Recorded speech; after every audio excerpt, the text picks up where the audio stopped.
Hello. It's Variety Friday. Playing another Nintendo game. As was foretold. On the tablets. Gotta figure out the volumes. So it's not too loud for me or you.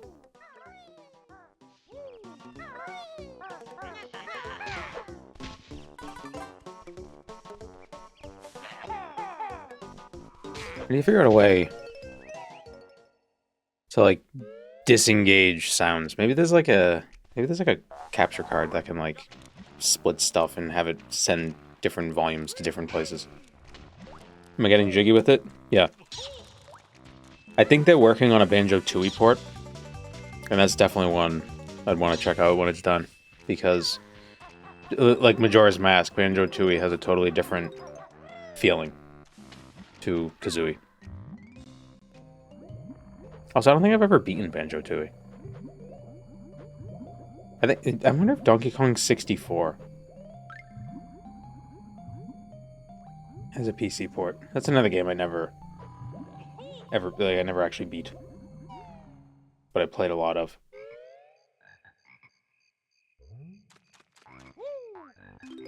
So the decomp was 50% done about a year ago. It was DK64.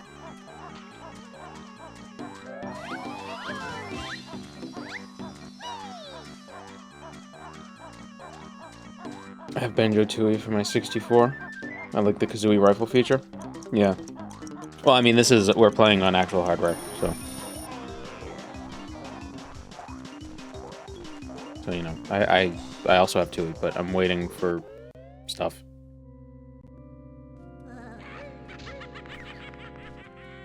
Wonder how far we can get today.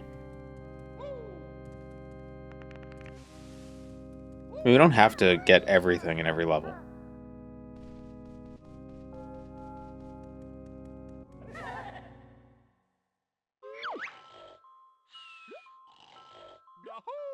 Oh my god, there's another banjo in the back. Get him. Actual hardware or actual hardware? My computer is hardware.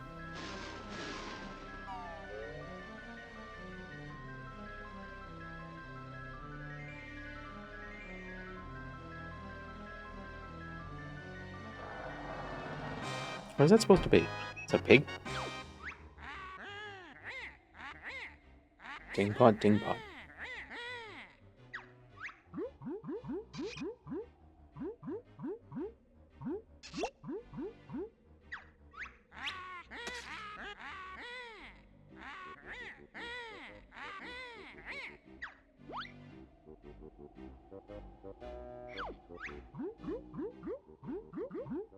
Who's this girl? Oh, she looks better than Grunty. Can I make the text go faster? Tootie, young and small, she's the prettiest girl of them all.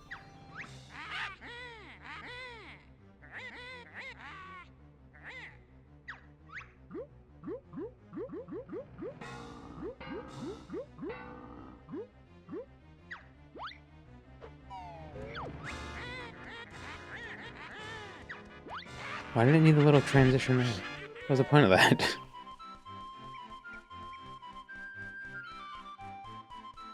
I can't remember what the plot of Banjo Tooie is. Does she get kidnapped again?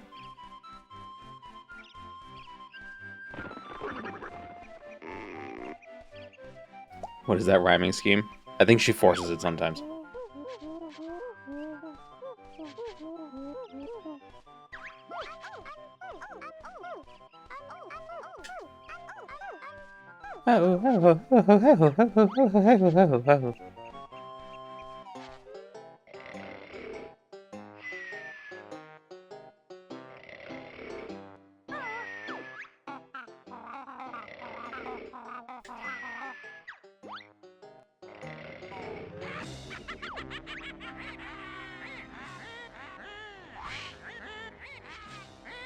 Grunty should fly a vacuum. I feel like that would be in line with this game's humor.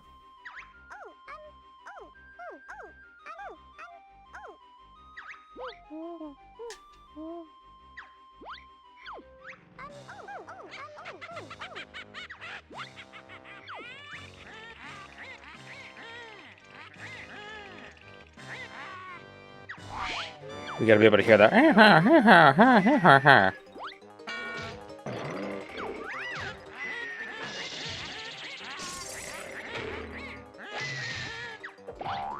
This might still be too loud. Oh, Tootie's being kidnapped. She lives just next door. Yeah. It keeps the property taxes low.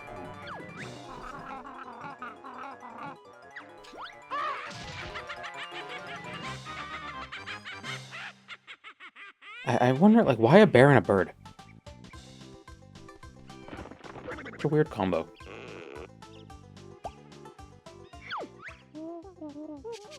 I'm Bottles, the short-sighted mole. We're neighbors, and and we've never met.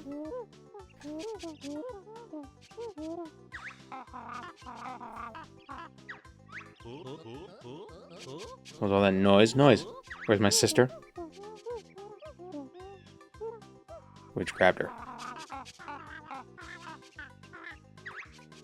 If I watch this stream in the foreground, am I missing the point? Yeah. Why are a mouse, a duck, and a dog the most iconic trio in the history of cartoons? Because they chase each other. Cat chase mouse, dog chase cat. Press A to learn my moves, or B to start right away. I'm pressing B.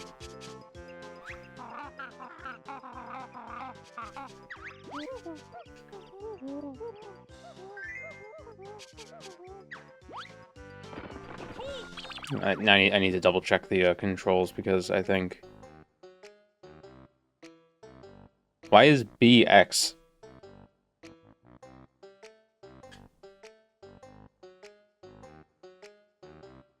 Oh, C right is the... Oh, whoops.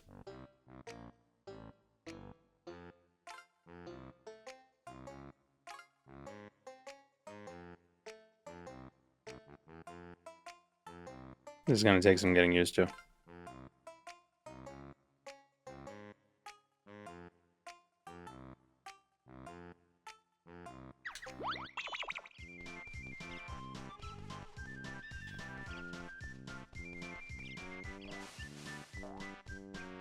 What? How do I camera? Oh, okay, so it's the right trigger that moves it behind me.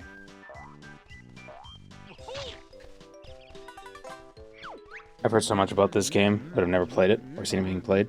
It's a classic.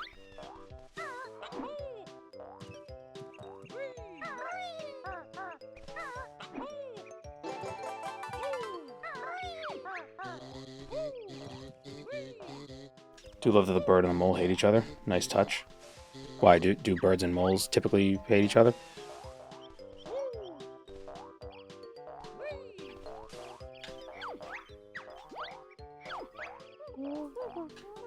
Still not helping you? Okay. Do I learn the... No, I think we learn it at the first level where we learn the Kazooie... I don't know what it's called.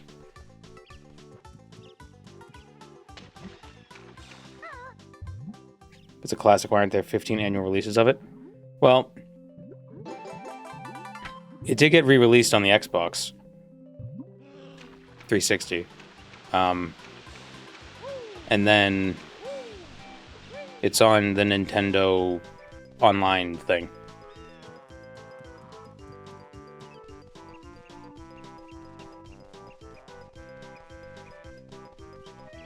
That impression was pretty good. Thanks.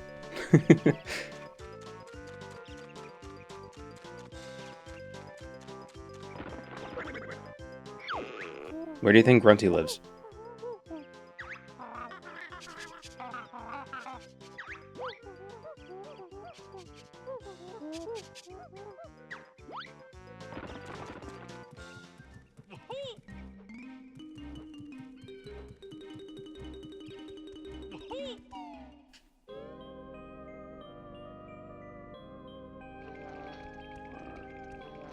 Oh, is this supposed to be a Fly reference? Fine contraption, so I'm told, will make me young and Tootie old. Oh no, it's split. Okay, it doesn't fuse them. Let me go, you fat hag. Rescue you, he will not dare. There's many dangers in my lair. Hurry, Klungo, push that switch. I'm tired of being an ugly witch. Oh. Bird seems so mean, just constantly teasing the mole.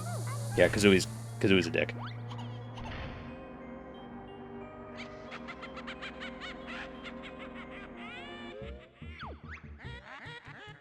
There he is. The fun begins. My tricks and traps will see who wins.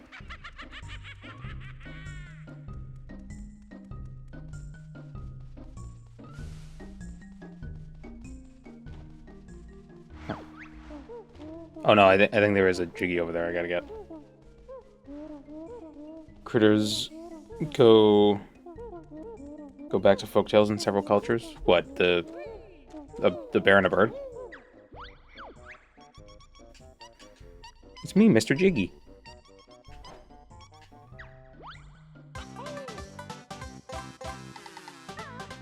I think there are mods for this as well that make some of the little cutscenes like faster. So you could collect Jiggies and not have to, you know, every time you collect one, it doesn't do the whole song and dance. Literally the whole song and dance.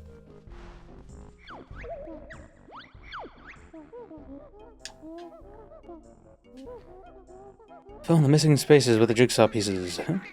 We've got the first jigsaw piece, Goggle Boy. Wouldn't you like to know, Weather Boy? Press A.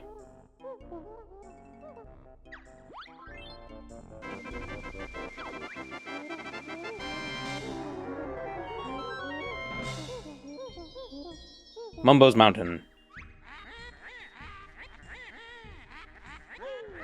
In the second game, you actually have to do the puzzle.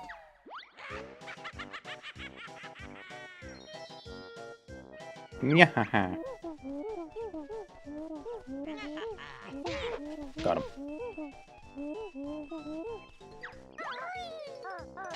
I like the Jinjos.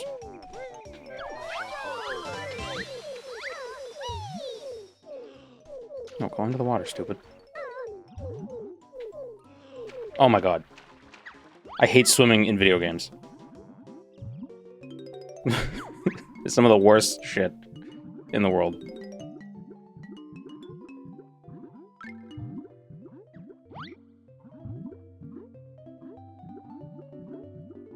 That's why I'm not a fan of Clanker's Cavern.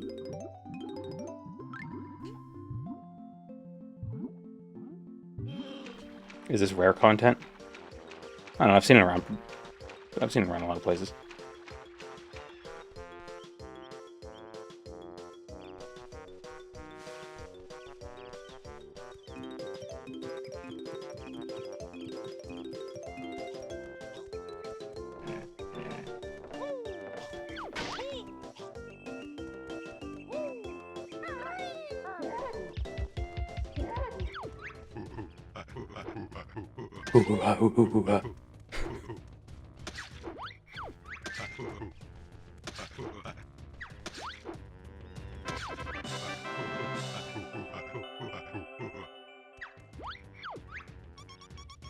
You must search for 10 of us on each world.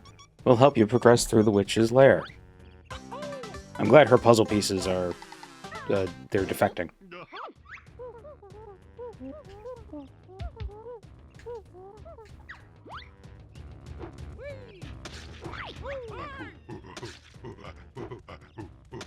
The way Banjo climbs trees is very cute.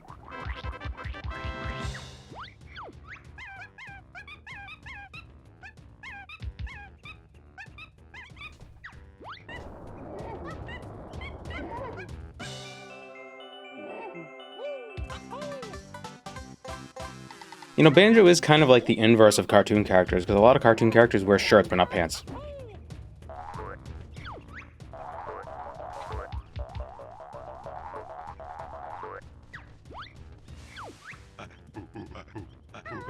No, damn it.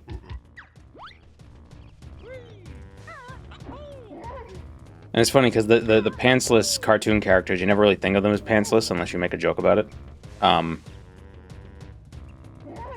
do I? Oh, I don't know how to do eggs yet. You don't think of them as pantsless, but Banjo you do think of as shirtless.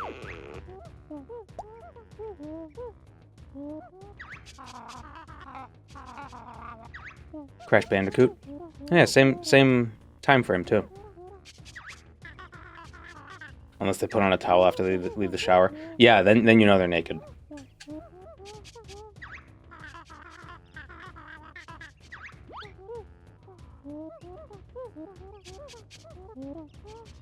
They put their junk on before they go into the shower.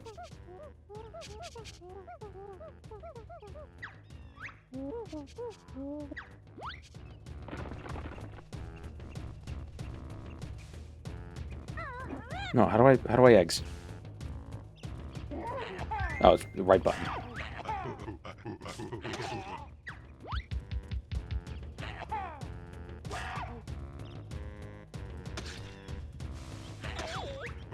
Oh, oh, hit him.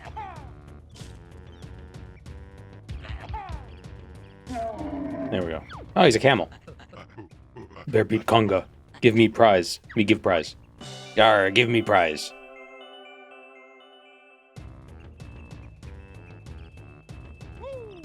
Brings into discussion how the shirtless ones breed and rear children without any nipples. You don't need nipples to have kids. Isn't Kazooie a chick? Oh, I think she's an adult bird. I would assume so.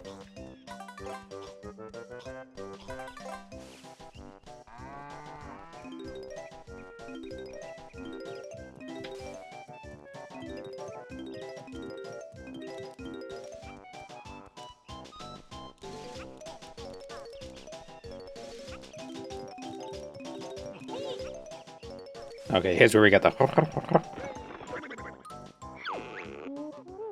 town trot, that's what it's called.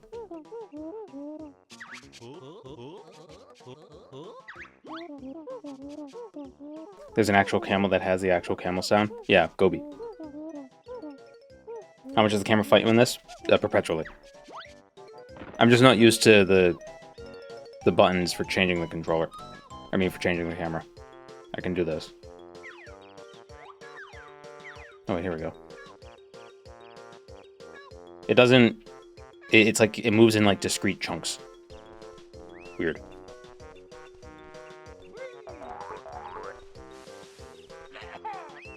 Wait, how do I... Whoops.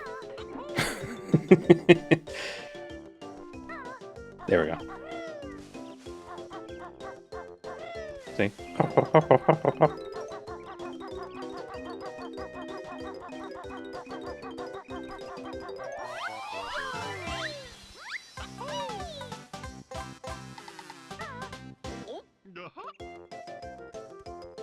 Remember playing this before learning how to read?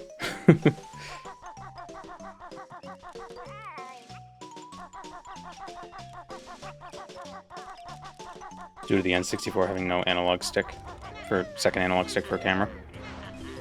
But I think the Xbox port had a better way of controlling the camera, but I don't know if it's in this. Because this is actual hardware.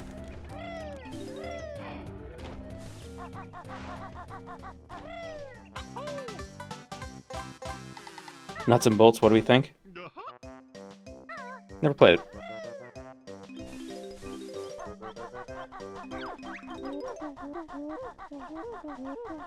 Collected enough notes to break the first note door bell.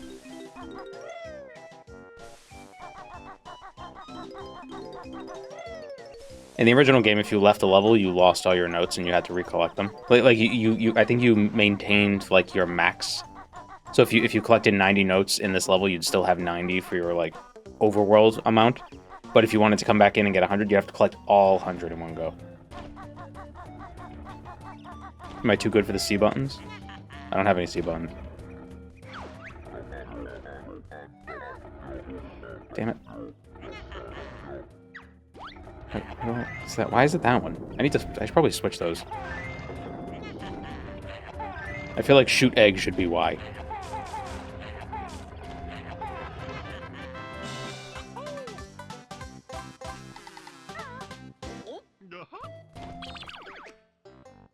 Let me see.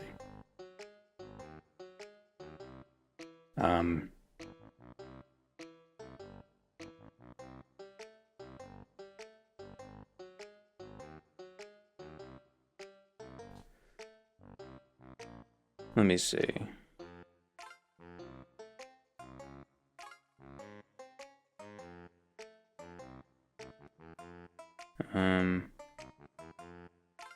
C up. Yeah, C up should be that one. And C left. Oh no, that's worse.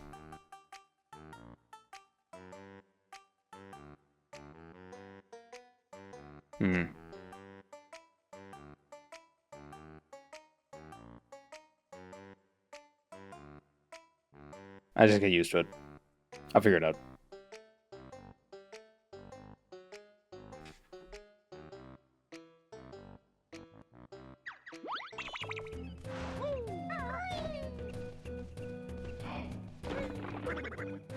Grow old and die before we see a better name for a sequel than Banjo Tooie. What about Banjo 3? Banjo 3.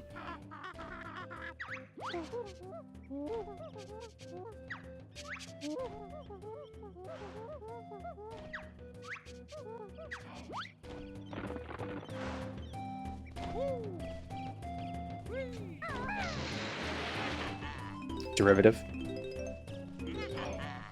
What if they integrate? Watch out.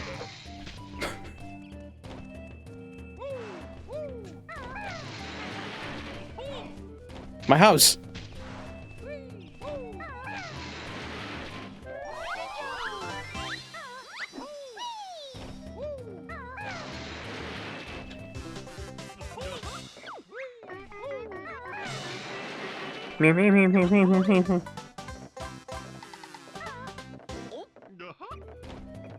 Terminator nuts and bolts.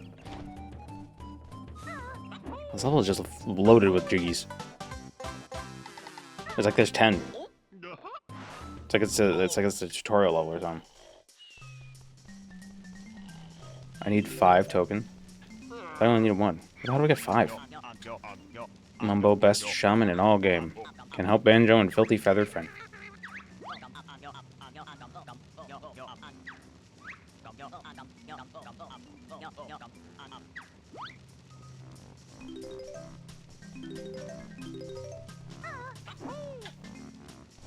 Isn't there like a secret to Mumbo's song in the second game? Where there's like something notable about it, like if you play it backwards.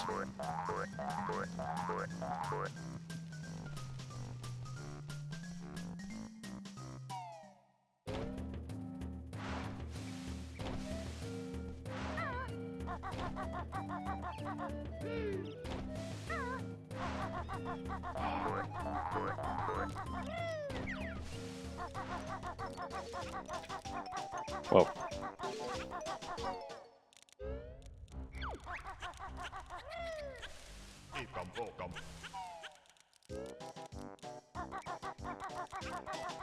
Maybe Ikum Bokum does something? Or like, maybe that's like a sound that's relevant to, like there's a secret in there? I don't know.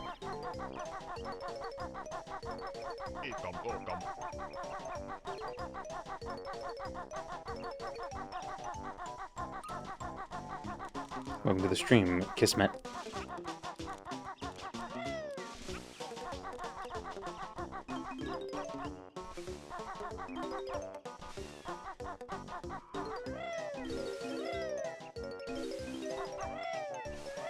Mr. House's 6th birthday if he was real? What do you mean if?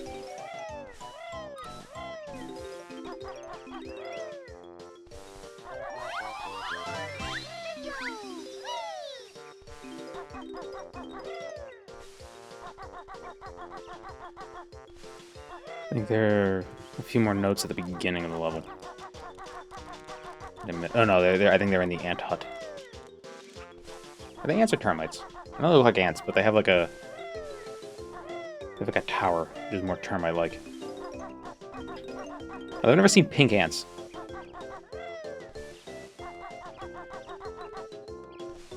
And if I've never seen it, that means it doesn't exist.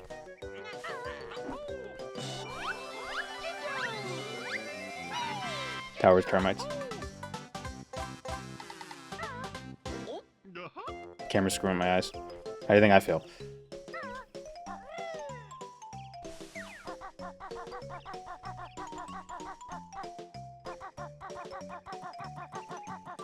Where's the last token?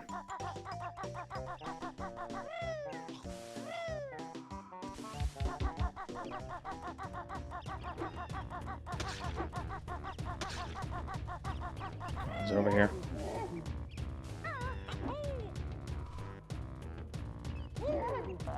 Yep.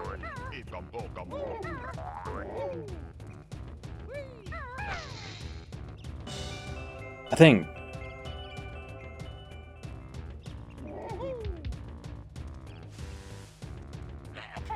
Oh my god. God damn it, Kazooie. I keep pressing right trigger to get her to come out.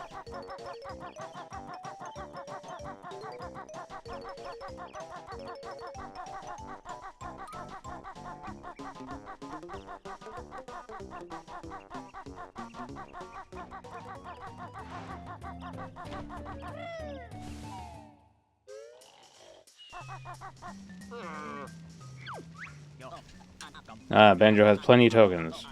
Stand on skull, press B. Which is actually X. What is Mumbo? Like, what's up with like? Why is he like made out of ground beef?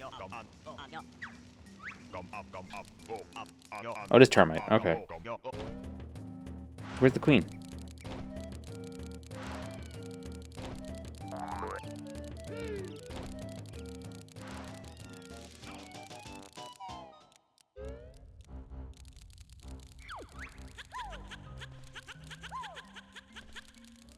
Also, do I have to leave the level and then come back in for that pillar to reform so I can get that honeycomb piece? Look at all the notes. I was about to stupidly ask why it's notes, but then I realized, oh, right, because the characters' names are instruments.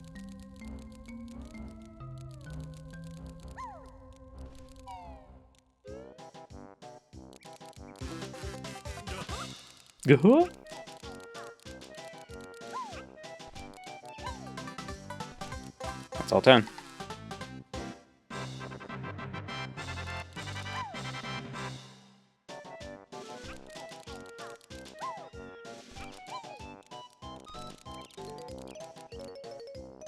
General tab has an analog camera option? Does it? Oh, it does. Aw. Fantastic.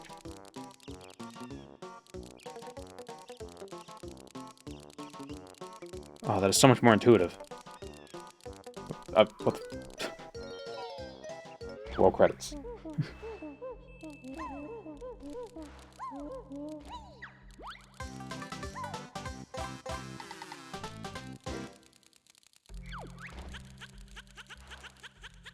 We should get those shorts. I want them. Yeah, Mumbo's magic gets weak, and we'll turn back, or magic go. And then we can turn back.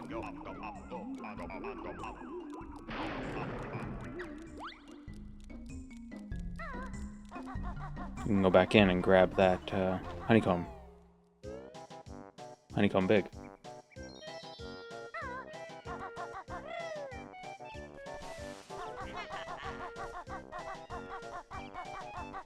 I guess the Jinjos get placed back for some reason.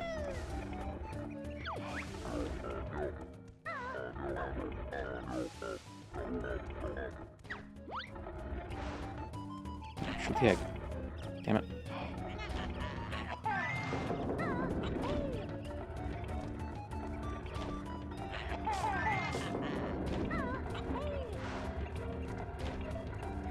Mumbo certainly aged well.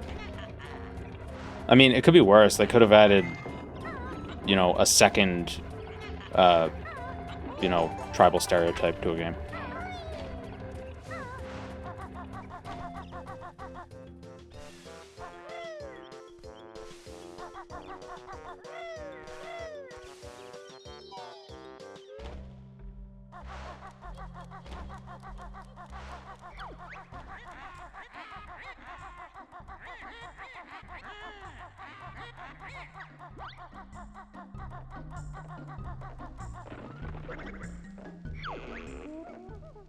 This is an outdoor, sealed by Grunty with one of her powerful musical spells. Open it up then, weather boy. How many Jinjos have I saved? 6? However many are in the first level. Is it 6 or is it 5? I feel like it should be 7 because rainbow. But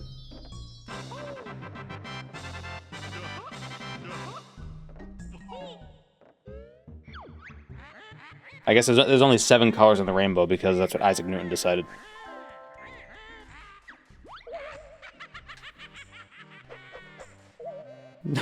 Let me at him.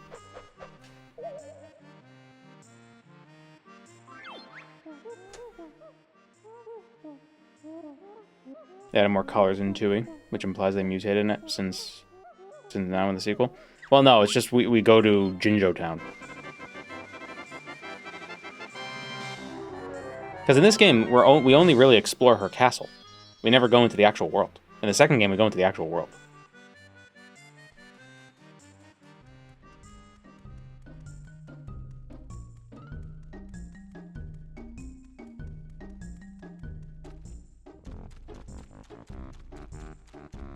Whenever I hear Jinjo, though, I can only think of that one Yu-Gi-Oh card.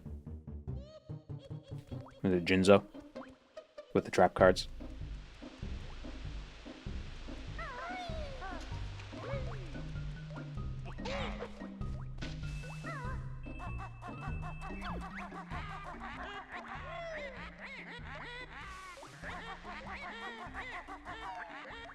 Got the Jinjos. What about the Juice Joes? What about the Vermouth Joes?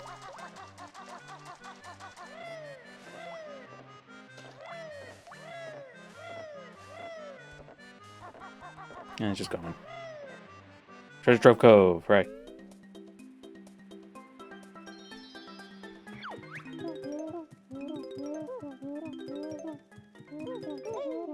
Jinjo under the pier. You mean this one? Well, I mean, he's right here. How hard could it be to get? Oh, a shark! Oh, I got bit.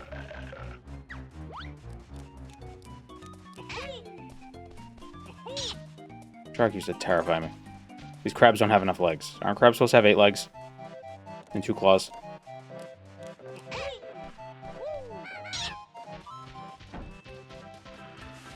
Oh, this guy. He's blue, so he didn't drown. Yeah. Yeah, they're like Pikmin.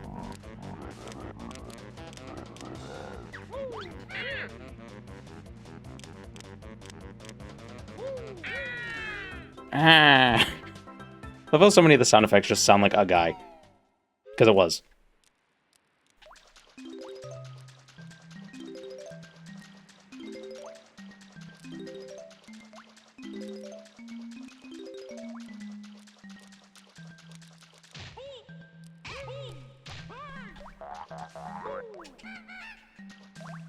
I missed them both. Mario 64 for furries. I feel like there's more collecting in this than in Mario.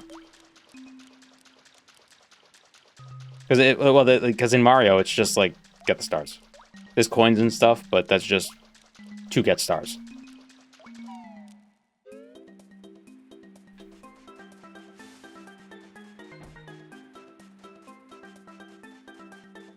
This is based on the DK64 engine. Oh, DK64 first?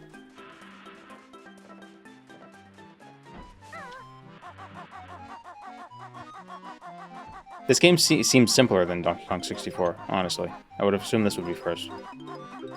Just because this is there's really no world. Although I guess in Donkey Kong 64 there's kind of no world either. But I feel like the overworld is more, I don't know, expansive in Donkey Kong 64. Banjo came first? Oh, okay. Yeah, okay.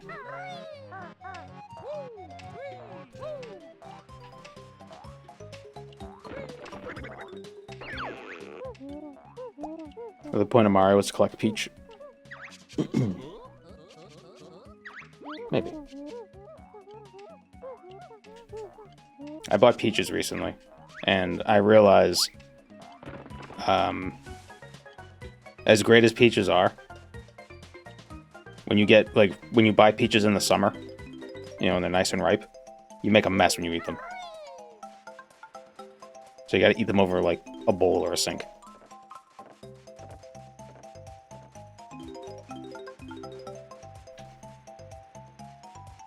It's like when you try to scrape the little last bit of flesh off of a mango pit. You gotta do it over a sink. Like a little gremlin. I didn't need those.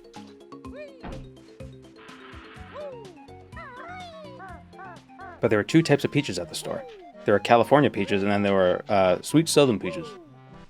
I went with the sweet southern peaches because they were cheaper.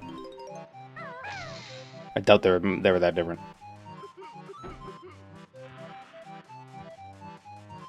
Oh, if I hold down right trigger, the camera just stays behind me.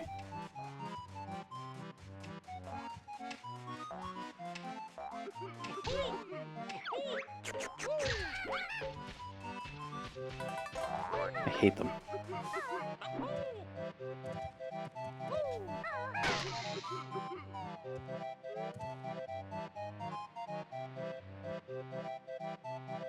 DK64 took its collecting off the coattails of the success of Banjo and got a little too carried away with it. I hear that a lot, but what I remember from Donkey Kong 64, the collecting wasn't that much more... It was bananas and smaller bananas. Although I guess each Kong had their own share of bananas.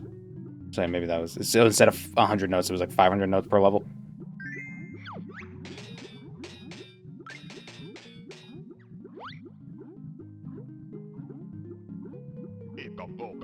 Yeah,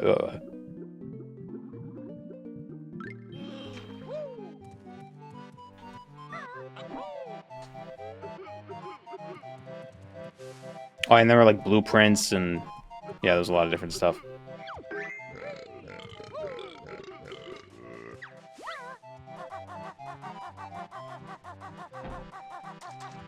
Got given kiwis today, but they're the other variety. But the golden ones.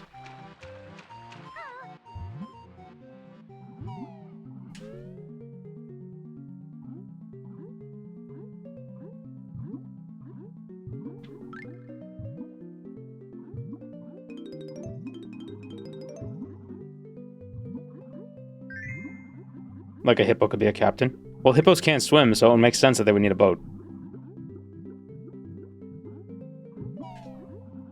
I prefer the green ones. Yeah, I do prefer the green kiwis.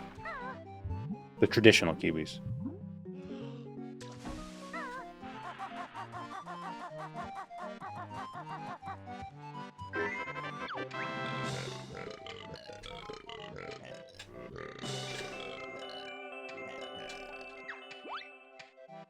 I wish they could figure out a way to genetically modify kiwis so they didn't have fur.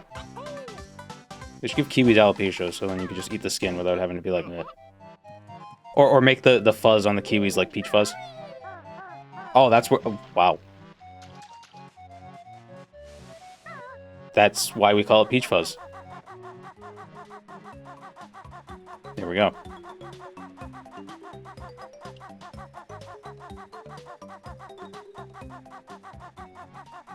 Like on your face.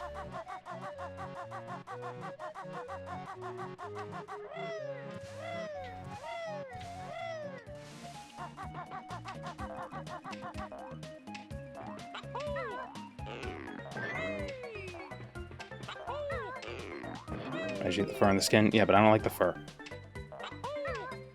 It don't even have boots.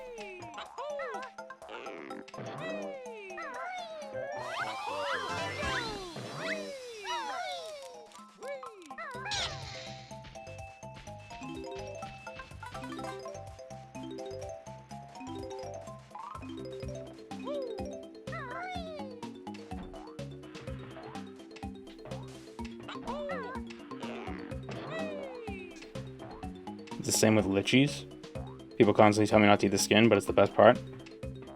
Lichis.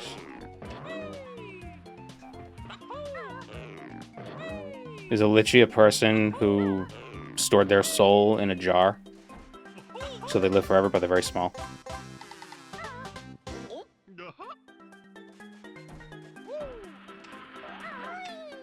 Lychee? Lychee? Oh. I don't know how to pronounce it. I've only ever seen it written. I don't think I've ever actually seen one in real life.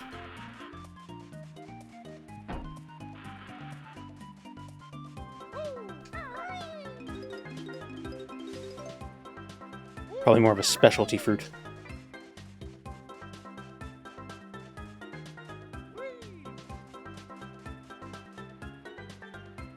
We call them lychees. That might be how it's pronounced.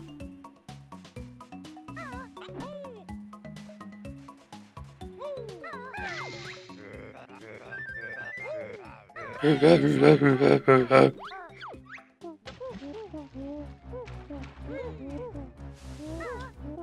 love the voice acting in this game. Like, unironically. Go up the freaking stairs. Damn it.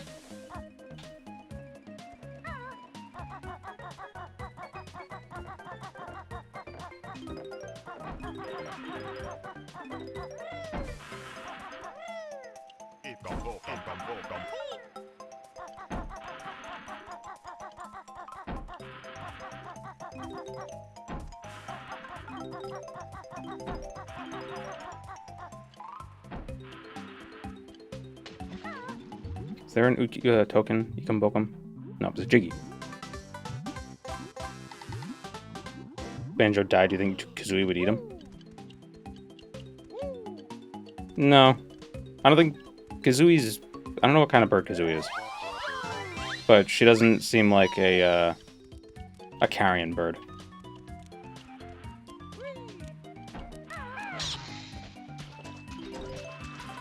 Hello, Pixel. What kind of bird is Kazooie? Do they ever say? I mean, a bear would eat a bird if they found a dead bird, but I don't think Banjo would do that. Banjo seems like a pretty cool guy. Seems respectful. Kazooie would probably eat bottles. Goggles. Bottles? The mole. She seems like a woodpecker. That, yeah. Maybe. Red-crested breagle? Is that an actual bird? Or is it just because sometimes she goes, "Banjo!" when she makes that sound?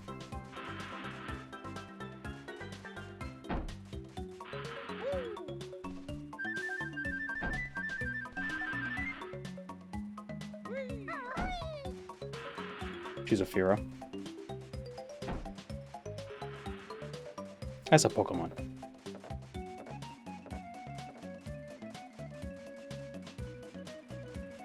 You know what I love about this game? There's like no UI.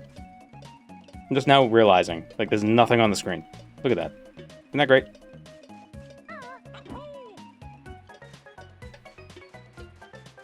I think Woodpecker is probably the best. Probably the closest you could get to, because she's very... pecks a lot. She's quite the pecker. And how do I fart the egg? No, which button farts eggs?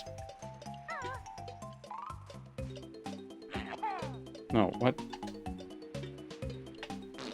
Okay.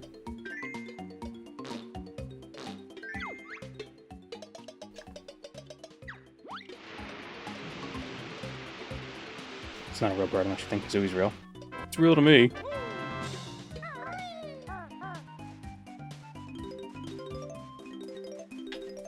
So what kind of bear is Banjo?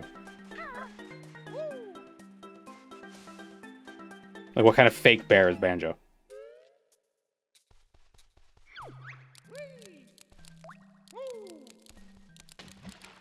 Like, I would assume he's a brown bear, but that's too normal. If Kazooie's a breagle.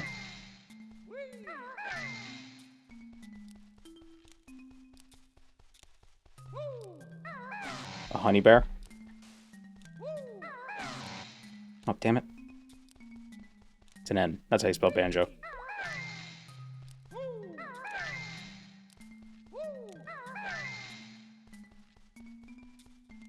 Why would Grunty put this... Why would she put something in her lair that you have to spell the guy's name, his own name? You gotta write his name on the top of the paper. Can I say, like, Grunty? Or Gruntilda, the beautiful.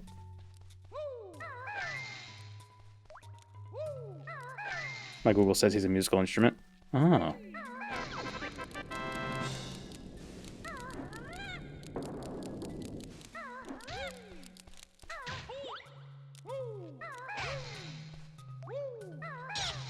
I like the color scheme of that crab. Banjo is a brown honey bear with blue eyes and a beige belly, paws, feet, and muzzle. He wears a pair of tight yellow shorts with a black belt attached and large buckle in the middle, no shirt or shoes, a black belt, a shark tooth necklace, and a blue backpack. In which he keeps a bird.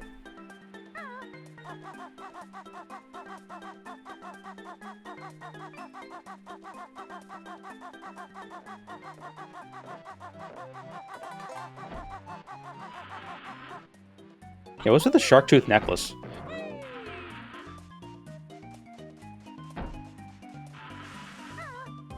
Like, he doesn't even live near a beach.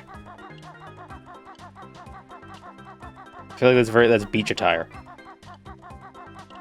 Is Banjo Australian? I don't know why. I just get Australian vibes from Banjo. You know what I mean? What else are we missing? How many jiggies do we got from here? Got 5.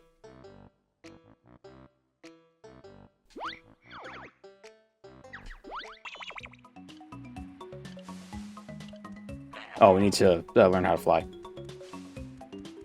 Quick, get the Foo Fighters.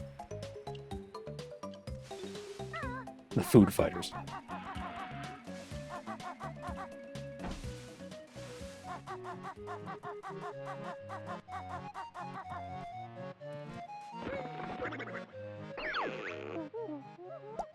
It's your big chance, chicken legs. It's time for you to fly.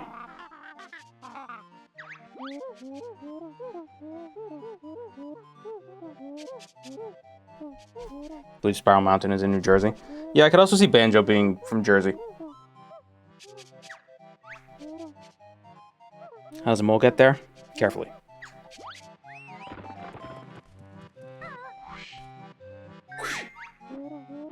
It's just a guy going whoosh.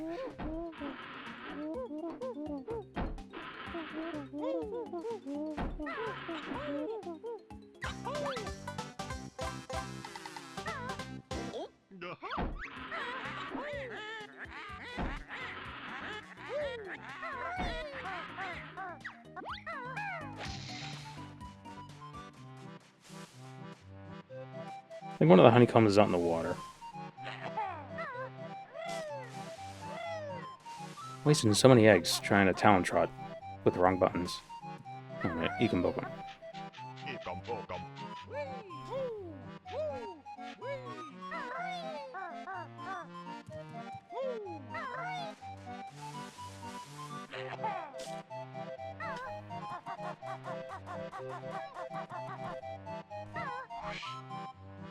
Oh, this is Jinjo. Thought I was hearing one.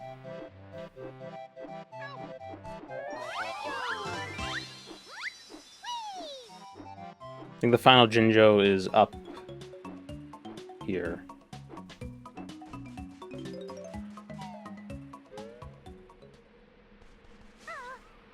We're so high up, there's no music. Just the sounds of seagulls and nature.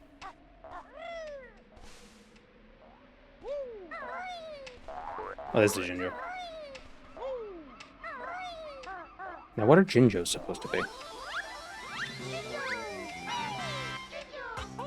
Like little sprites?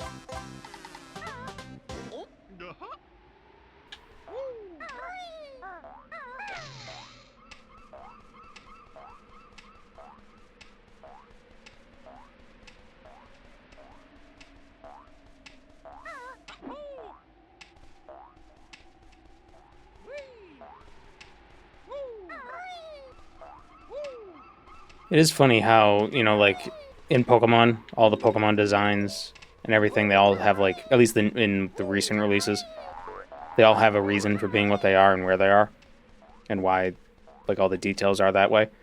And in Banjo Kazooie, it's just like, I don't know. It's a hippo. Why is it a hippo? Because it's a hippo. Because it's a funny sound, and the sound is we want it to come from a hippo.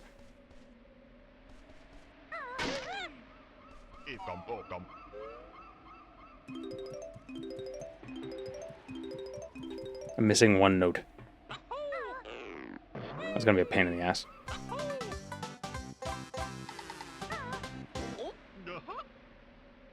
Small mystical creatures with beaks that come in a variety of colors.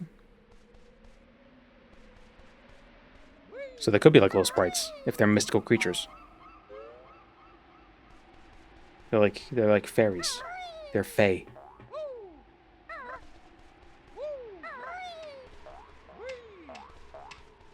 Oh, where's this last note? Damn.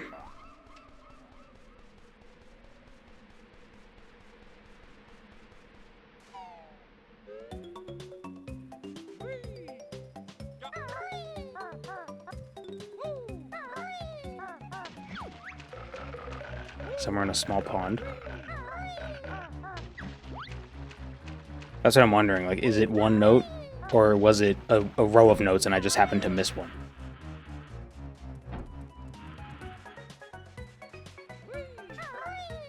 That was a common criticism I heard of ukulele. Was that their note equivalents didn't really serve a purpose. There was just like a thing to collect. Where in Banjo, the notes kind of gave you a hint of where you were and where else you could go. Like what you haven't seen yet. It's like, oh, there's notes here. I haven't been here yet.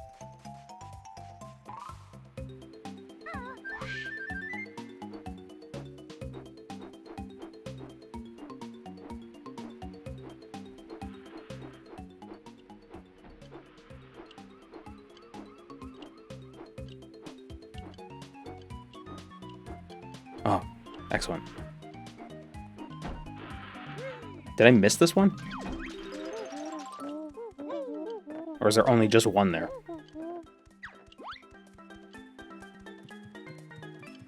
Jazz is about the notes you aren't playing. Banjo is about the notes you aren't finding.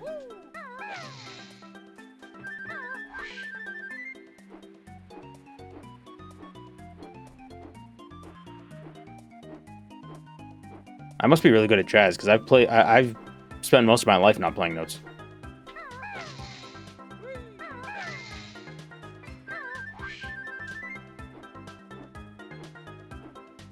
Surprised there's not a find all 100 notes and get a jiggy. Yeah, no, you just need the notes to open doors in the overworld.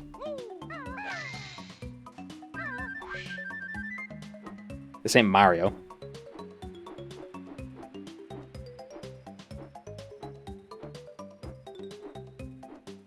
And what's nice is you don't get kicked out of the world when you collect a star.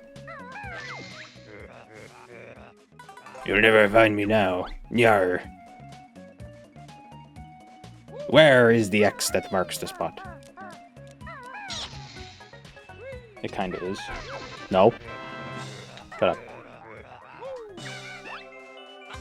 Can Mario... Does Mario have ever get a backpack that lets him hover, kinda? I don't think so.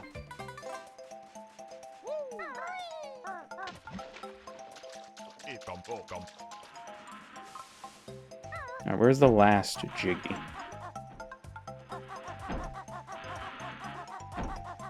Murder that sentient chest? Yeah, well, he had it coming.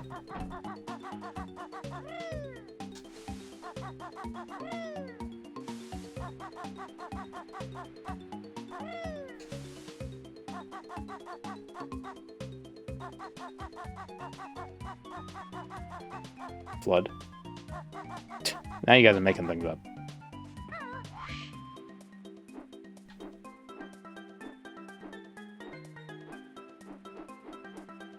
Did I get all the Jinjos? Yeah, I got all the Jinjos.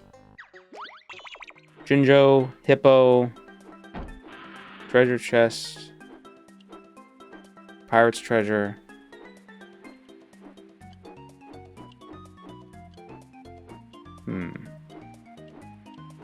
Crab. Letters.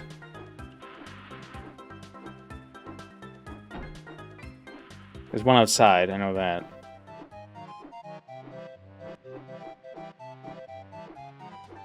Shampoo Island?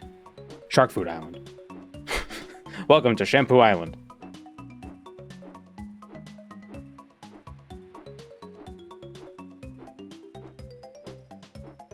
And also, where are the honeycombs? I haven't found one. I think one's behind that pillar, actually. In the water.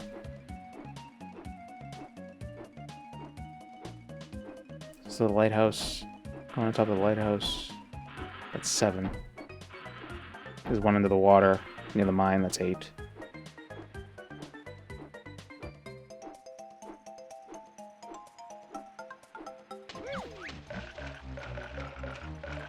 No, I guess not. I thought there was one there. A honeycomb. Oh, back here, maybe. Maybe there's something back there.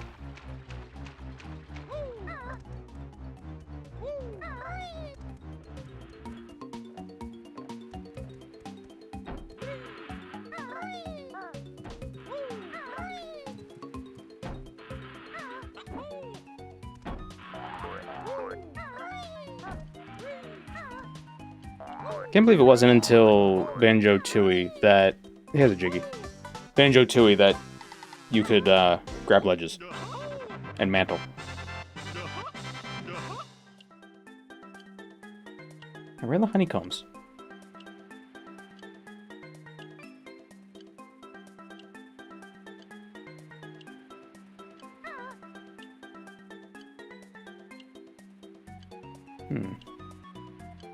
Did I already get one? Maybe. No.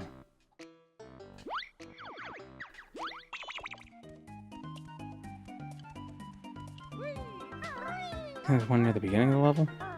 Like under the pier, maybe?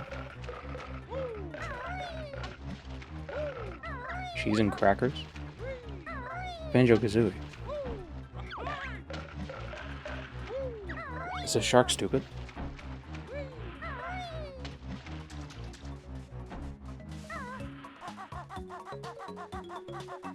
Probably don't need the honeycombs, to be honest. Like, you don't got 100% this game to win. But, like, we're gonna finish it today anyway.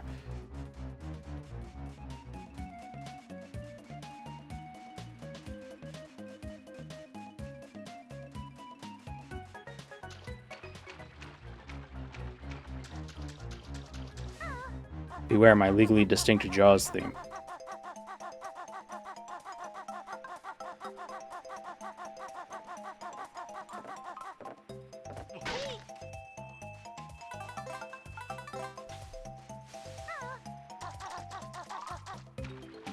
Probably really funny about Banjo Kazooie is how everything in the game is alive.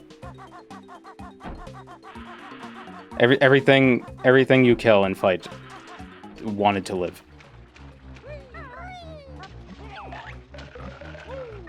Here's one.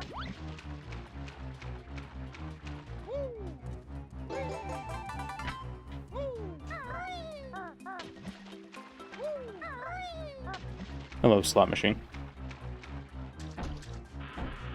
Most things you kill in real life also want to live. Well, I mean, yeah, fair. But, I mean, like, even stuff in this game. Like even there's friggin' bouncing carrots with eyes immediately once you start the game. And there's, like, flying cauliflower. And you know they're sentient because everything that's sentient in this game has eyes. That's how you know it's a person. Like, you could talk to everything.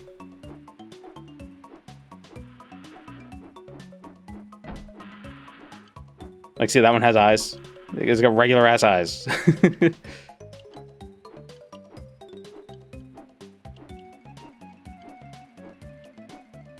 In Conk, you have to feed a mouse sentient cheese. Yeah, but then the cheese is, like, panicked. So it's way darker.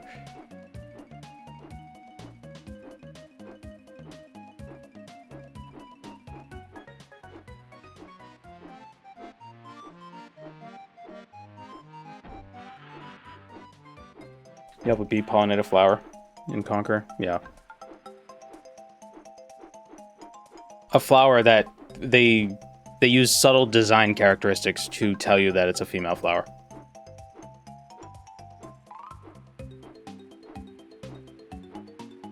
Where's this last honeycomb?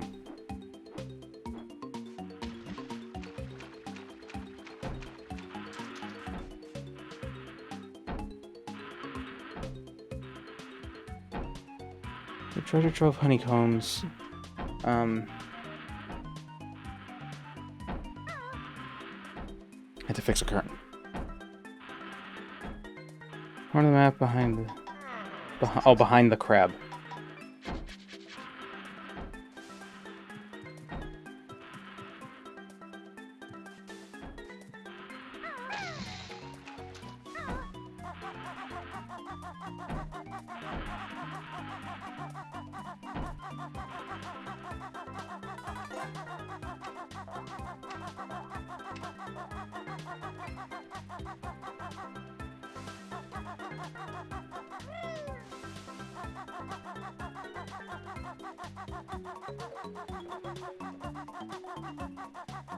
Progress bad for a downstream win. I'm sure somebody... I'm sure they've made a PC port. It's not behind the crab. The hell is the comb?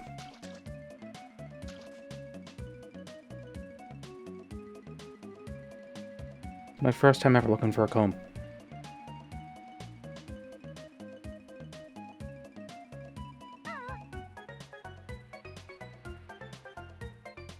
Corner against a green wall.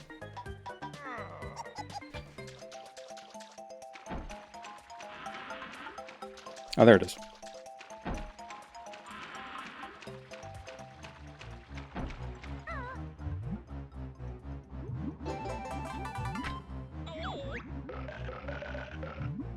There should be like a 1 in a million chance where it just bites you and turns you into blood and guts.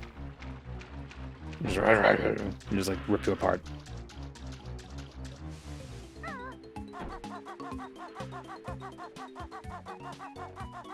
You know, no one discovers it for decades. Like that one... Isn't there one cheat code in Mortal Kombat that no one figured out until like 7 or 8 years ago?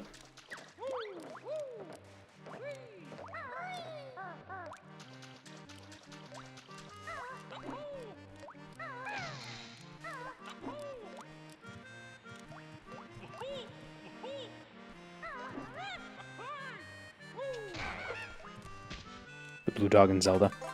Oh yeah, it always loses except for like that one time it didn't.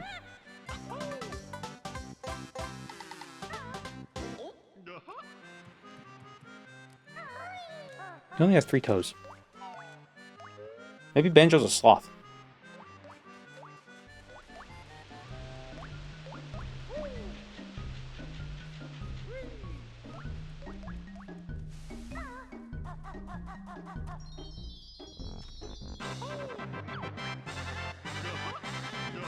You know, all mammals have 7 vertebrae in their neck, except for sloths. There's some sloths, I think they have 9. Or 6. They evolved their shoulders lower. Or something.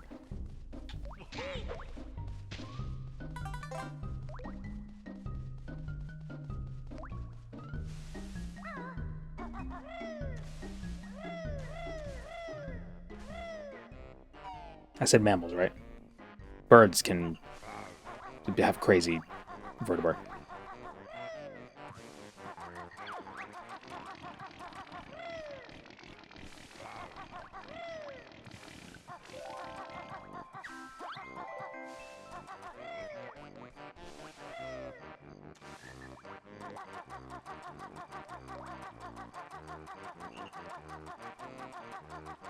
Is it Clanker's Cavern we're supposed to go to before this one?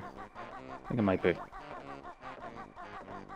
I don't like Clanker's Cavern. I hate swimming in these games when you have to breathe. Because there's a part in it where you have to swim through this loop like 3 times. And it's very, very stressful.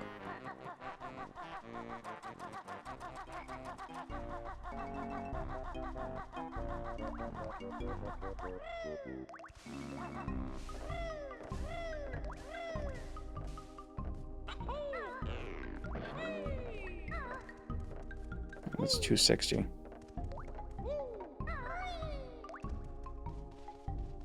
Metal Shark lives a terrible life. I don't care.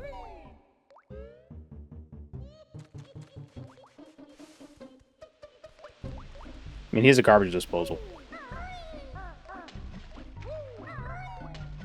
You think garbage disposals is people?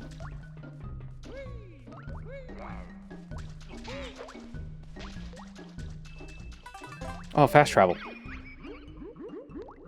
You've activated a magic cauldron. Find two of the same color to create a shortcut. Even though this place is small enough to get to everywhere pretty quickly anyway.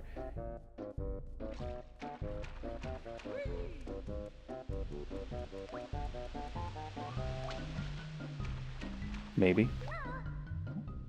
No, machines aren't people.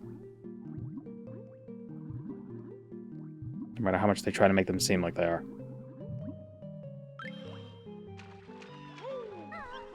Oh, this is a Click Clock Wood. I'm not ready for this.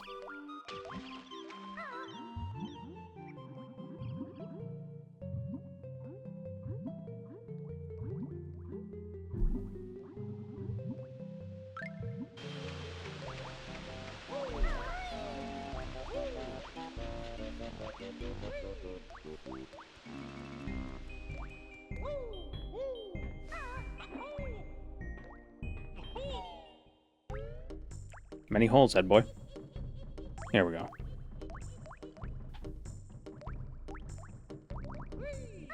There a button? Yep, there's a button. A button.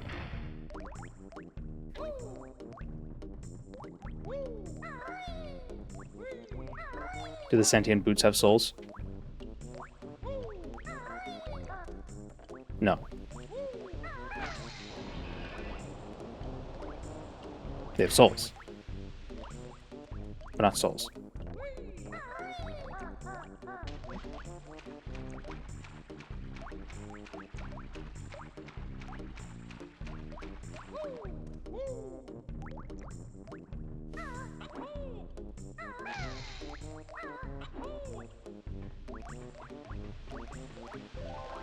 Glenda. Brentilda. It's Ariana.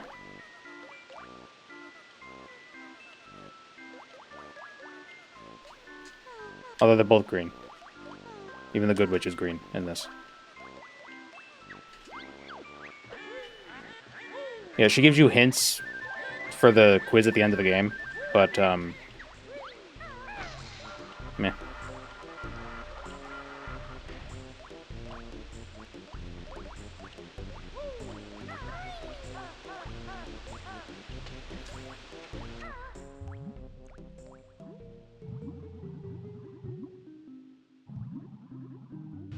I think the quiz is also randomized, so it's like you wouldn't know unless you talked to her.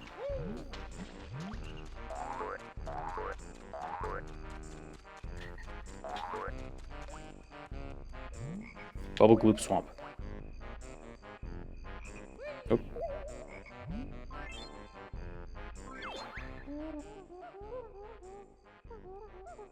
Just press Z. Which button's Z? That one. Saw the video of somebody putting Mario Kart in Morrowind. Yeah, I saw that there's like somebody's working on a mod for that. Mario Kart.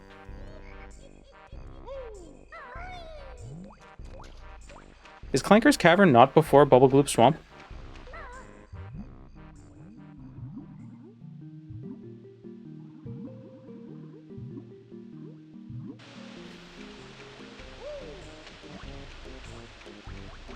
I feel like this is where we would. This is very Clanker's Cavern. This these pipes.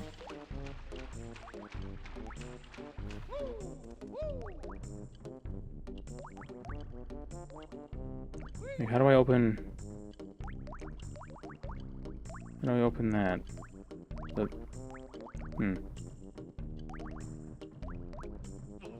Off to the swamp. Turn into a crocodile. Maybe an alligator. Wrong way.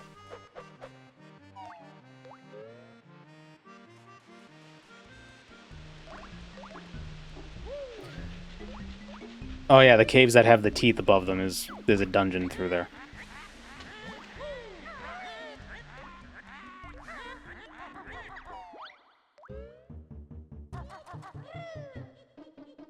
Oh wait.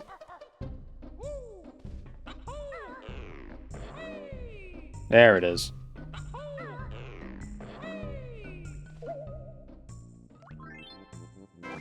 Okay. And there it is, yep.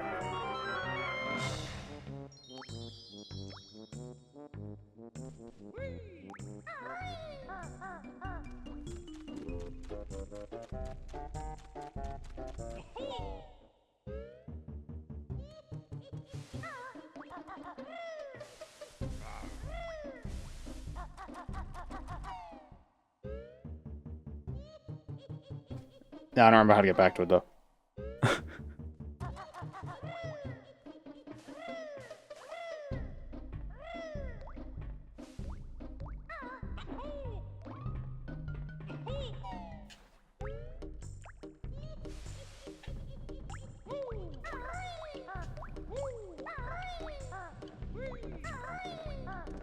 There we go.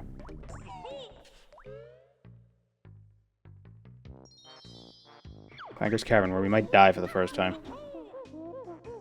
By drowning.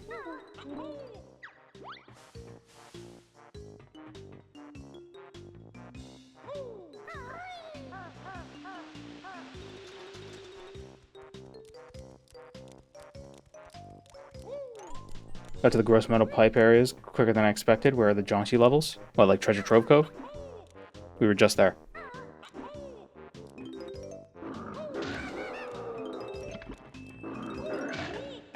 Shit.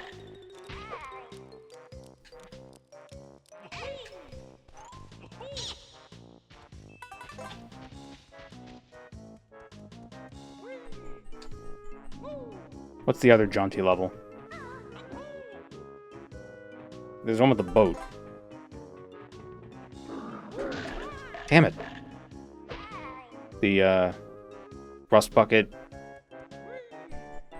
Fuck it. What is it called? Does Banjo Tooie have a level with that's called like something Quagmire? Okay, we didn't die from drowning. We just died because I'm an idiot.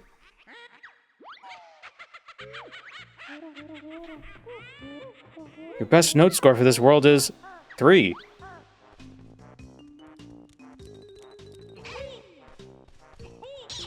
Grunty Industries.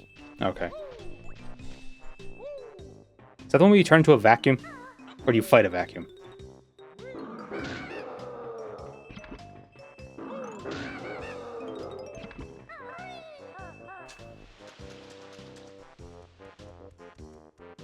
You fight a vacuum.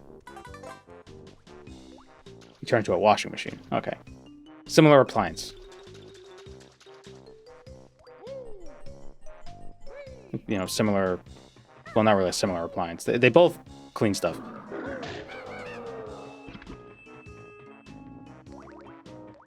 Do you turn into any inanimate objects in the first one? Or is everything... You only turn into animals in the first one, right?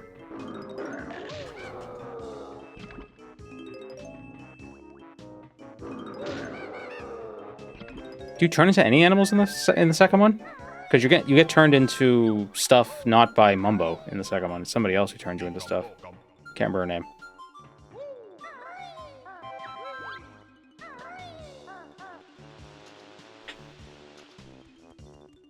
Technically it's a welding machine, but it looks like a vacuum. Oh.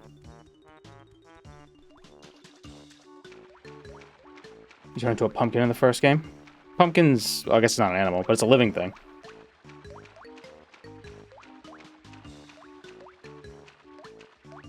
Just heard about Camworks and still processing. How many gifted subs for a 24-hour Banjo Tooie stream? Yeah, I don't know.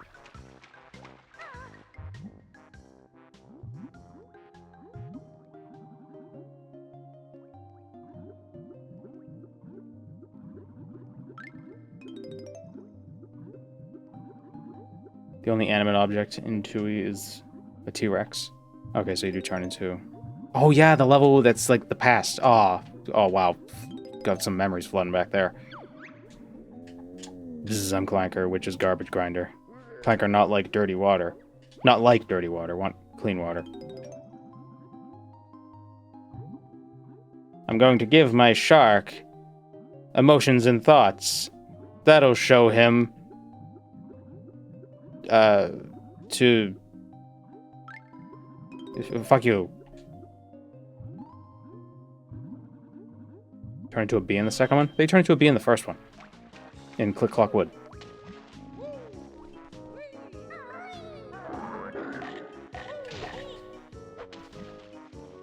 Turn into a bee in both games? Oh, okay.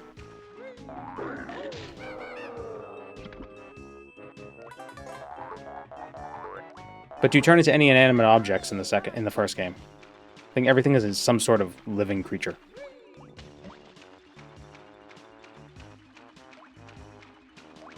The Globos turned Kazooie into a dragon. Oh, yeah. Although I guess in Banjo Kazooie, there's really nothing. There are no inanimate objects. Everything is alive and has eyes.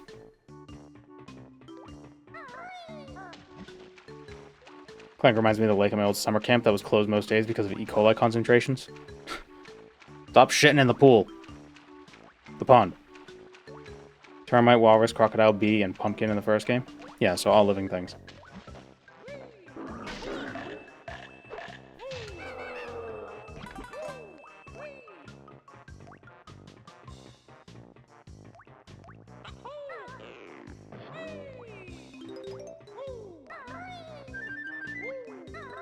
Oh, this is also the level you have to like swim through the hoops, or fly through the hoops, or whatever in the inside Clanker.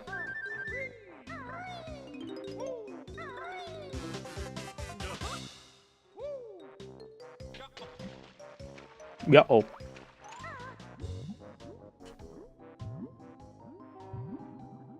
Turn into a washing machine in the first one? Do you? What level do you turn into a washing machine? No, the washing machine is the second one.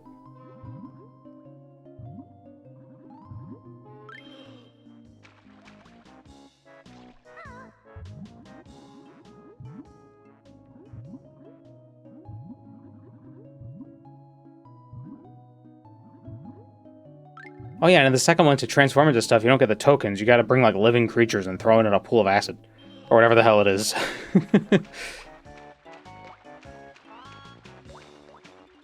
Banjo's such a menace. You give a Globo? Yeah.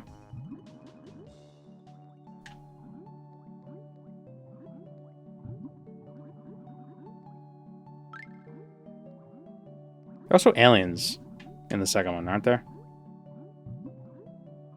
I don't remember levels. I just remember, like, screenshots, like mental screenshots of levels and stuff. I don't...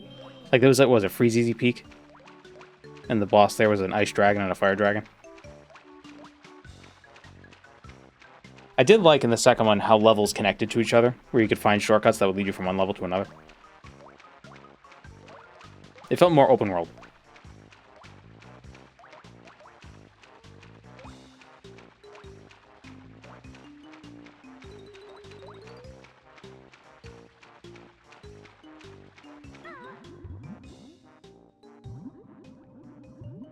Freeze Easy Peak is a stage in the first game.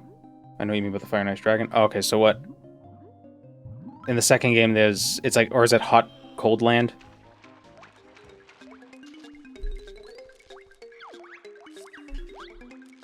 It's like Frozen Lava Mountain or something, I don't know. I guess Frozen Lava just rocks.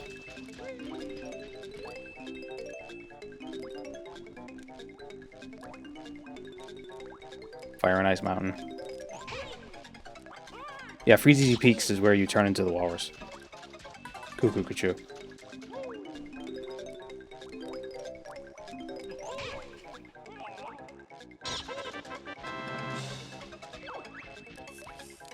Hellfire Peaks. That's what it was. I knew there was like a yin-yang thing going on with the name.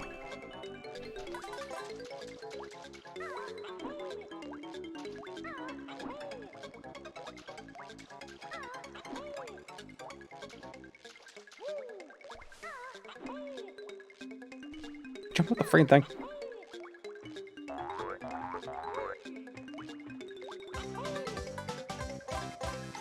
Ice Cube in the second game got done dirty. I haven't played Banjo Tooie in probably decades at this point. It's been a while.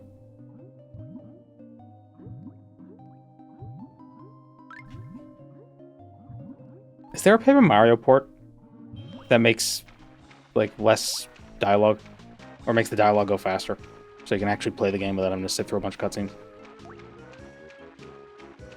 Game has a lot of plot.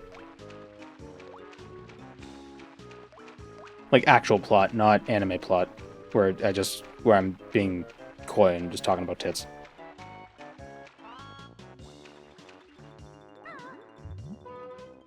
Alright, time to swim to the bottom of the thing. I mean, I want to optimize my breath.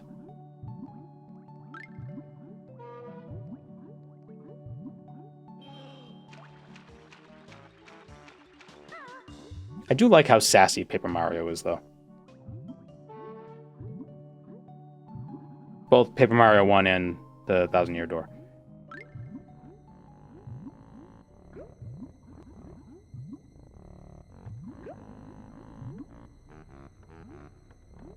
It's very Banjo Kazooie coded. Star, I have prepared a place for you. Thank you, Undivided Coffee. I'm the loop. Grab my bubbles. Air is stored in the bubbles.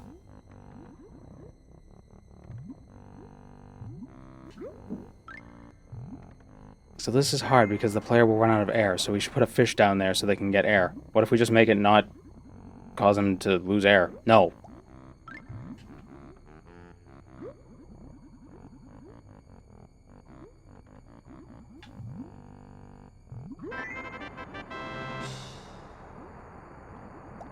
Disturbing how many characters are thirsty for Mario in 1,000-Year Door. Why is it disturbing? You seen him? He's athletic, he's got a job.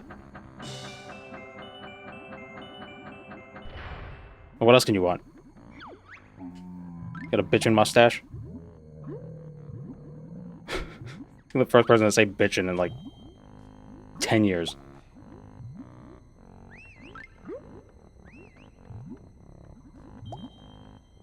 Alright, we're gonna swim up. Freaking, I hate this part of the game. He's paper thin.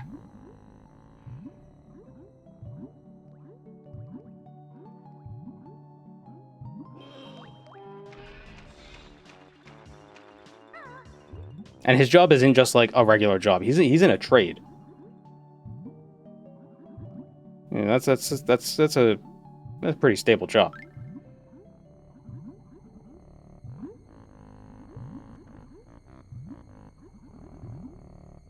And because he gets messy so much at work, he probably has really good hygiene when he gets home. Right? I would assume every plumber is pretty hygienic, because I know if I were a plumber, I'd want to take a shower as soon as I got home.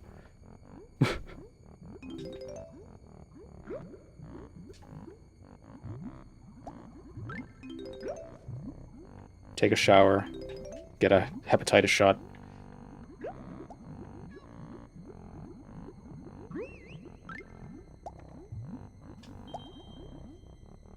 So what makes collecting the bubbles tough is because what is depth perception here?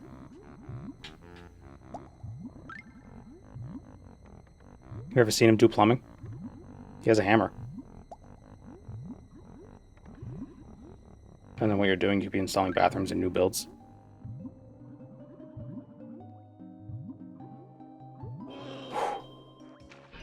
I hate this so much. I hate this.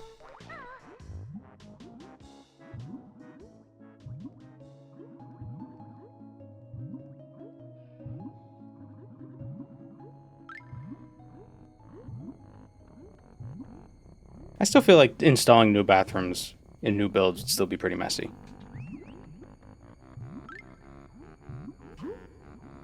And they'd probably be like a psychological association where it's like, oh, toilet means dirty water.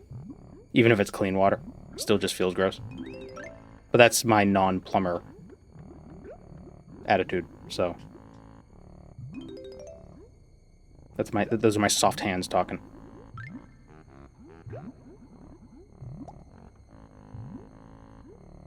Assuming the first game sucked. Yeah.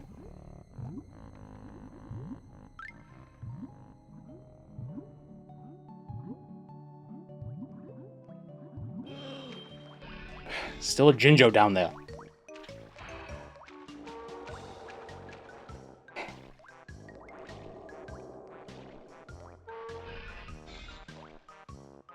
Toilet water is often cleaner than fast food ice machine water, so I read.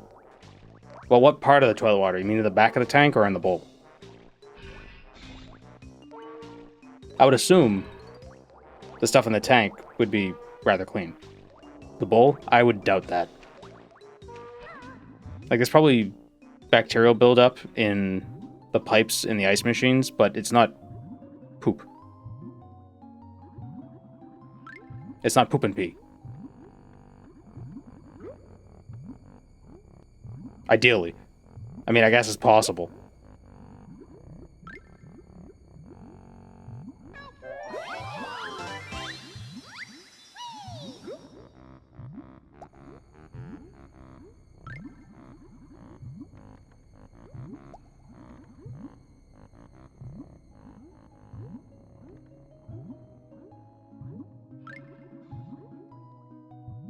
Okay, we're done with that. We're done with the worst part of the game.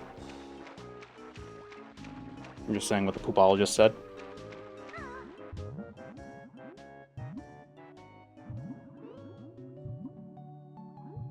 Coprologist.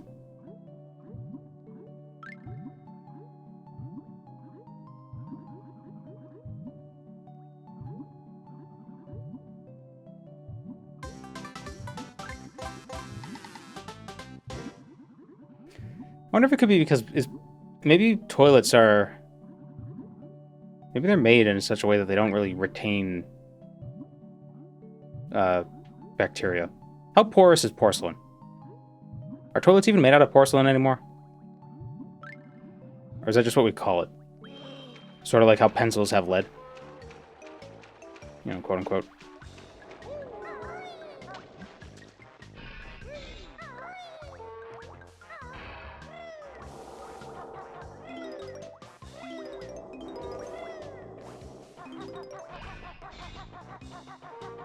Because toilets are probably one of the most cleaned parts of a house. Because they get gross.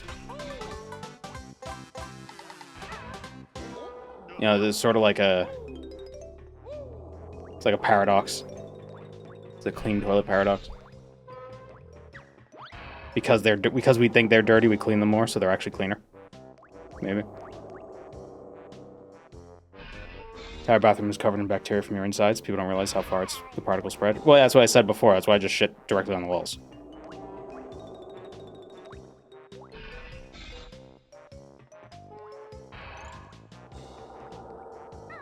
Really?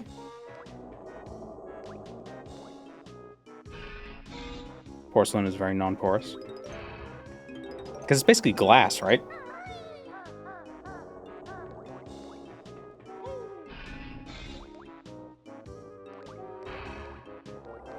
Even the toilet brand new out of the factory, I'd still feel weird drinking water out of it. Well, I don't disagree. What the fuck? The tower is generally pretty clean and safe. Yeah, it's the water in the tower is the same water that comes out of your tap. What the hell? You just gotta worry about it. It might have been sitting there for a while if it hasn't been flushed or used. It's more of a ceramic. Ceramic different from porcelain.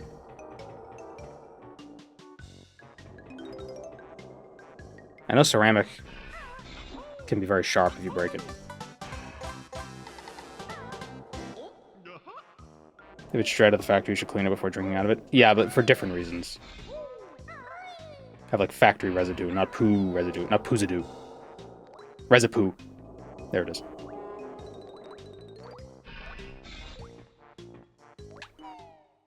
Smashed the toilet with a hammer once, it was sharp. Yeah. They say if you take... you can use a broken spark plug. Because spark plugs have ceramic on it. If you use a piece of the broken spark plug and throw it at one of the windows of your car, it'll break the window. because it's so sharp. It's like obsidian, the way it breaks.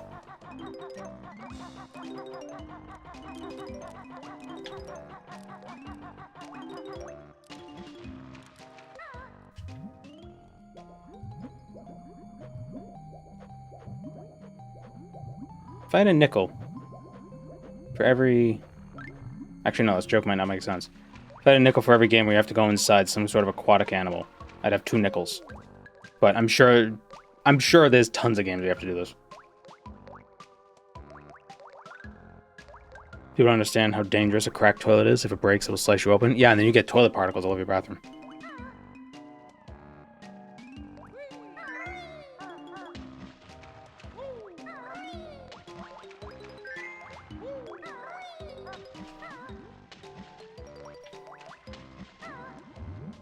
This fucking game. Goddamn Super Mario, or Superman 64.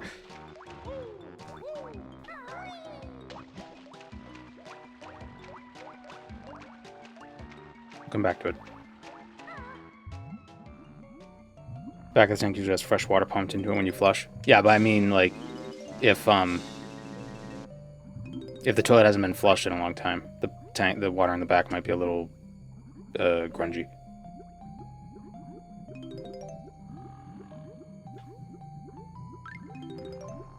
Yeah, that's one of those, like, survival techniques. Like, if you don't have running water, or if you're, like, trapped somewhere for whatever reason, you know, you can drink the water in the back of the toilet as, like, a last resort sort of a thing, because it's clean. Assuming your tap water is clean.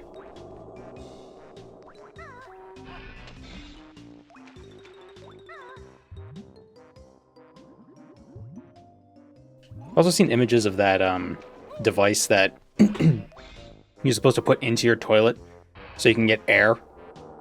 If like there's smoke, you can like breathe air through the toilet, but I feel like that would be mostly swamp air. Not swamp air, sewer gas. So I don't know how legitimate that is.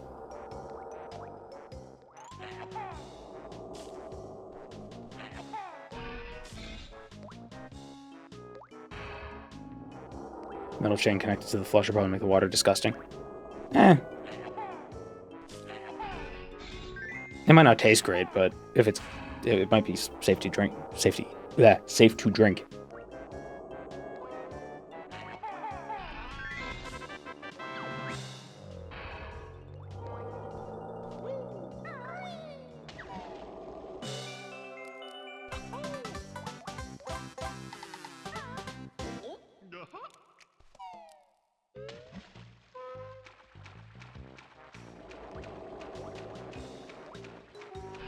I've never seen one of those toilets that have the tanks that are really high up with the pull chain. I wonder why we don't have to use those anymore. Like, what changed in the toilet technology to make those obsolete?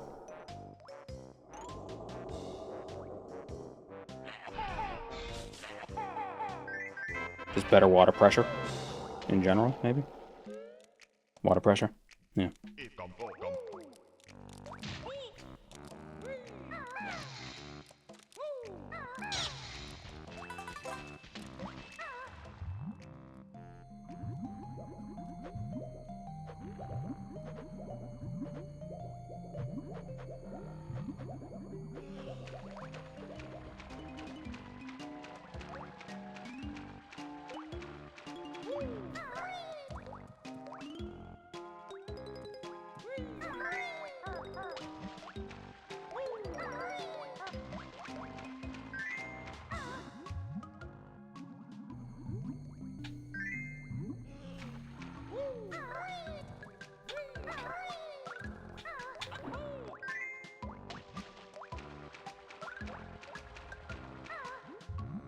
The smell in this fish would be awful.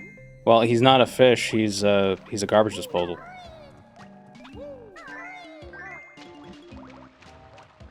So this isn't this isn't meat. This is actually it could still be meat, but it's old and rotten. So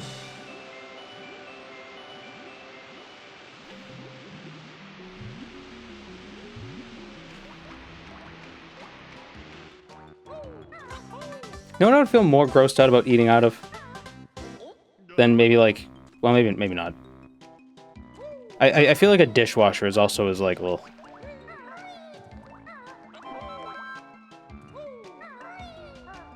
You know, once something goes in the dishwasher, I have to wash it. Like, if it doesn't wash in the dishwasher, and I need to use it, like, I have... Like, even if it's in there for a second, I have to clean it. I might as well have dropped it in the toilet. Be like, oh no, I gotta scrub it now.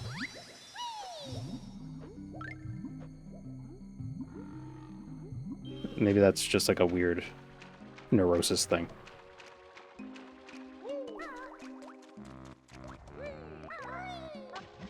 Where's Bottles here? Can you teach us how to golden feather?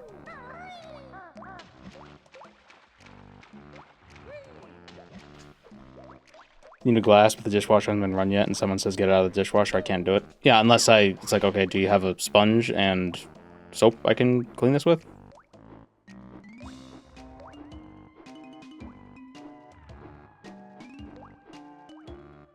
It's been in the dirty box. I can't use this.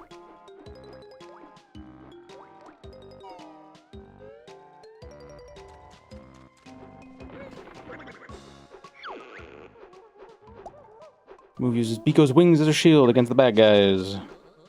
Does it make me invulnerable? Sure does.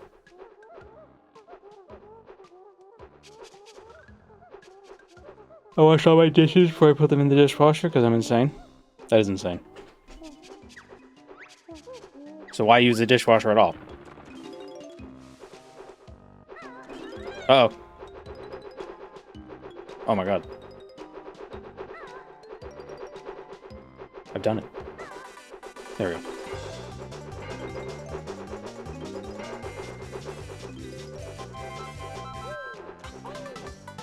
You're just upping your water bill for nothing.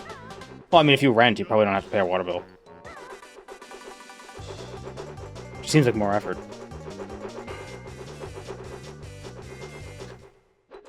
I believe you use more water hand washing than using the dishwasher, because dishwashers are remarkably efficient.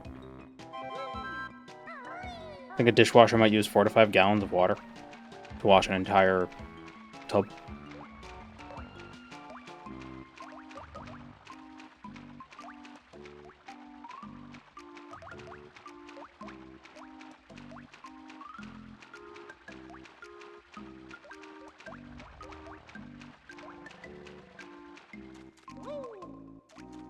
What I've been doing, you know, putting the detergent. I've been using powder detergent. Put the detergent in the little dispenser, and I put a little bit in the drum itself because the water here is hard, and it works wonderfully. Although I never changed the filter when I moved into this place. I didn't clean the filter, and I'm scared to now. Because I don't know when the last people, if they ever cleaned it. So I don't want to look at it.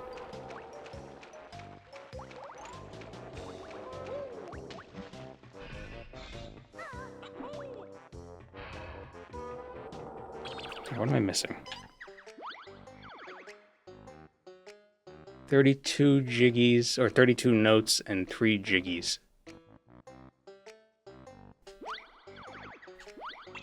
I don't even know where they could be.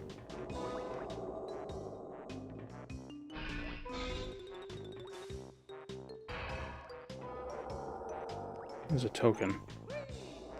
Oh, here's some jiggies. I mean, notes. Why aren't there some up here?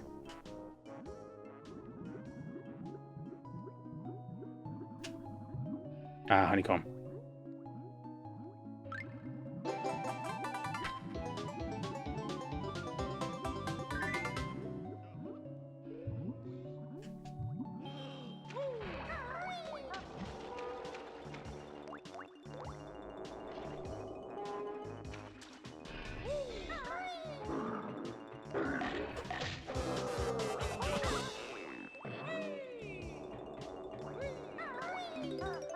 Damn it.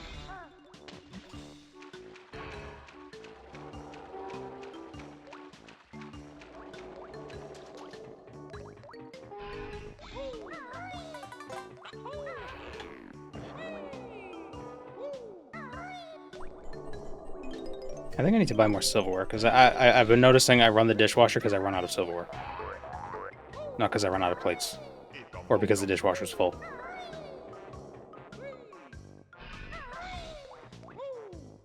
Specifically spoons.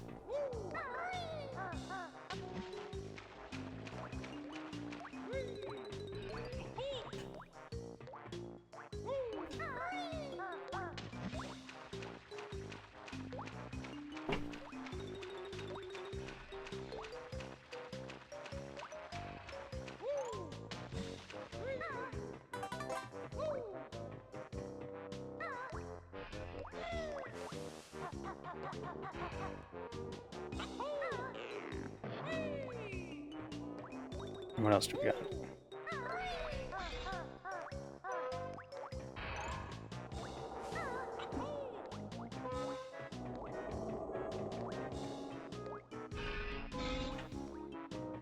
Can I first person and look around, or is that not a thing?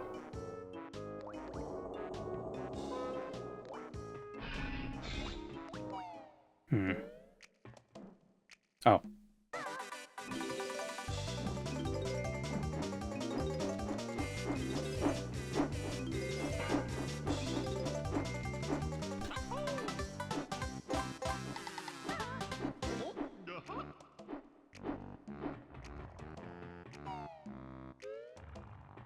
Canary Mary races and the second one sucked. Ugh, races.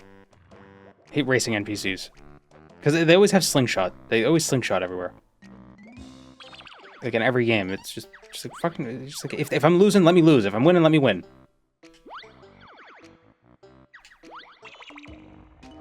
When it comes to racing in video games, very libertarian.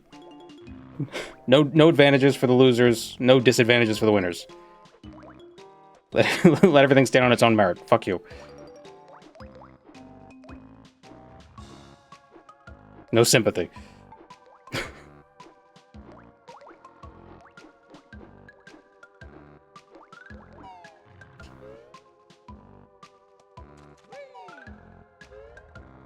That's what the Goron race in Majora's Mask for the gold powder. That's so annoying. And you kind of have to do it because you get the best sword in the freaking game.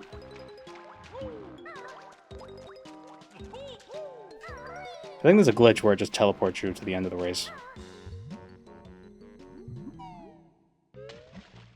The sword is pretty good, yeah.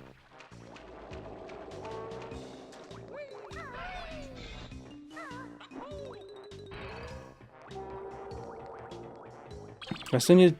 two more Jinjos. Where are the Jinjos? I just heard one. I think I just heard one go. Herp.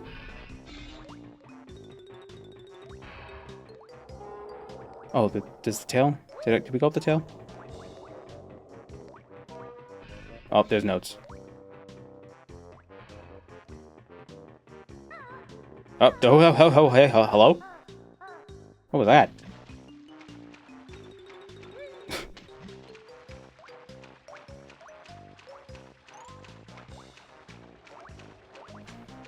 How do you feel about GTA 6 being $100? Is that confirmed? I wasn't gonna get it anyway. Not really a GTA fan. Because I remember a lot of... Maybe GTA 5 wasn't like this, but when I had played GTA Vice City, you know, way before I should have, it was a lot of escort quests, or a lot of, like, get to this place before this time, or get to there before this person. Like, I don't want to do any of that. I hate all that. Even when I was a wee lad, I hated those quests.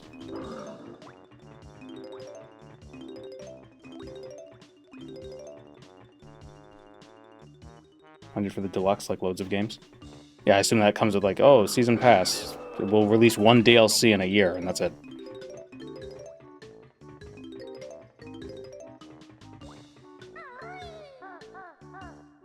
Would you also like a digital trophy? Not an actual trophy like we used to do.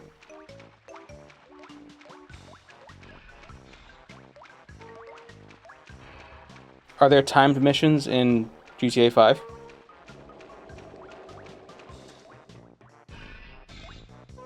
San Andreas is the best for that one. Really cut down on the timed missions. GTA South Africa.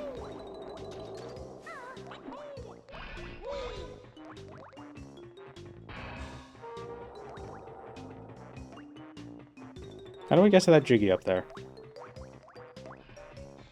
How do I open that?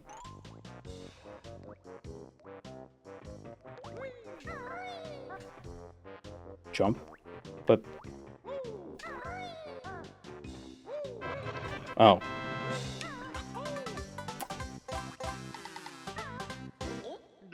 That's stupid.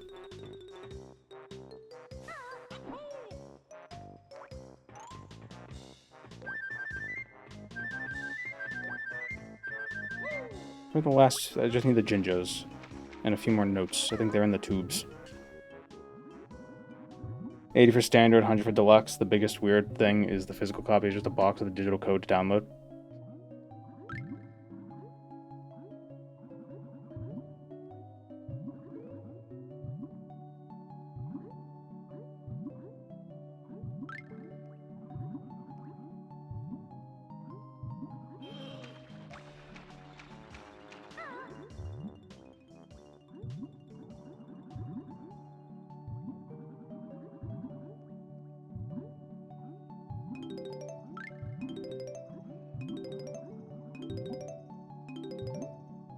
Car customization is locked to the $100 version.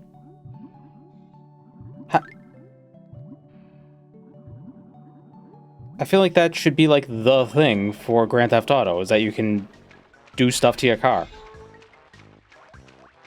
Right?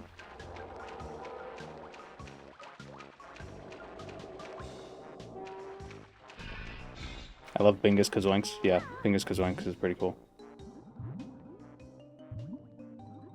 It's a specific shop, not all car customization. That still sucks.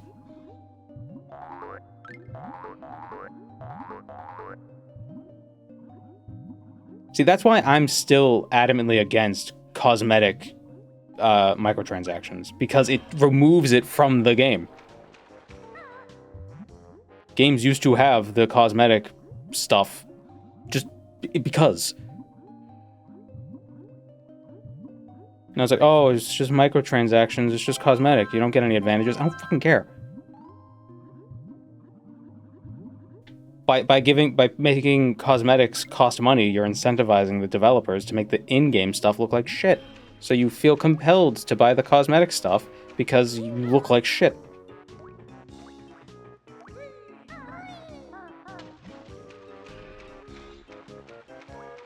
It's the whole foot in the door stuff. That it's like, no, don't let their foot in the door. Slam the door in their face. And, you know, tell them to piss off. So I remember when, like, RuneScape 3's microtransactions were really horrendous before they made huge changes recently. People were always, you know, theory crafting, you know, concessions and things. Like, oh, well, what if it's like this? What if it's like that? What if they do this and remove it like this? And, you know, and I'm like, no, just remove it. Like, oh, they can't do that. Well, then the fucking that's not enough then. Like, why am I gonna compromise with them? They're not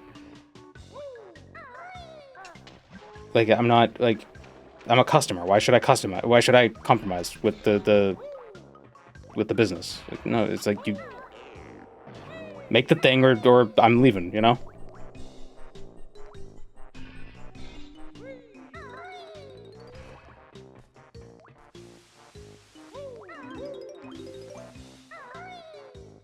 It's like, oh, you're entitled. Well, yeah, I am entitled. I spent money on this.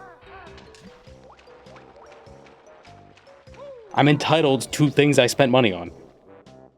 If I don't think the money is worth the value, then I'm gonna be upset.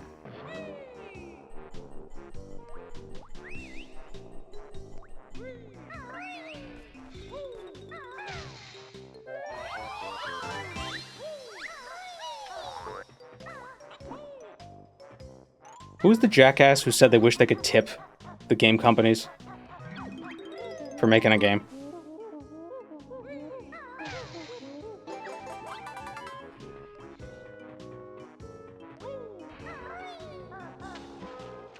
Is that a Blizzard guy? Paid content for single-player games needs to be expansions. Yeah, like new content, new stuff, more game. Tipping indie devs is a good thing, I think. No, I think they should just sell their product and then get their money for the product they made.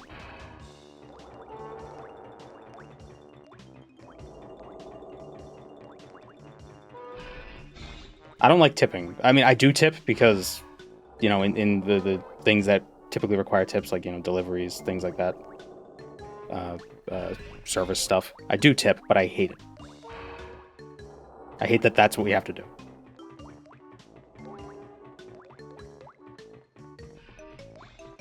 So I'm not gonna... It's not gonna be like, oh, we should start adding tips to things that don't typically have tips. No, no, no, no, no. That's the wrong way around. Mr. Pink from Reservoir Dogs? Why, what did I say? I've never seen Reservoir Dogs.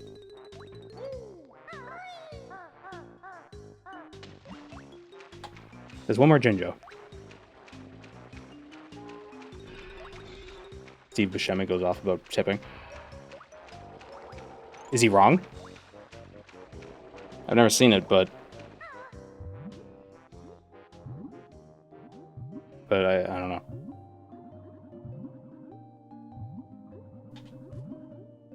Here it is. 8-minute scene about tipping in which Steve Buscemi says he never tips. Yeah, I don't never tip. I just wish we didn't have, like, I wish people didn't have to rely on tips. That sucks.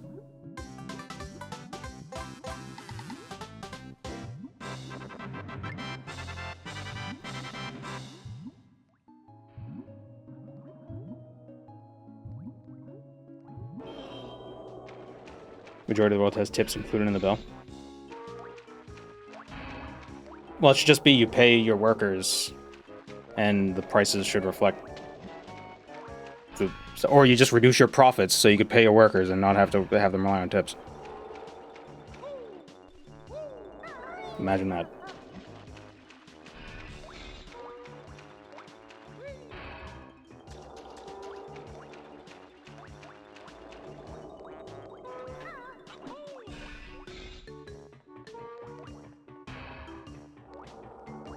How will I afford my super yacht? But it's not even that. It's like local places also do it. Like, not even like these super big businesses. Or like, you know, tiny franchises.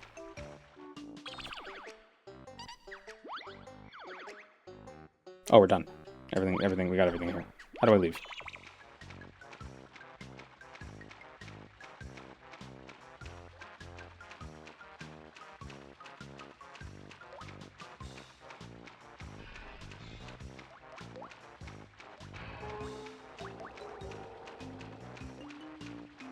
And what's crazy is, like, there's, depending on, like, if you go to a restaurant and if the size of your party is big enough, you get, like, gratuity added on.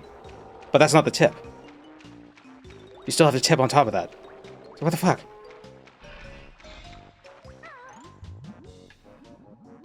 Like, each plate is already, like, 25 bucks. You just don't want to put the higher price on the menu, you prick.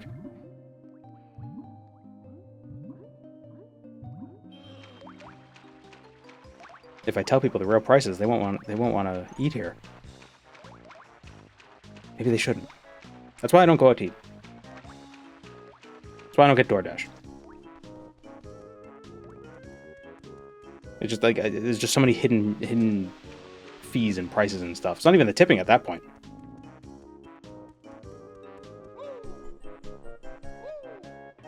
With DoorDash, the tipping is the least expensive part.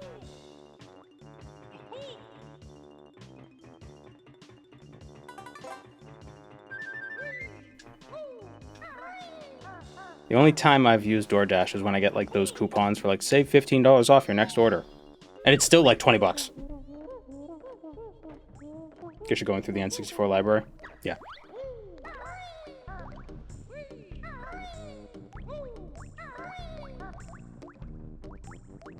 Variety Friday is a...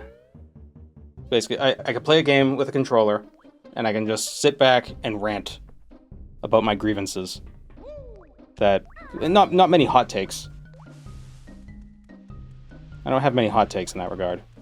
But I still like to complain about it.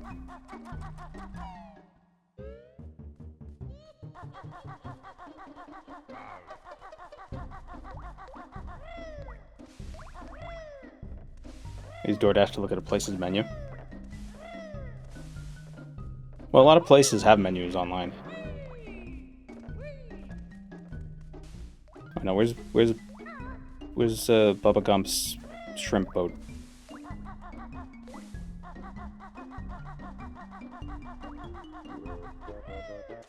That's Forrest Gump, right?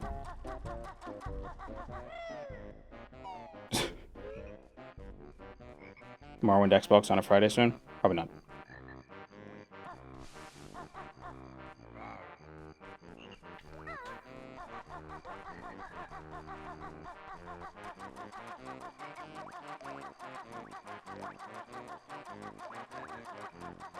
But, like, there's one order I would sometimes get, because, so Burger King's online, or their little mobile app, for pickup, you could set it up and you can get certain discounts for things at certain participating Burger Kings. And I'd be able to get, you know, a burger and fries for like $8. You know, I mean, it's not cheap for just a burger and fries, but it's also not ludicrously expensive. When I try to do it through DoorDash, it's like $18. And then you have to tip.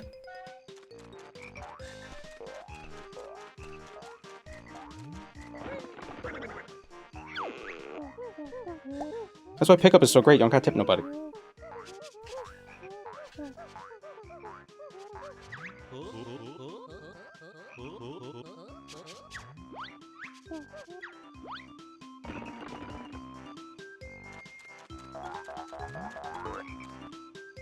I got 2 burritos, a fry, and a drink from Del Taco. It cost me nearly $40 the other day.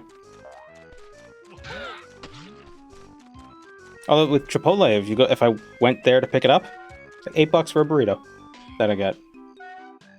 Deliver it, $25. Not paying $25 for a burrito. I could make like 15 burritos at home for the same price. And just freeze them.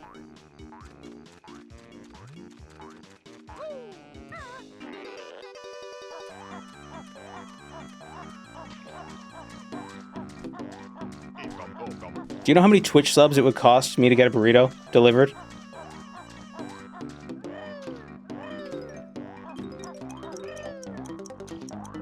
Like 10. Crazy.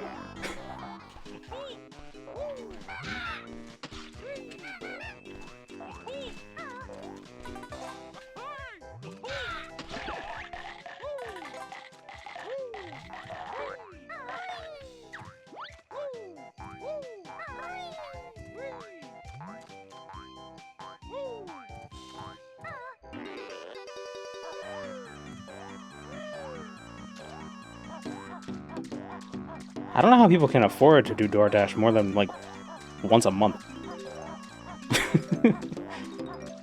What a luxury. Why does a mole need to teach you to put on boots? Put on boots? I don't know. Debt? Credit cards? Yeah.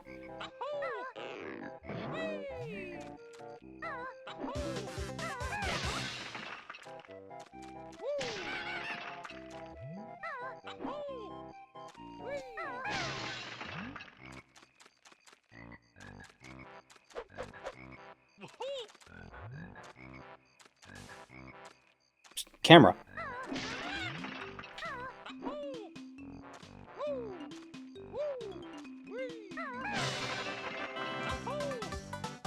There was a Jiggy in a egg. I only got DoorDash because I forgot my food for my overnight shift. Yeah, like, I mean, it's good that it exists for certain things, but man, to do it as like a habit. Oof. Probably be cheaper to Uber it to the place and pick it up yourself.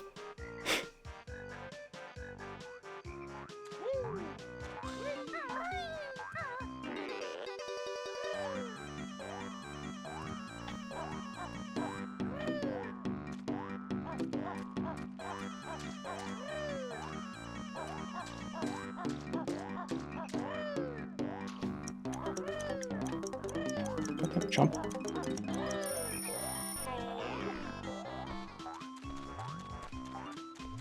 Maybe one way? Yeah, you're probably right about that.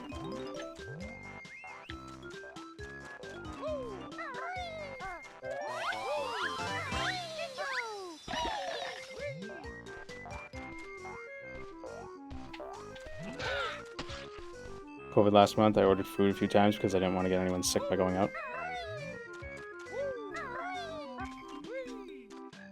I think part of it's also just takeout's expensive just to begin with. Delivery or not, you know.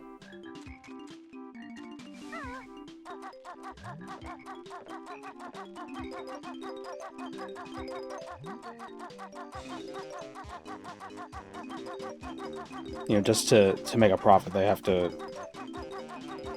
sell the stuff at quite a high price.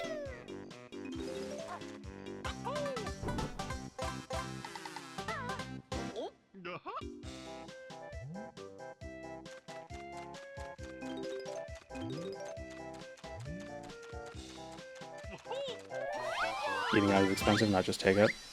Well, I mean, I figure like a restaurant that I feel. If you go to a restaurant, I wouldn't call that takeout, and I feel like that's never been cheap, because you're also, you know, you're paying for your food, but also service, atmosphere. Ideally, there's more to it than just the food, which is why I hate restaurants that are loud and period. But the ones that are quiet are probably really expensive. I've never been to one. One of the fancy restaurants, because I don't want to dress up to go eat.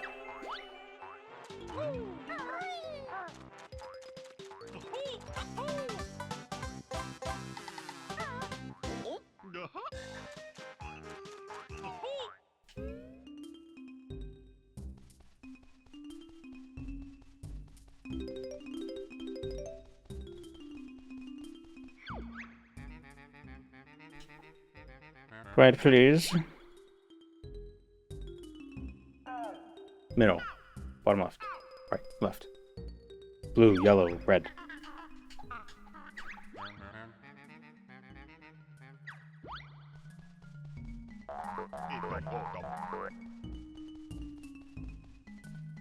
Those diners and buffet style places fall under eating out these days. Well, I don't know. I feel like I need like a sit-down restaurant is what I think of when, you know, you're going out to eat.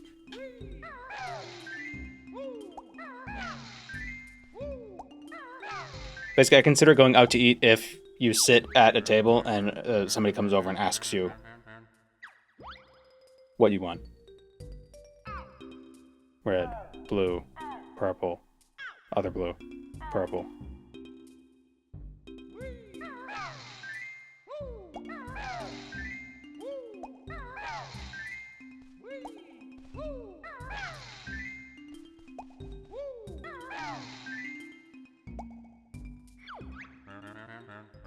Sitting at a fast food joint is eating out even if there's no waiter? I wouldn't say so. I wouldn't call it that. Blue, purple, other purple, blue, purple, red, other purple. Oh, fuck.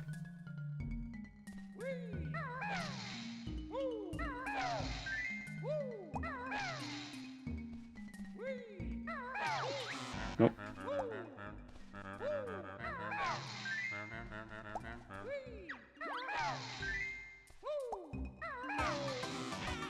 Oh, I died. I didn't realize that did damage. Oops.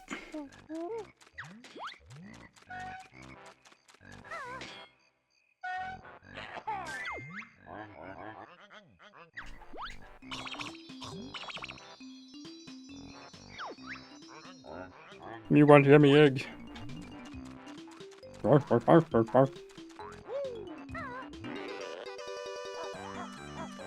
Still can understand how people can eat in a fast food place. Why?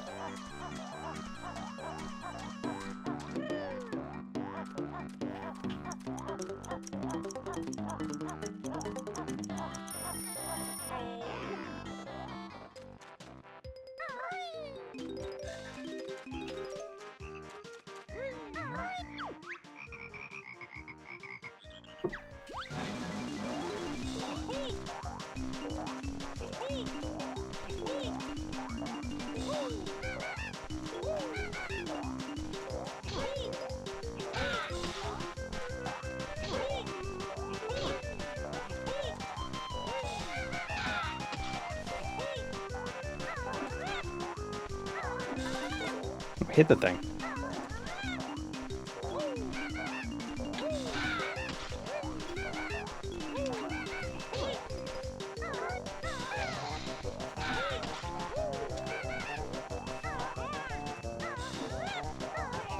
God damn it. Stop jumping.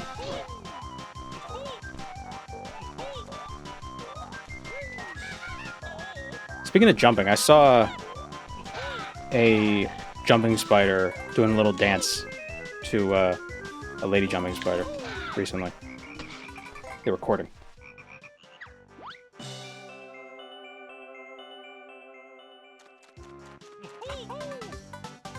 I don't know if it worked out.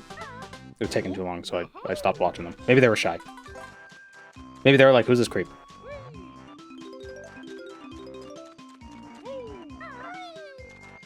Being a third wheel? Yeah, kind of.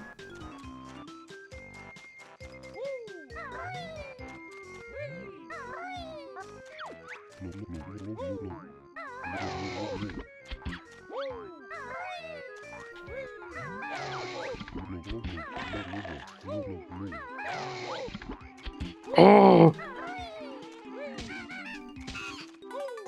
A funny sound effect.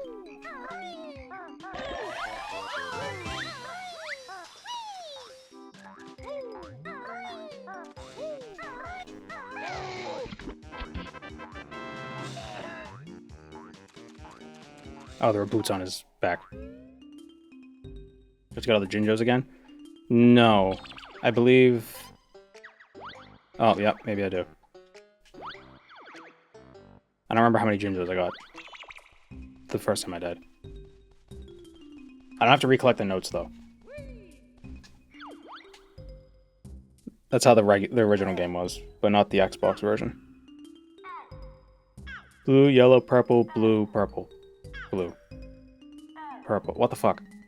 Blue, yellow... Oh, God, I didn't realize it would be this long.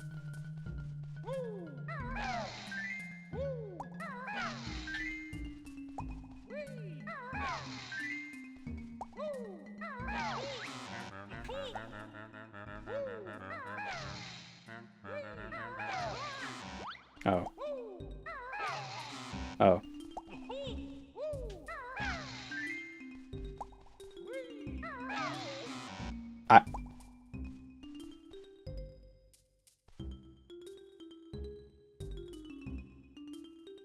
Blue, yellow, purple. This one? Shit!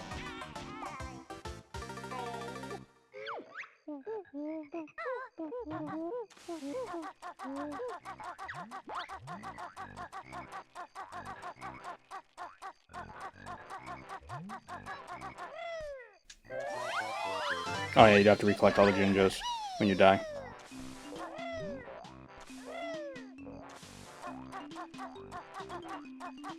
That's why I was so nervous about dying in Clanker's waterhole. Not a big platformer enjoyer, but the character of this game makes it for me. Yeah.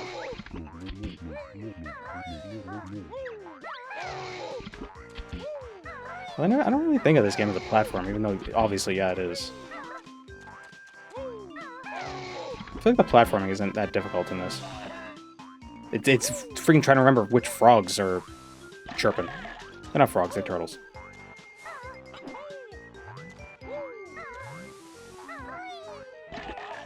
Did Jinjos die with you?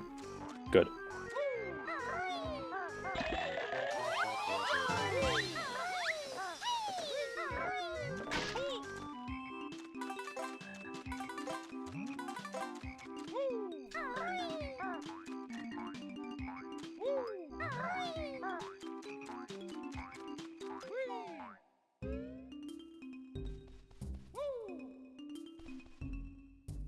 Alright, somebody clip this. so I don't lose. Light blue, red, light purple, purple, yellow, light purple, light blue, red,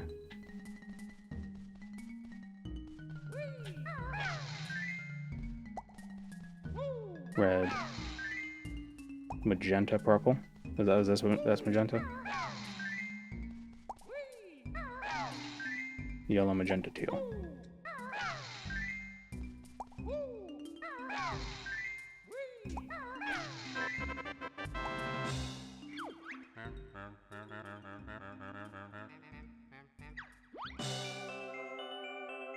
It's weird. Usually these memory games will have you do 3, 4, and then 5. They don't go up to 7. Or if it does go up to 7, it's the same pattern, but like repeated. You know, so it'd be like red, blue, green, blue, green, yellow, red, blue, green, yellow, purple. You know. Thanks for the clip. I figured it out though. All by myself. Better not narc on me.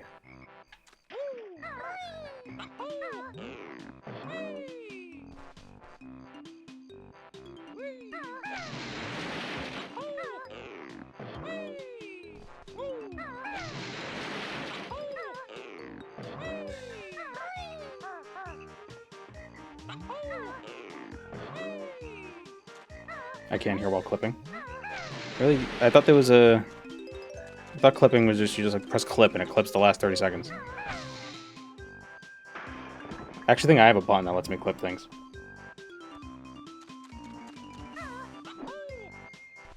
It opens an edit window? Oh.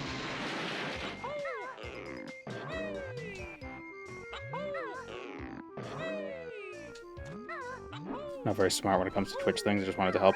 I don't worry, I don't understand Twitch either. I've only been doing this for like, what, 2 years?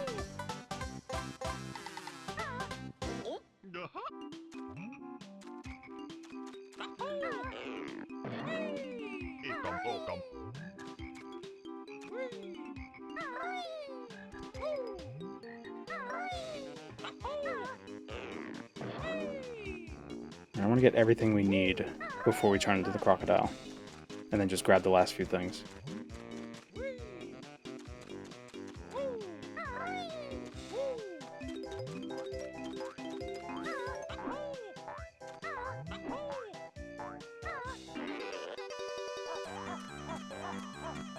It's over this way.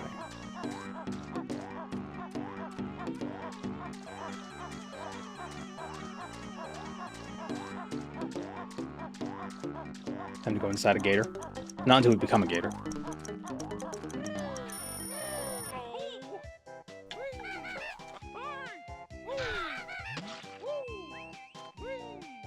I mean, I don't know how we're gonna go inside. We can't fit. Whoa.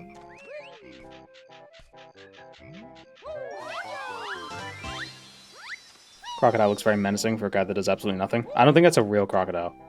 I think it's supposed to be... I don't even know. Is it supposed to be a real crocodile?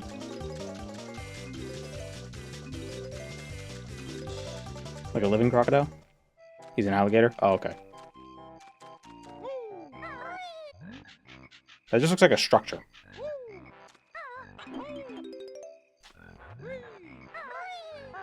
Oh, swamp sausages.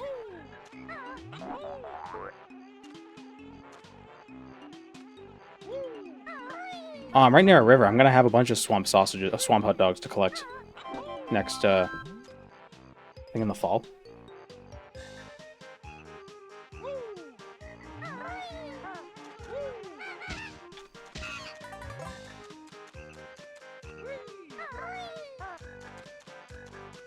Cattails? No, there's no cats in the river. It's swamp hot dogs. Or marsh hot dogs. Depending on what region you're from. Damn it.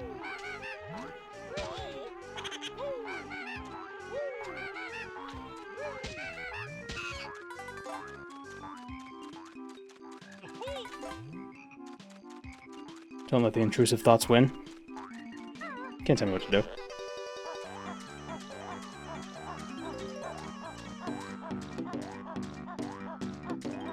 The depth perception in this game? Yeah, it's not that good. I don't know what other games do to make depth perception better.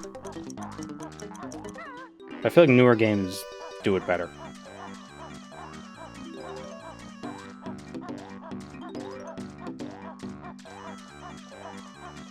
Go on the 3DS and use the 3D feature. Yeah, but that sucks.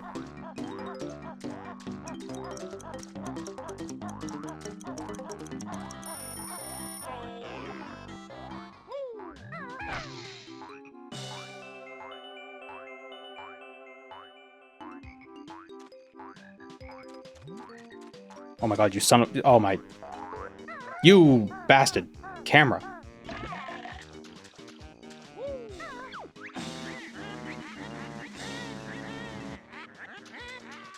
Second game, Kazooie becomes a gun. Yeah.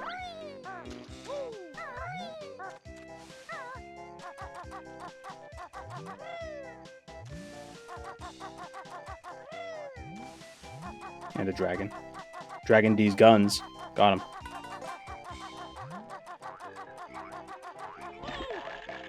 Damn it.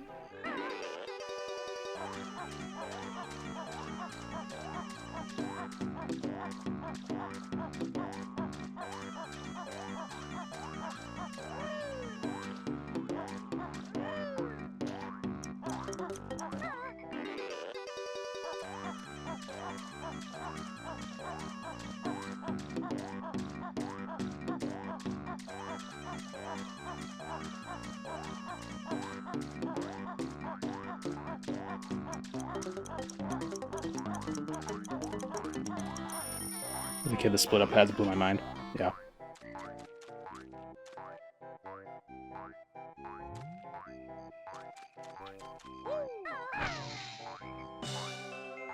Yeah, so you know how the camera's a pain in the ass in this game? So we have a puzzle that's gonna, like, actually rip the camera away from the player's control. Oh, maybe not. Okay.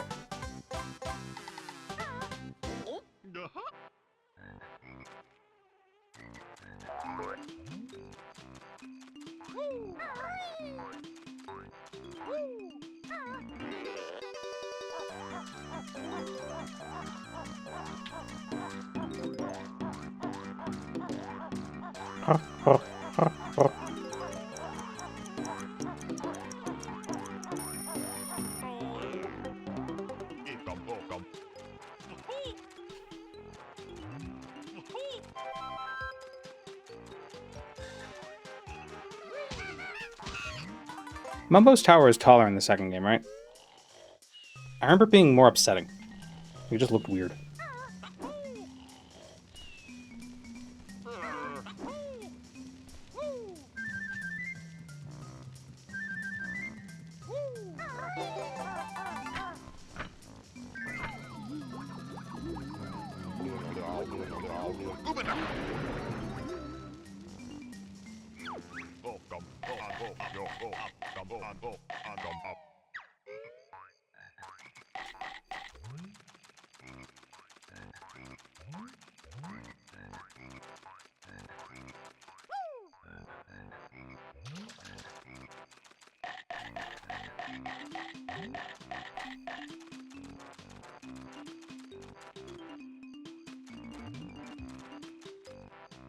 Am I actually a crocodile or am I an alligator? I know it's usually, you can tell by the shape of the snout, but there's also a tooth thing. Do crocodile teeth stick out of their mouths? Or is it alligator?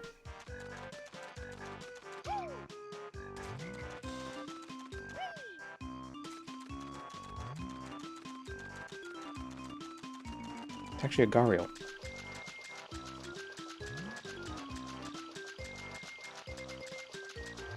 Well, whatever he is, he's very cute.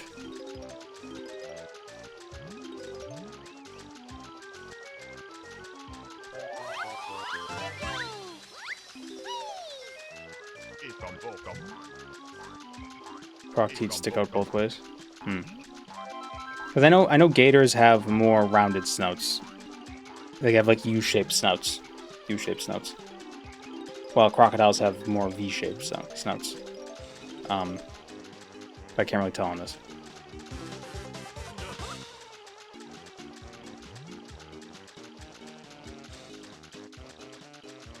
Watermelon lemonade is so good. Ew. Watermelon.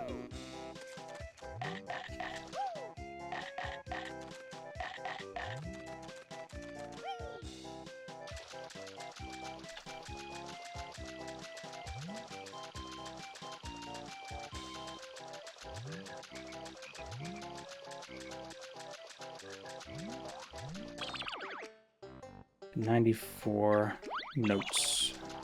I have a feeling the last 6 notes are inside the crocodile. How many jiggies do we got? 7 out of 10. 3 more. Gators are pure water type, whereas crocodiles are ground dark.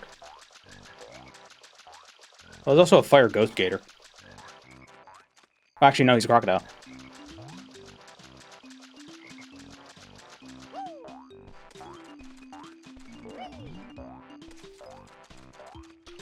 Oh, there's the jiggy for the eggs in the gator mouth.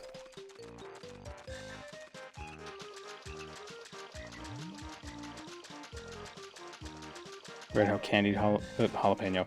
Candied watermelon tastes nothing like actual watermelon. Yeah, but it's also gross.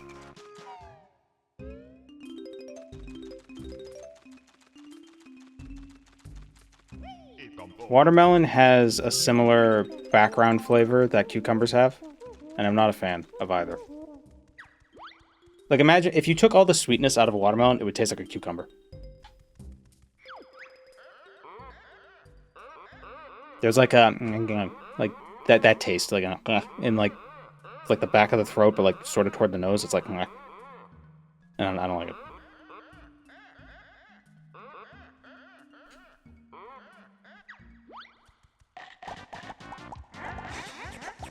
These are the little guys that look like that bad guy in this Fire Temple, the Scarecrow guy in the Ocarina of Time Fire Temple.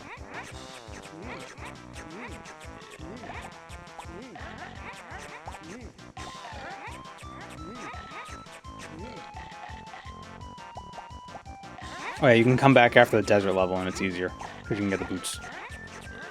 Use the speed boots.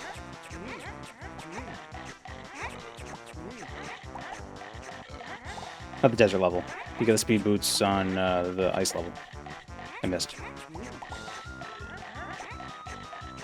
Why the friggin'... I would never expect a crocodile to be slippery.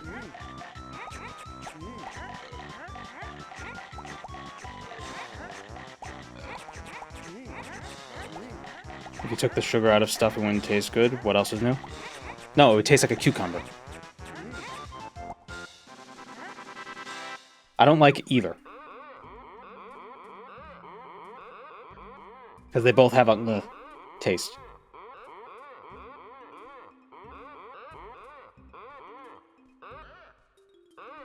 Just background taste? That's the OnlyFans.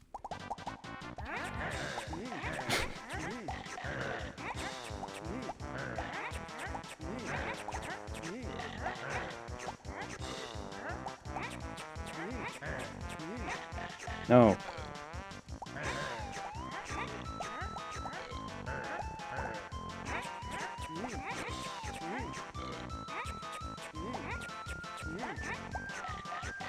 It might be worth getting the shoes.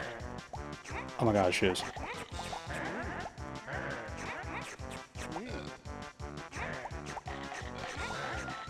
God damn it.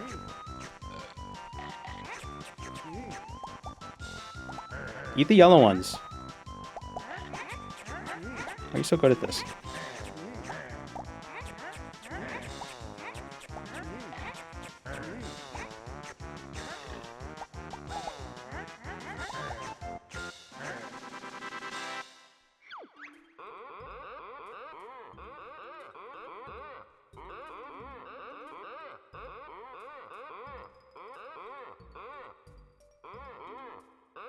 Okay, now they switch.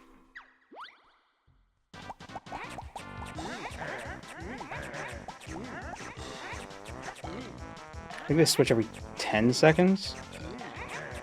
Yeah, something like that. Oh my god, why is he so fast? Oh, but I was in front of him, so he was pushing me.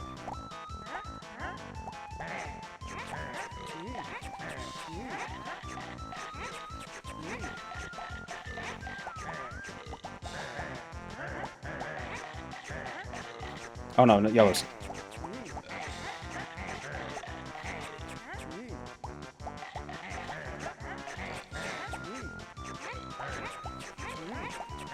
Mine.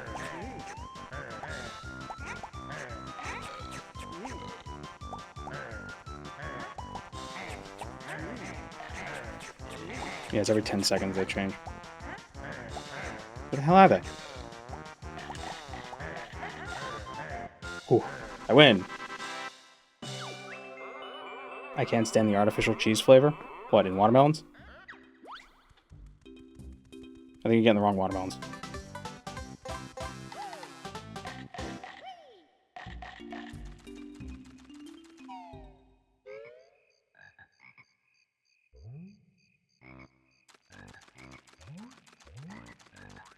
I had no idea it was every 10 seconds. I just assumed it was random. Yep. 10 seconds. Ish.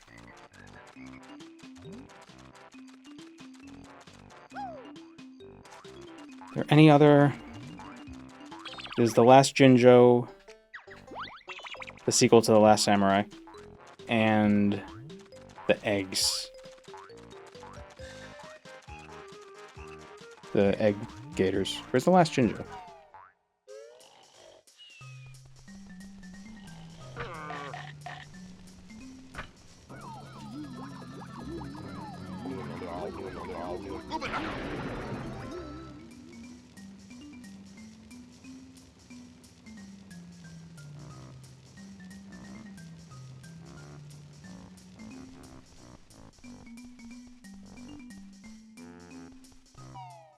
What the hell is this? What is this? Oh.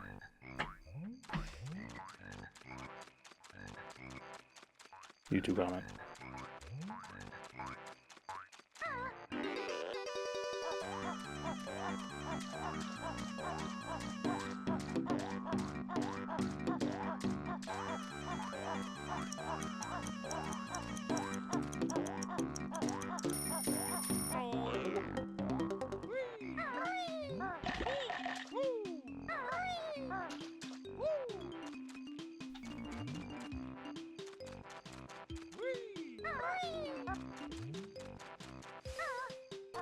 Where is The Last Jinjo?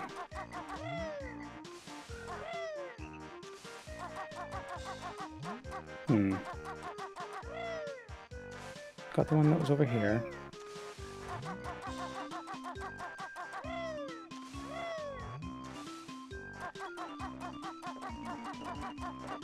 Is the gator...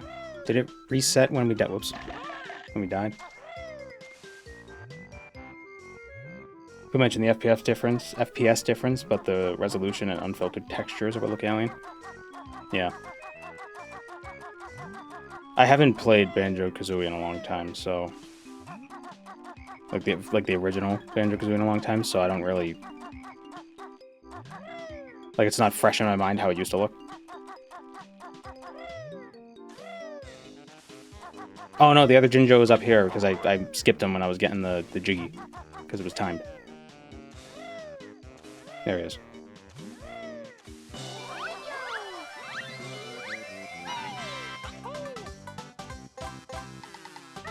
Play the 360 version, ever replayed it? Yeah. Yeah, that was the most recent version I had played.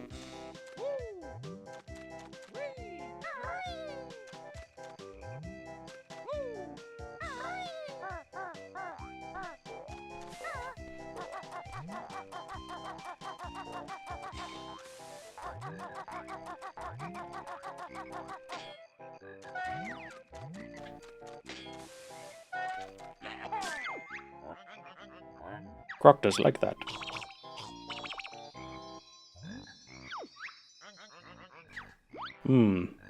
Put your eggs on my mouth. Mr. Bucket? Put your balls in my mouth, Mr. Bucket.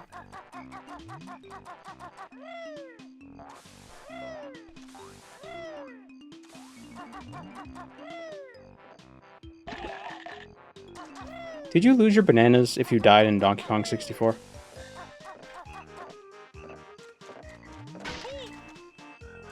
No? Okay, so they learned.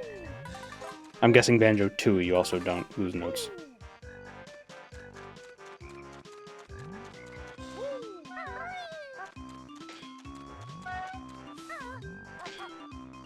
Keep pressing the wrong things.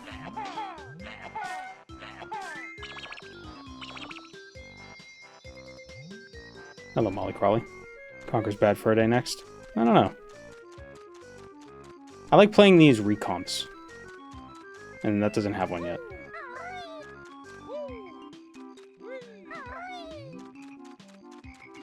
Although a lot of these people, I don't know, did the original games have a lot of pop-in like this? Or is that mostly, is there just like a larger draw distance?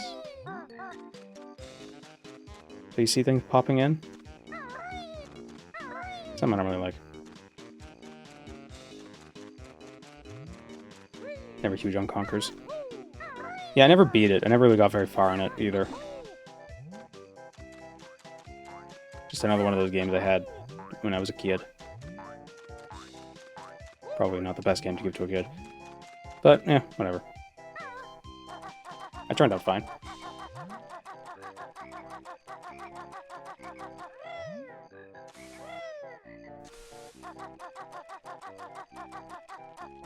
Where's the...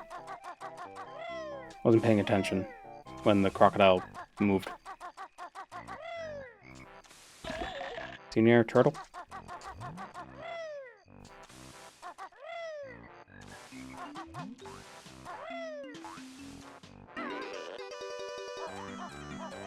Nope. Been a lot of Conquerors doing split screen deathmatch with my friends. Yes. Oh, I totally forgot about that. Isn't it you like play as like stuffed animals? Or, like one side is stuffed animals, the other side is squirrels. Do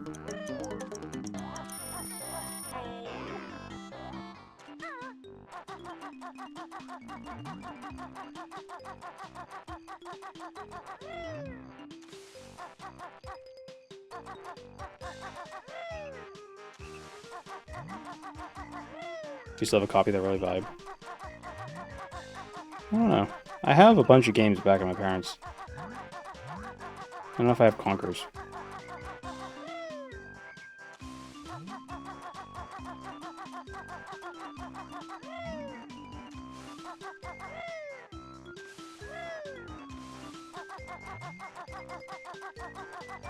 Teddies.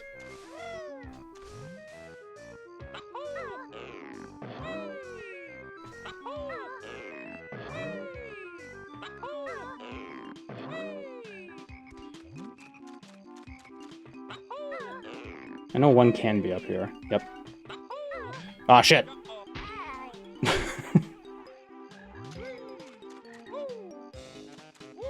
Why are there feathers here if there's no flight pads?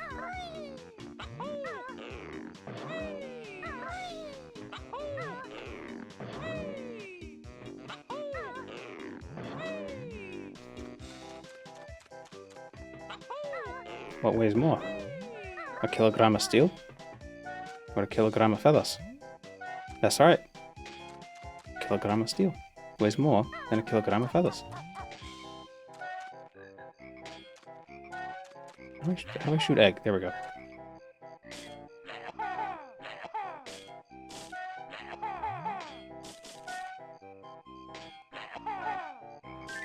There we go. Alright, outside the crocodile guy.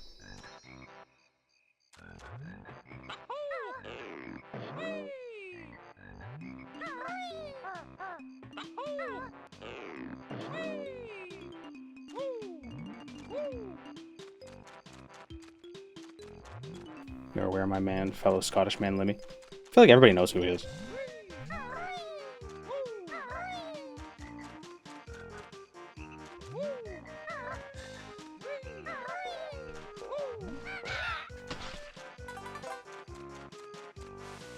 At least they know the bit.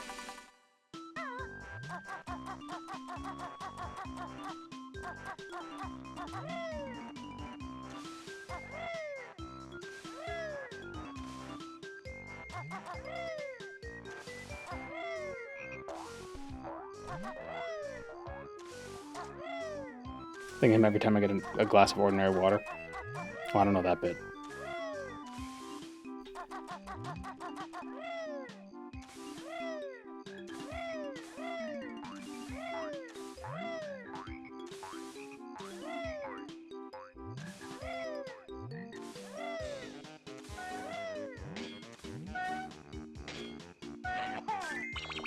And one more. And the turtle.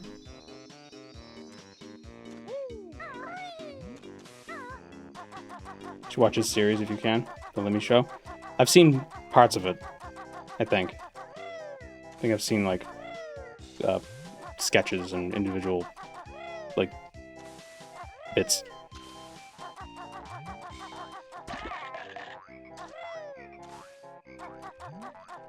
Got into an argument with a very stubborn friend because he didn't get that a kilogram is steel, and feathers weighed the same. But steel is heavier.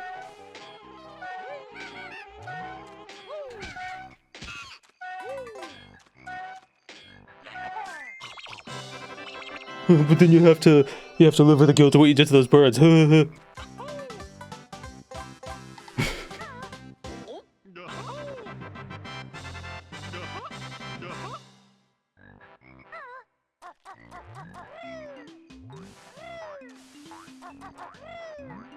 hate that you can't just exit the course without losing, you know, getting a game over.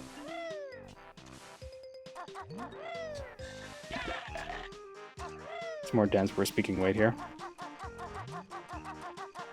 But steel is heavier.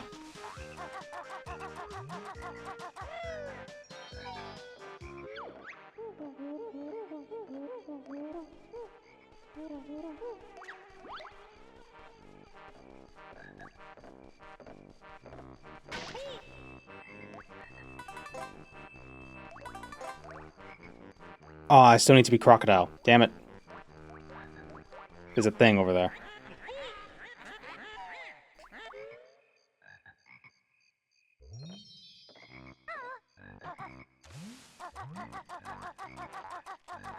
I mean, if you want to get technical, you can't really talk about weight and kilograms, because kilogram isn't a measure of weight, it's a measure of mass.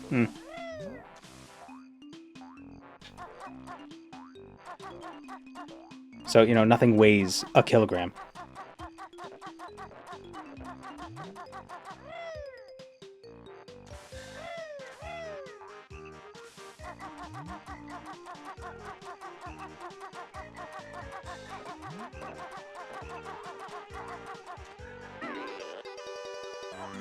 And if you want to get the metric weight of something, you have to multiply the kilograms by 9.81? That's so silly. Why would you do it that way? In Imperial, you just multiply, or you just divide the ounces by 16. It's so much easier. 9.81, that's crazy.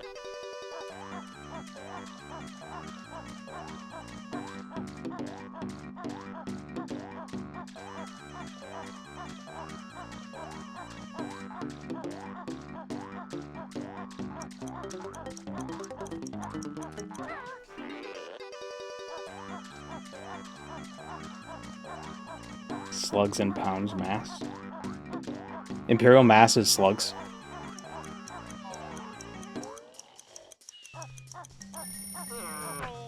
That does sound cooler.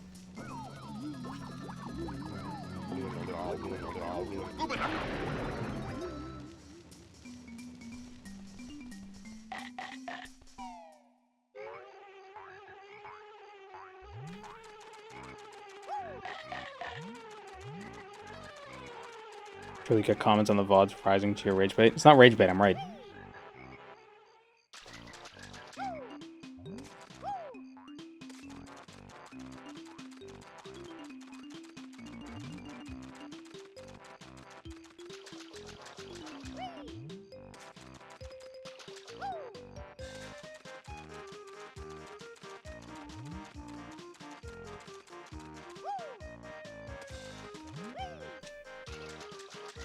Britain doesn't use the BTU, but the US does use it.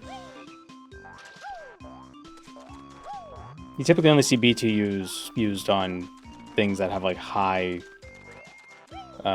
thermal loads.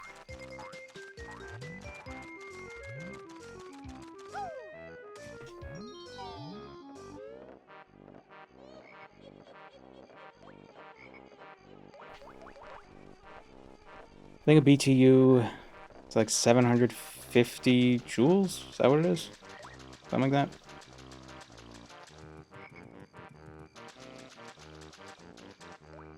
Let me see. How many joules is a BTU? 1055. Okay, so what is 750? How many kilowatt hours is a BTU?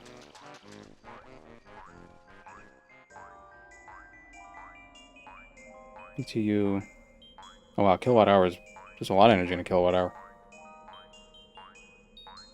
3,400 BTUs in a kilowatt hour. Horsepower? Well, horsepower is like 750 watts, right? How many watts is a horsepower? 745 watts. Oh, I might be thinking of 100 cubic feet of water is about 750 gallons. How many gallons is 100 cubic feet of water? Yeah, 748.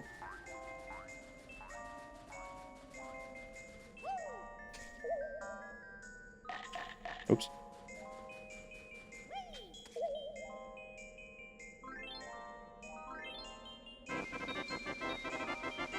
Horses don't have watts. Engines don't have horses.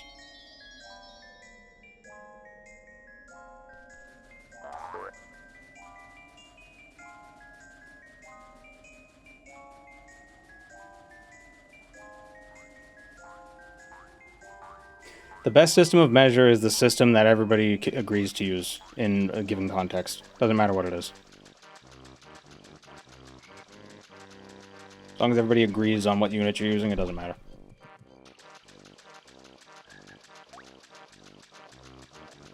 You're going to be punching all the numbers into a computer anyway. You don't have to worry about, oh, the conversion's easier to do in your head. Well, if you're doing really important math, maybe you shouldn't be doing it in your head. Keep everything as nondescript units first. Variables, and then plug in the numbers. How many more days are we going to argue about measurements?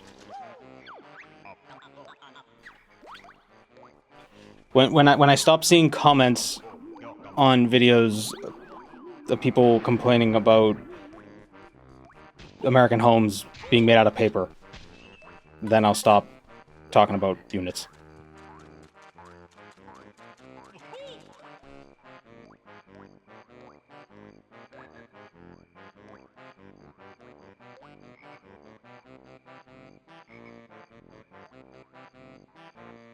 A 1 to 5 unit of paper size looks at America. That one I don't even care. Like, who even gives a shit? Oh, I need to scale my paper up, but I can't because the ratio is not the same. Okay, what? So?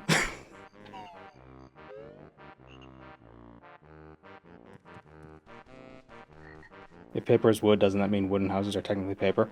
No. It would mean paper houses are technically wood.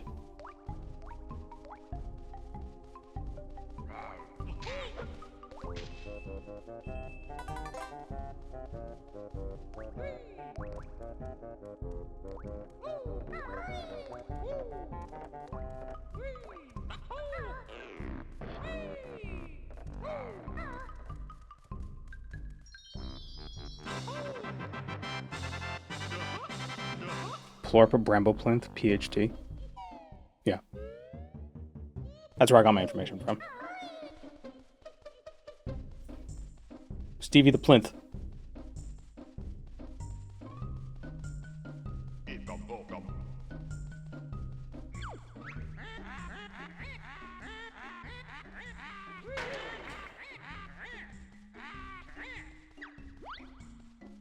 Oh, I thought there was a cauldron in here.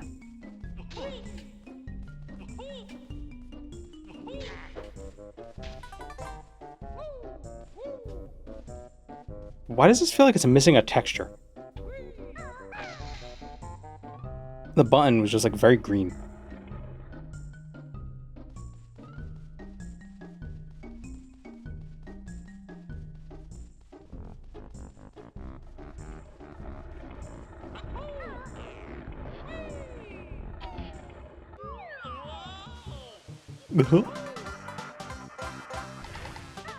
So you can green screen yourself into the button. I should do that in the VOD. Just for that one moment. Just have my face on the button.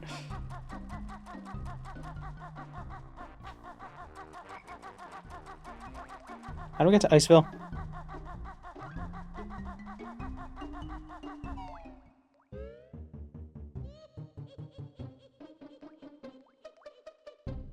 You can deny paper houses all you want, but look at Arizona. Look at a house in Arizona and tell me it isn't made out of paper walls. I don't know about Arizona houses.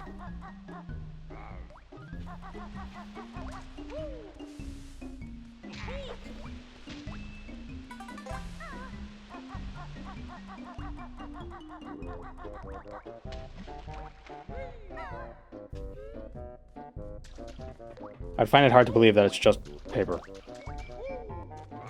Because, you know, it might not get that... It might be dry in Arizona.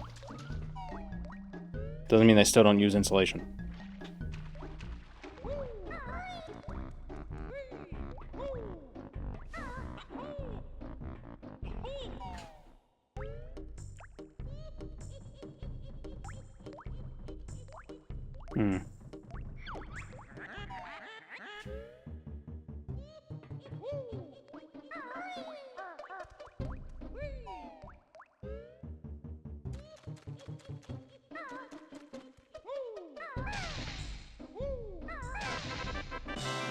What I find funny are fieldstone foundations.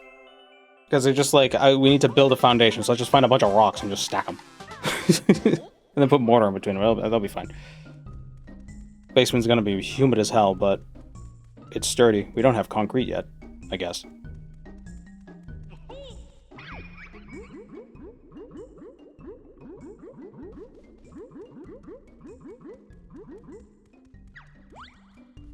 Wooden frame, wire mesh, paper insulation, drywall interior, and stucco exterior.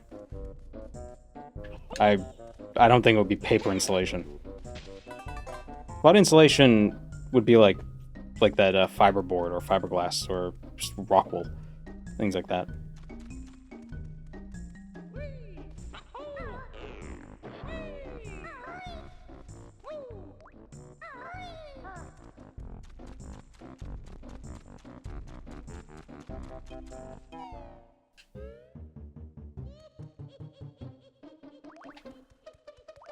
But if that's the best way of building houses in, you know, very arid environments, I mean, why wouldn't you?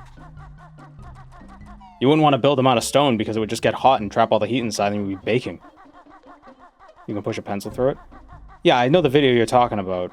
You push a pencil through it, but that's not a finished wall.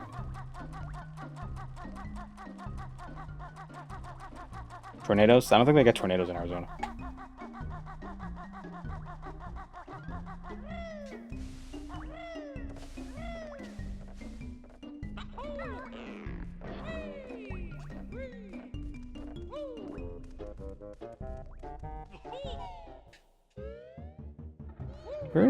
Where's the ice level?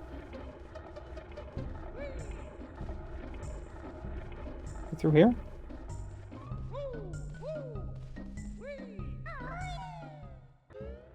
Yes.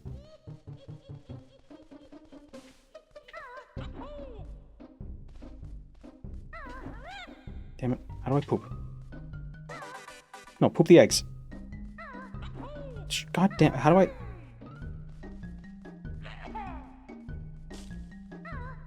No. What is the button for pooping? No, what the hell? Okay, there we go. I don't know why I did that.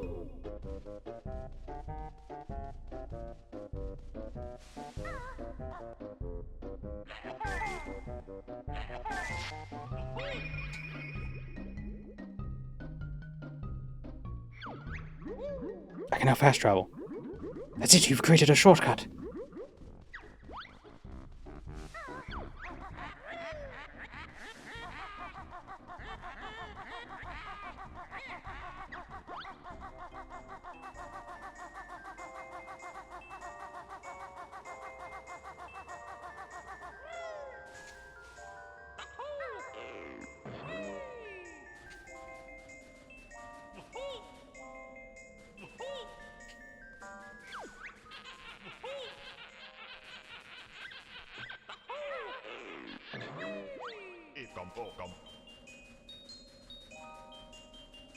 It must be so interesting, video games, if you're in the Southern Hemisphere, because every ice level is Christmas themed in every video game.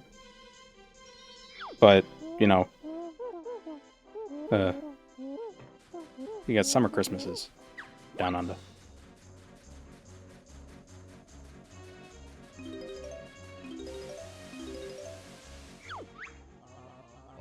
Oh, my stomach.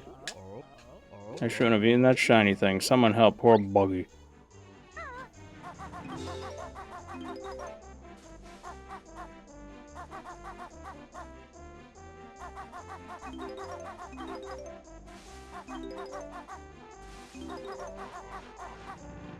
So media in general is wintry Christmas stuff. Yeah. But it's not just Christmas is always winter themed. It's that winter is always Christmas themed. You got like sleigh bells, you know, in the music.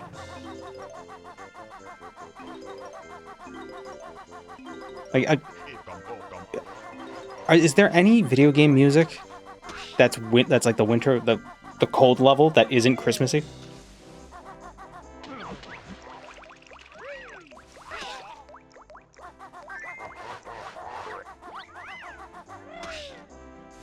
So all of Skyrim's music is just go to Winterhold and it's just Jingle Bells. Undertale, Bloodborne, Halo.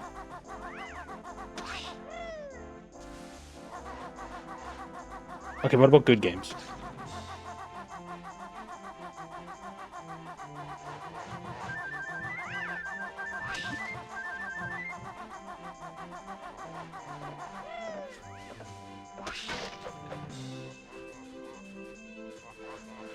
Stardew's Winter isn't super Christmassy. Well, that one would make sense to be Christmassy.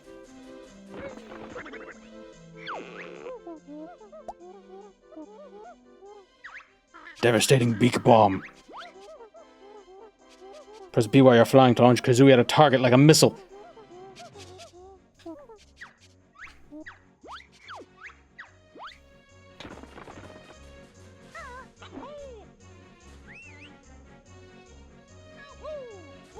Oh. Oh. I love that the swoosh is just a guy. So funny. They should make a video game that's all a cappella. Every sound effect is just one person making noises. Call it like, I don't know. Think of a joke, and then pretend I said it, and then laugh.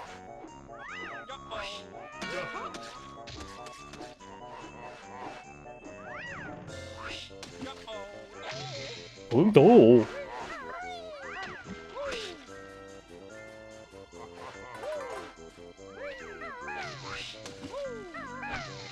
Like Gothic? Are all of Gothic sound effects just a guy making noises?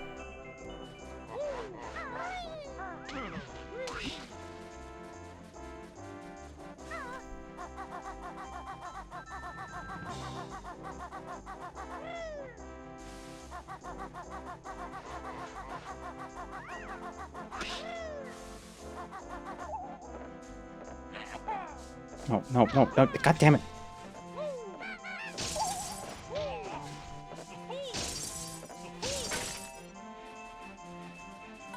You know how heavy a block of ice that size would be?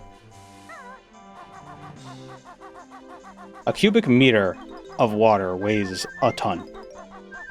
Literally a ton. Like, not like a lot, but like literally, you know, 1,000 kilograms, 2,200 pounds. Ice, a little bit less.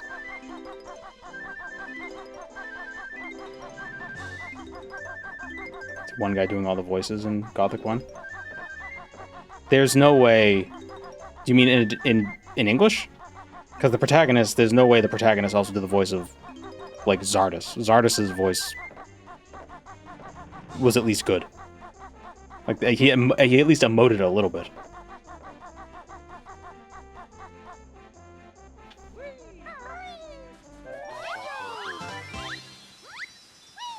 How do I remember his name?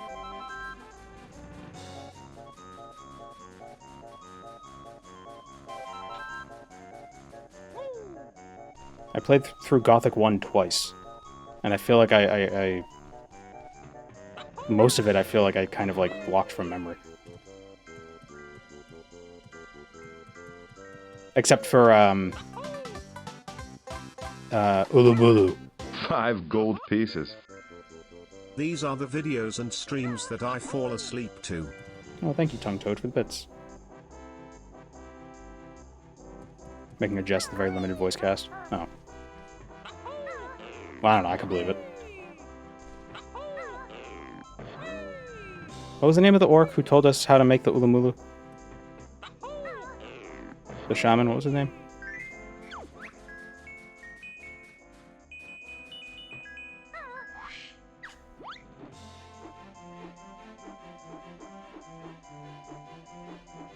Urshak. And what was the name of the one who made it for you?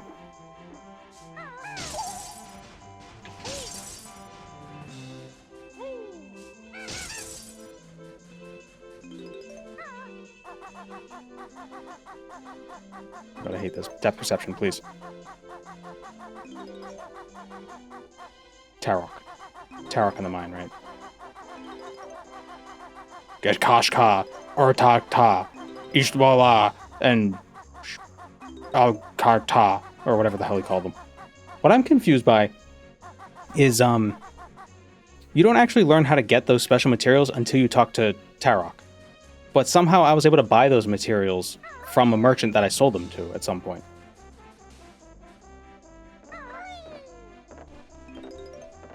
So that confused me. I don't know what was up with that. Unless I thought I did, and I just happened to kill those creatures again and get the correct pieces, just incidentally.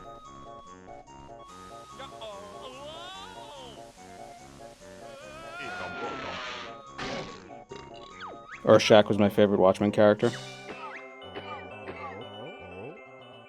Urshak not locked in here with you. Urshak locked in here with me. Wait.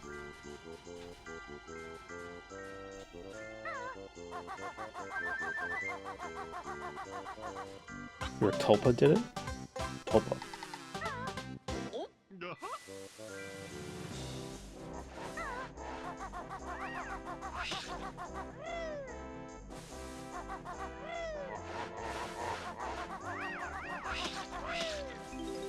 I think they unlock the option to get it once you get the quest.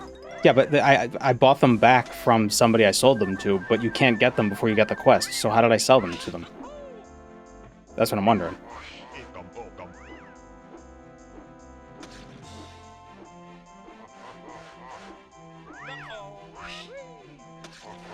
You know, I go back and watch the VOD, but I don't really want to.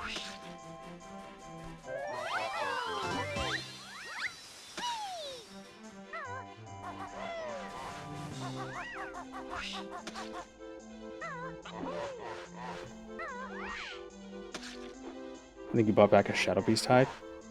But the thing is, I didn't kill those creatures again afterwards to get the correct pieces, so I don't know what that was about. I think I only went to kill, like, one thing.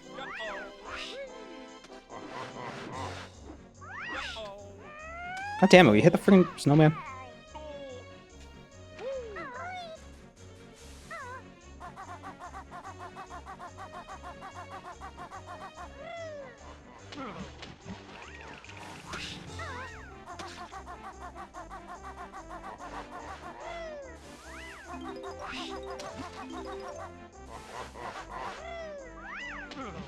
So weird. Sometimes I see something happen on the chat side of the screen, but I looked at it, there's nothing new. I don't know what I'm seeing. Yeah.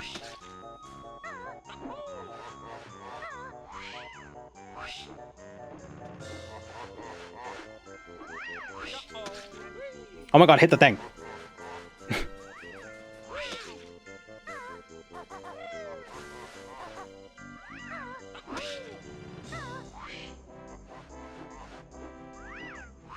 I'm gonna go for the other one.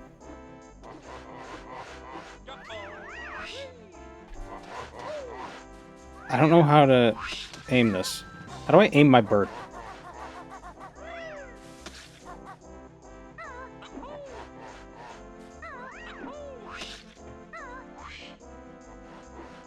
Welcome, Moon and Star. I have prepared a place for you. Thank you, Siren, for the prime. There we go.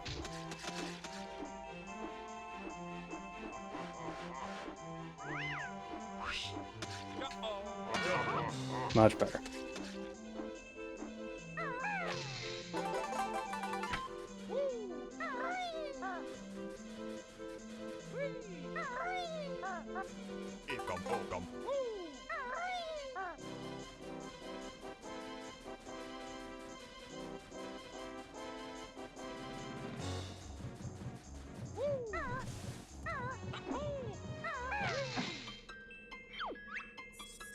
We're the Twinklies.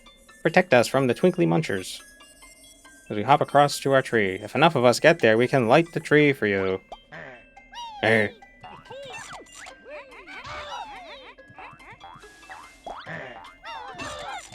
No, Twinklies.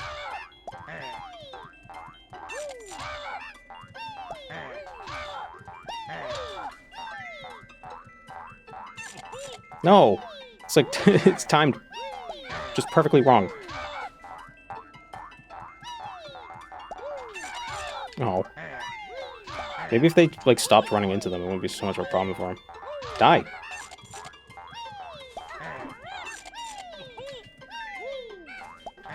Kill the thing! Oh my god.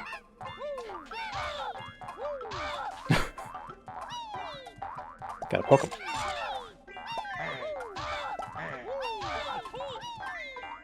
Beautiful ecosystem.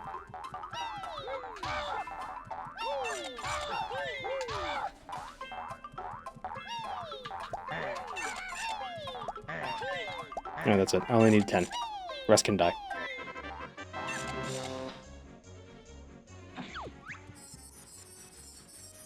That was close, but we made it. Kinda.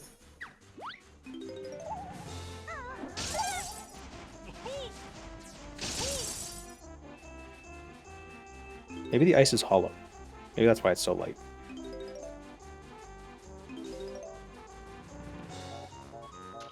Just finished your Ocarina of Time playthrough VOD, and now you're here. Never left. Speedrun technique is that they literally cannot spawn off screen, so you just look away. Oh, I wish I knew that.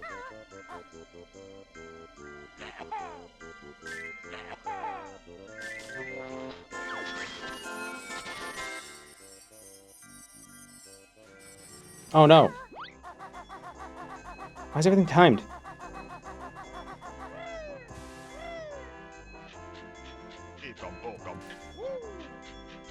Thanks for helping us. Oh, that... Wait, what was timed?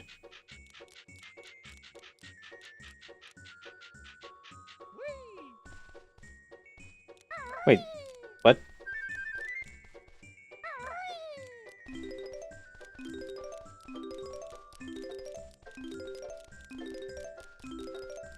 Was I supposed to fly through the star for that? Within 60 seconds? I thought the thing shattered. Oh, maybe you fly through it, then it shatters. Hey, timers in video games? We well do.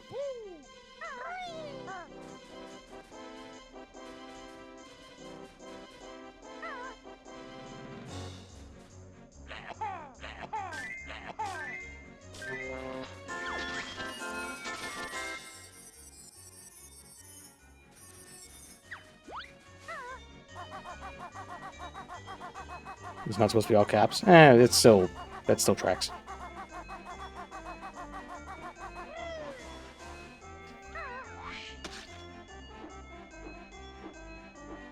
If a modern video game has timers or escort quests, or worse, both, it's just lazy as hell. And it sucks. No one likes it. Everyone knows no one likes it. The game devs don't like it. They just do it because it's an easy way to add challenge, or tension, rather. There we go.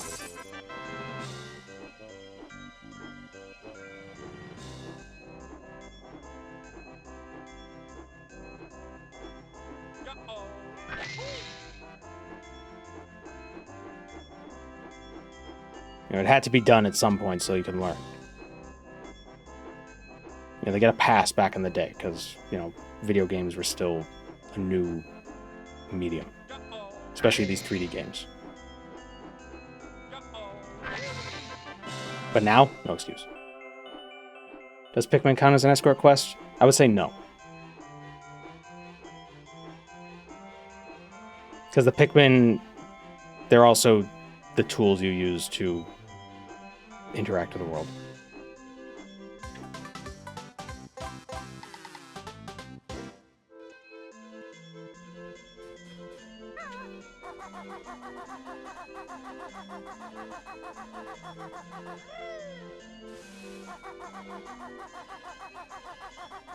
Dead Rising 1 is literally escort quest with timers on them? Yeah, is a good point. I think the novelty of it being, you know, like you could use anything as a weapon is what carried the game.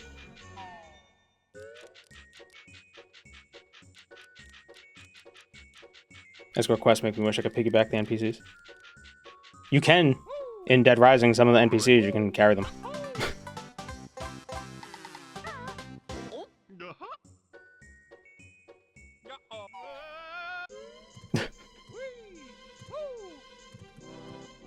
Fall vid tomorrow or Saturday. Hopefully tomorrow. Definitely Saturday. I mean, hopefully, yeah. I forgot today wasn't Friday.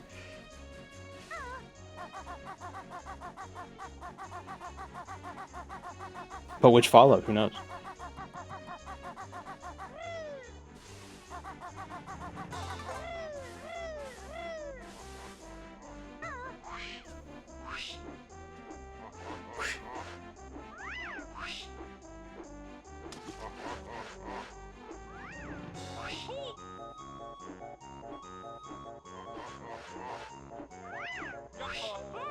Ah, come on, man.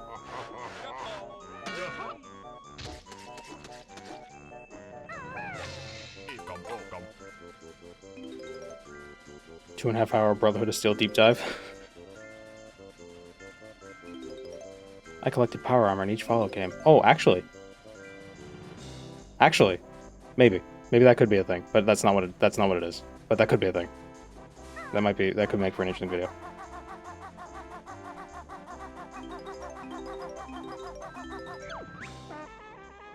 A nasty, fierce bear.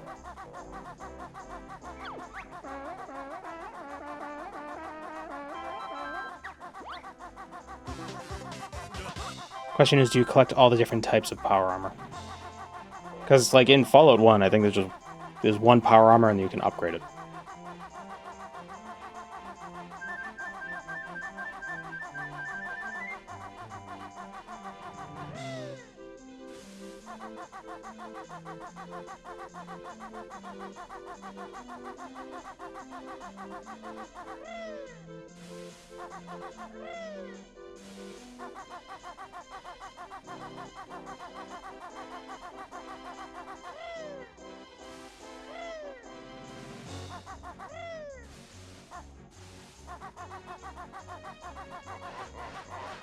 Are the Brotherhood of Steel the only racist faction?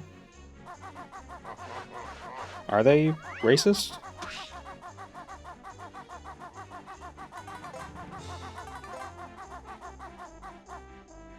The problem with the Brotherhood of Steel is that it's not just one faction.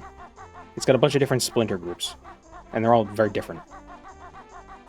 They're racist towards mutants? Well, they're not a race.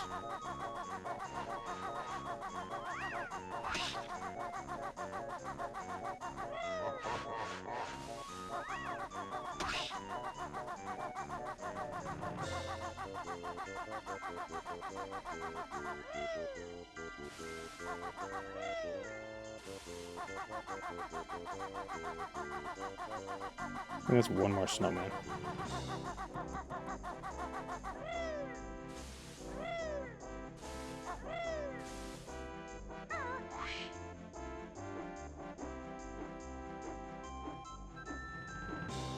They don't like ghouls or mutants, they like human purity. Well, to be fair, feral ghouls are dangerous, and super mutants are also dangerous.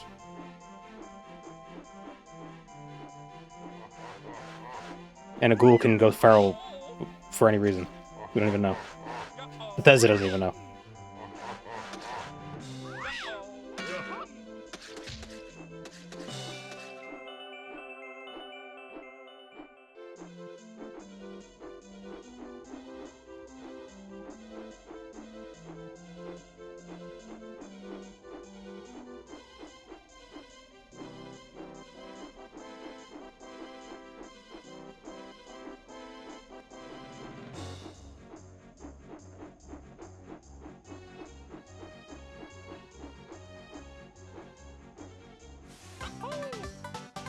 Best soundtrack, Banjo Kazooie, Mario 64, Ocarina of Time, Ocarina.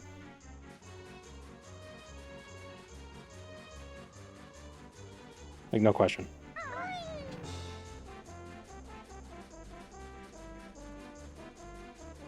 It also depends on what kind of vibe you're going for, because Banjo Kazooie's soundtrack is a lot more, you know, like, it's very bouncy. It's not really You definitely would get stuck in your head more. The banjo tracks.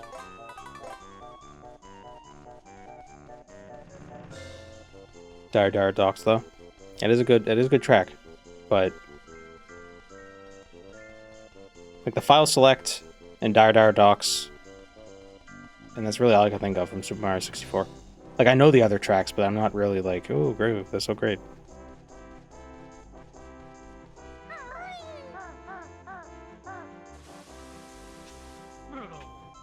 Discovered the Gerudo Valley song because of the VOD. You hadn't heard the Gerudo Valley theme until now?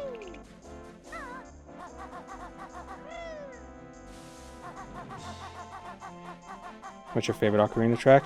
I do like the title theme, but that's just Satie's Gymnopédie. I don't even know if that's how you pronounce it. The Water Temple is a good track. It's a shame we beat the Water Temple in 20 minutes, because we didn't get to listen to it for very long.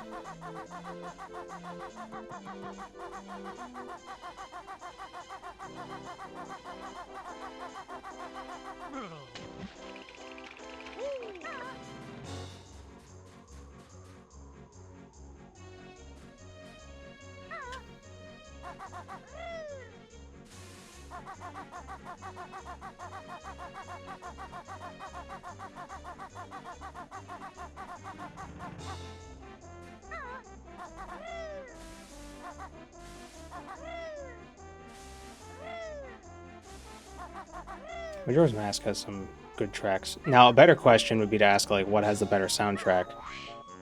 It would be better to, like, compare Zelda games. Like, Ocarina of Time, Majora's Mask, or, like, Wind Waker, or something, you know? That might be harder.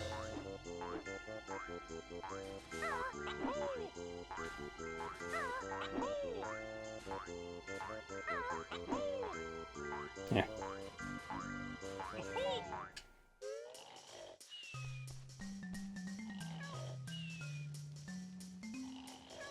Never played Ocarina. Maybe I did hear it before, but rediscovered it again. I just feel like it pops up a lot. I used it in one of... I actually used it in one of my videos in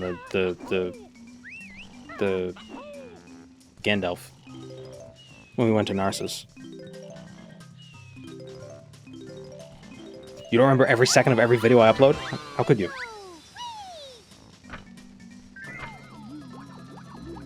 Wind Waker always wins because it has Splash Kaboom. Kaboom. Yeah, but I'm talking about music.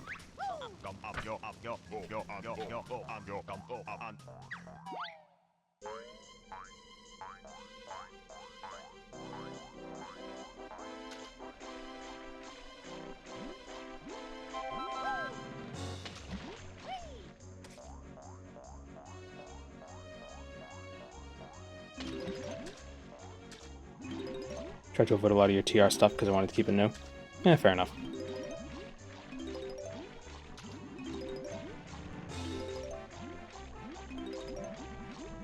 Five more notes.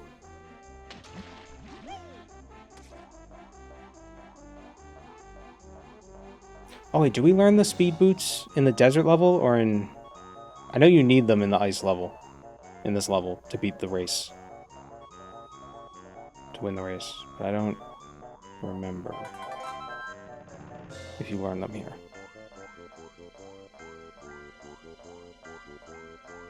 Maybe you don't need them to win the race, it's just a lot easier.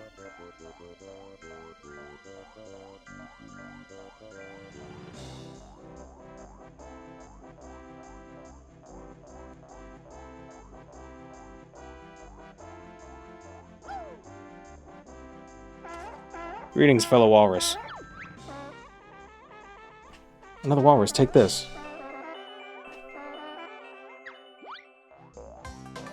Racist.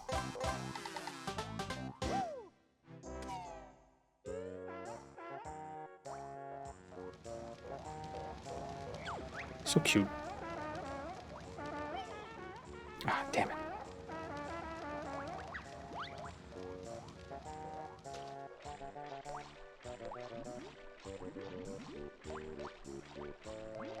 Isn't this where that key is? Honeycomb.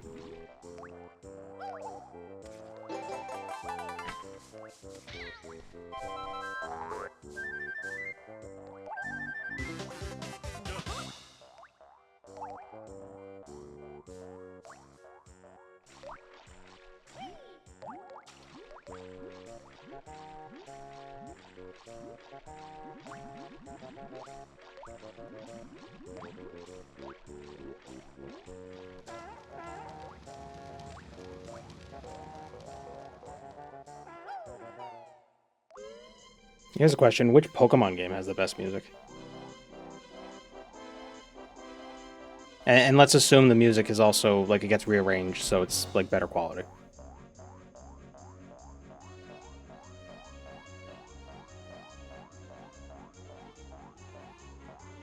I think Platinum is pretty good.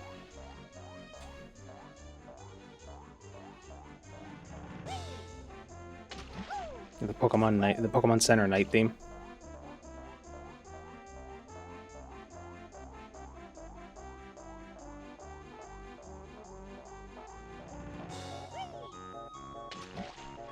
Jordan Shield? Really? The Area Zero theme and Penny's theme in Scarlet and Violet are pretty good.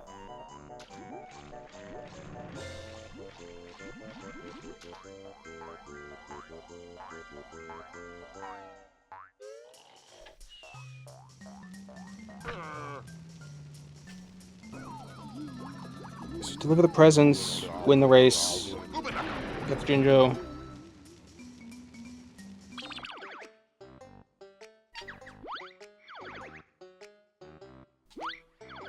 There's still one more.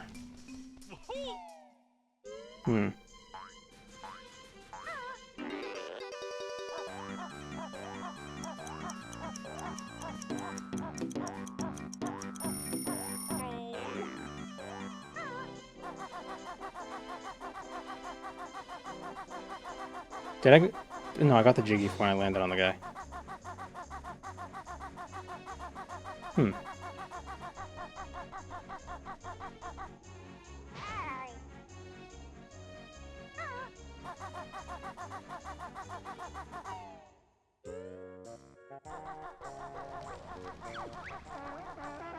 Eek a bear. Oh no, that's what the key is. The mysterious ice key.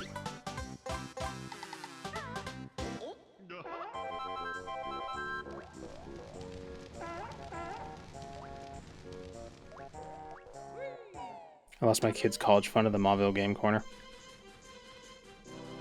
Yeah, that sounds about right.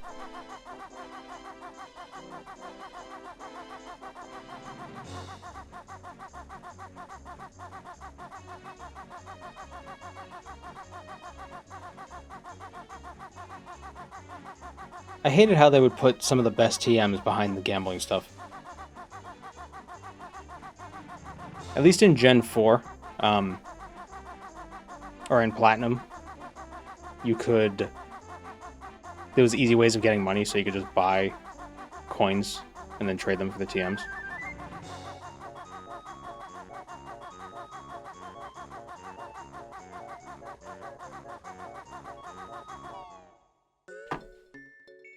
But then Heart Gold and Soul Silver had the stupid Voltorb flip. So you couldn't just buy the TMs. You couldn't buy coins with money. My health is low? No, it's not.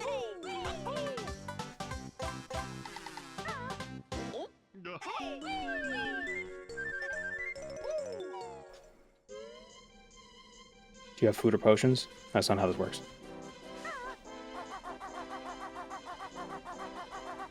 I love the arena minigames in Heart Gold, though. Arena minigames. I never did post-game stuff in any of the Pokemon games. Back in the day. I didn't even have Platinum back in the day. I had Pearl. And then I kind of fell out of Pokemon because I spilled root beer on my DS and I just stopped playing my DS. So I never played Black or White. Or Black and White 2. Then I got back into Pokemon on the 2DS, like, as an adult. like toward the end of Gen 7. I was like, oh, Ruby and Sapphire remake. That's cool. I'm gonna get that. And then now I just fell back into it.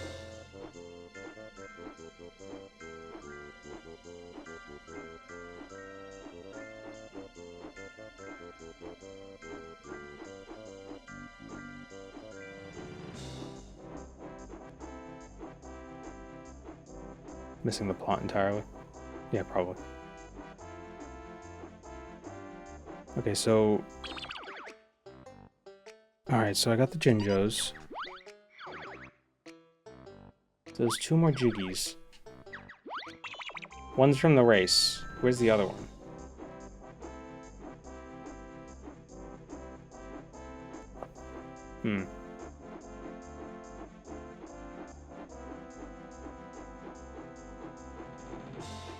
Where's the polar bear anyway?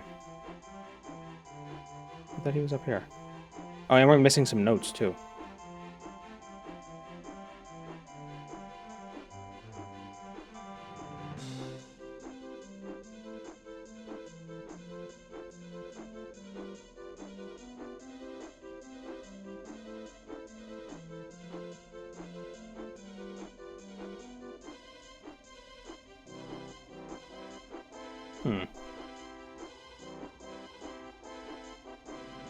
I'm at a loss. Mourn the loss.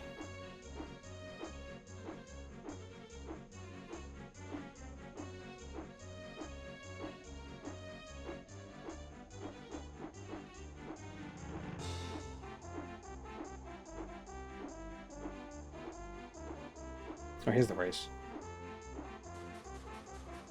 There's some... No! Alright, here are the notes.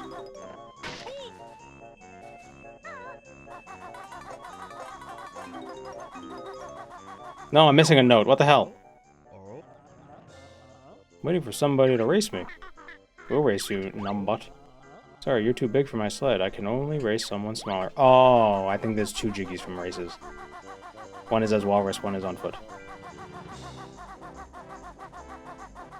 So where's that last note I missed?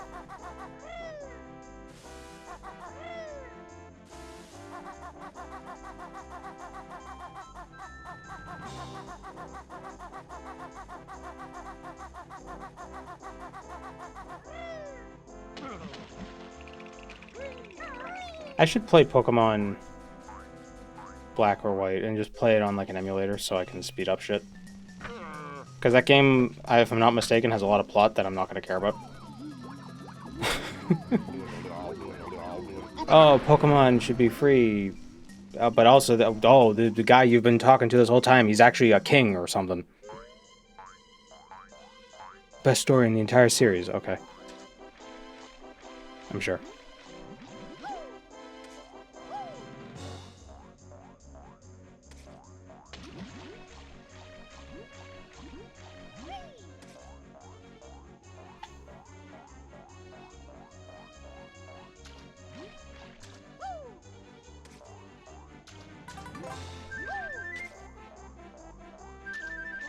Better writing yourself, but you have to deal with twice the amount of rivals as well.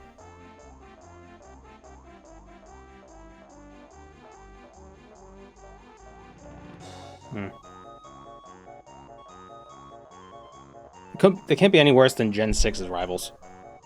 That no one remembers, because they have no personality traits. Except, one of them, his personality is dance. Like, that's literally it.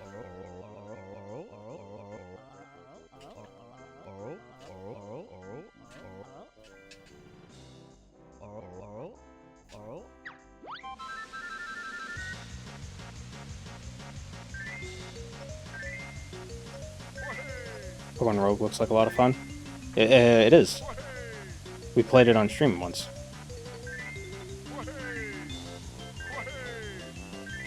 Be a little annoying though, because there's some... I don't know how much they've changed since the last time I played it. But like the final boss... like if you don't have a build set up in such just the right way, you're gonna lose. Like you need specific... Like I don't know... I don't know if there are any ways to do it without specific... the very specific builds, or very specific Pokemon.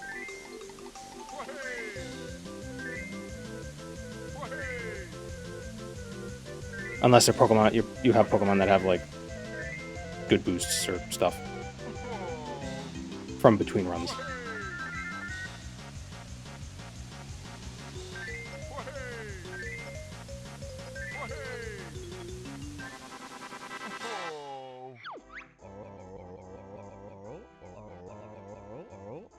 One day I woke up and said, hey, wait a minute, I've played this game 6 times already. Then I never played Pokemon again. But each game has different Pokemon. They all have different pocket monsters.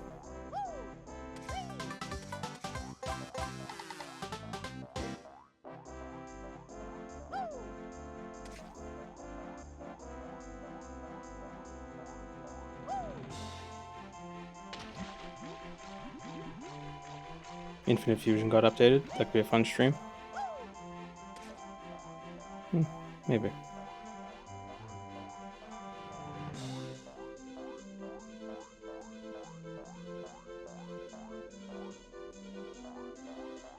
How do we leave?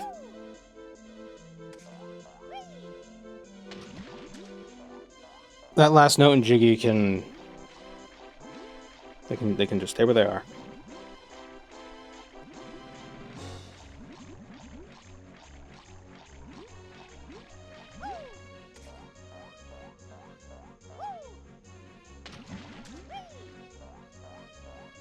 Oh, not you. The exit.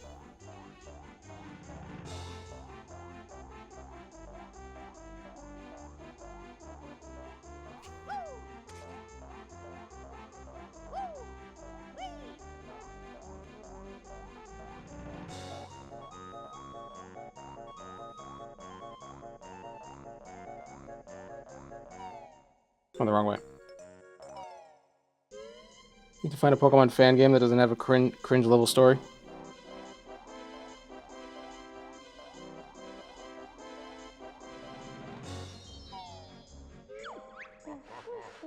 I remember playing Pokemon Gaia as my first Let's Play on YouTube years ago. It exists no longer. But I thought the story in that was decent enough.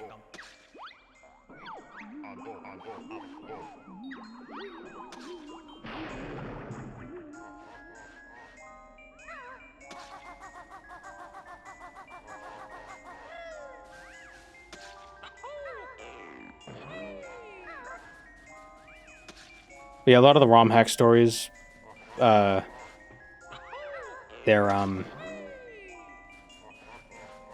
definitely, like, I've only consumed shonen anime, and that's how I'm gonna write my story.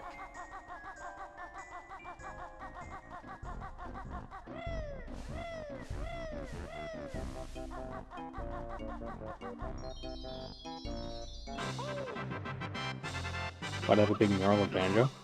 Big mural of Banjo. Oh, yeah. I don't know.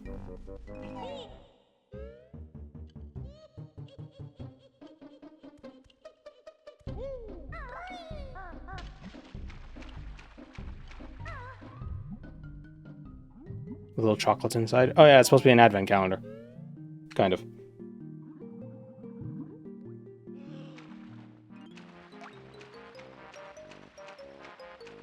This is Rust Bucket Bay. It's not where we want to be.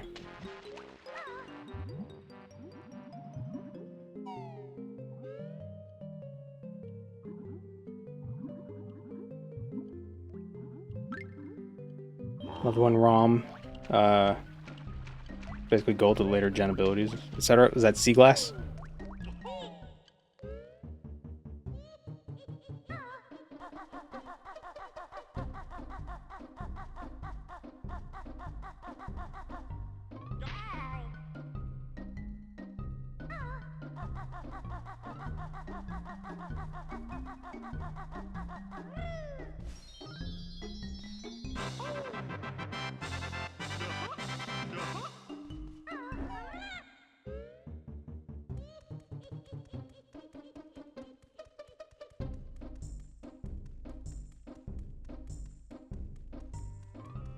Ah, here we go.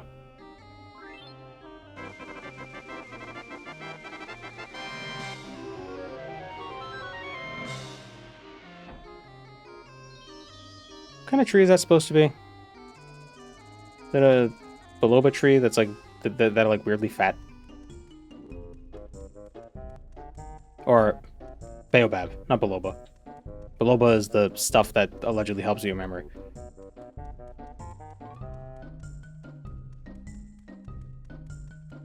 The ginkgo balboa. Oh, gotta be a pumpkin.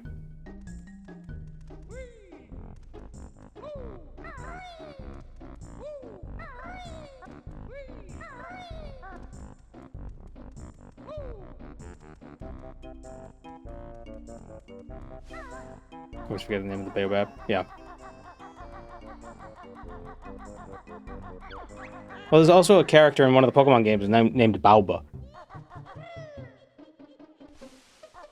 I think.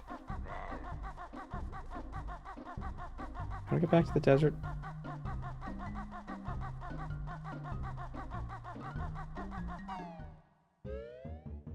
Oh, here it is.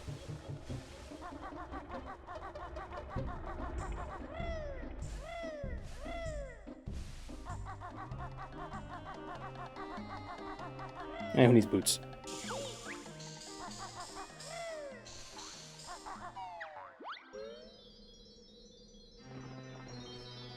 Toriyama, if you name things after trees instead of vegetables. I'm sure there's some alien race in Dragon Ball that are named after trees.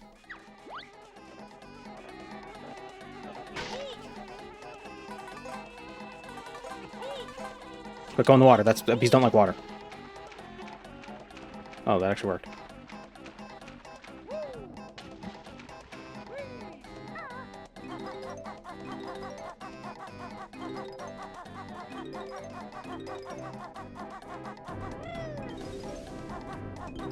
We have a desert level. Quick, make a song in minor diminished.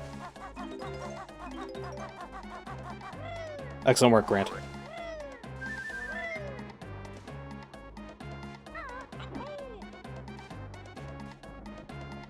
Thought of seeing a Pokemon game set in Africa scared me.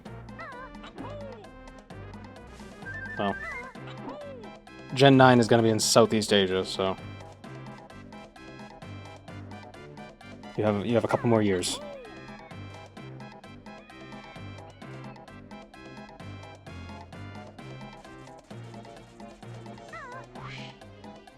I feel like Pokemon does a good job at designing their stuff for the regions.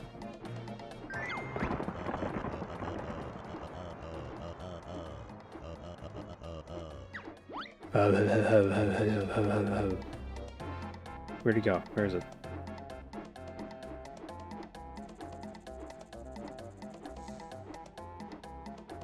Not minor diminished, it was harmonic minor. What's the one? I don't remember. I don't remember my music theory.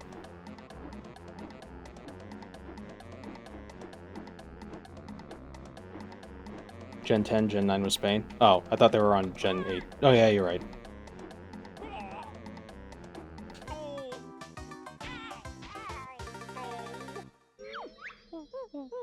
Oops. Oh, your best note for this world is 11. Good job, stupid. Pokemon has very good branding. They just have very good designs, though. You might, at first glance, some of them look kind of goofy, but then if you actually, learn the inspirations and stuff, it's actually pretty cool.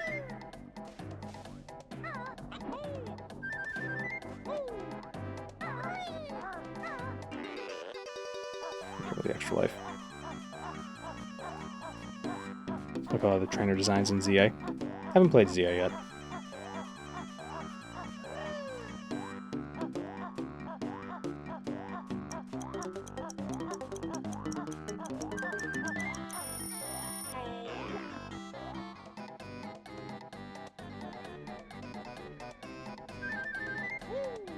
Like Rattata, he's like a rat, very inspired. Well, I mean, some of them gotta just be regular animals. If everything's a 10, then nothing is a 10. Syndrome.gif.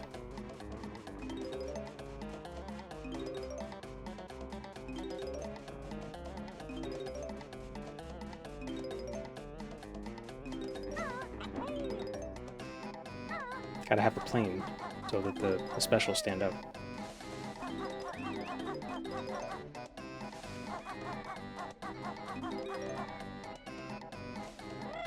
You gotta have the regular rats so you can have the light devouring demigod.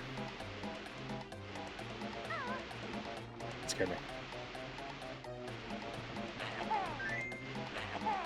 Oh, I like the way it when you give it enough eggs. Nom, nom, nom, nom, nom.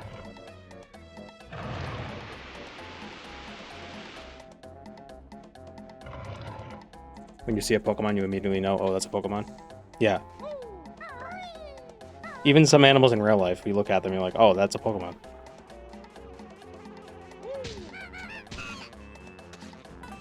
I think there's a crested rat. I think it's an African crested rat. It looks like a Pokemon.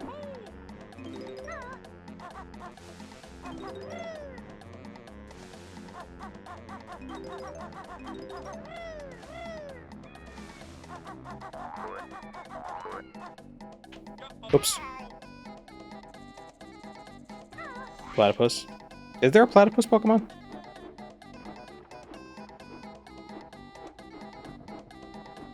Or that'd be too ridiculous.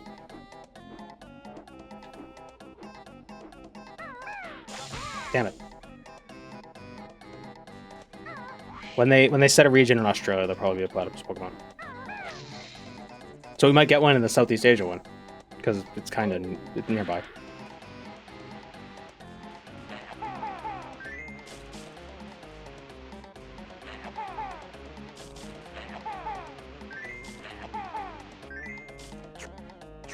Psyduck? Psyduck's a duck.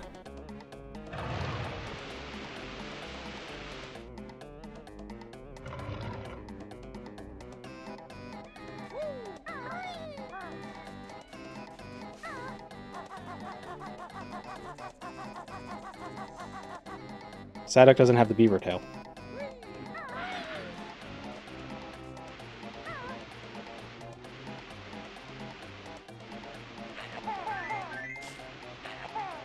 They suck at snake designs? I don't think so. Ekans and Arbok are neat. Seviper's neat. Silicobra is sad. But is based on an actual snake. People breed snakes to be all like floppy and have like bad balance and stuff. Cause ha ha ha. Silly snake.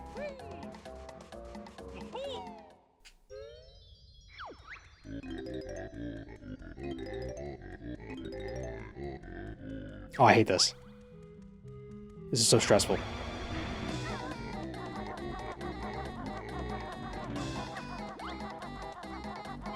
I think I need the speed boots. I hate how the music gets faster.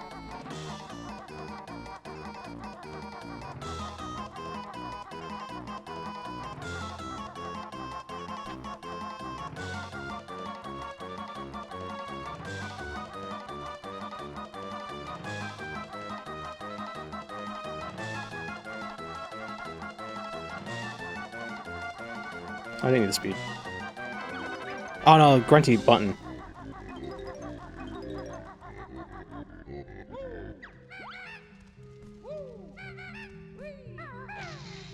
Oh, there it is.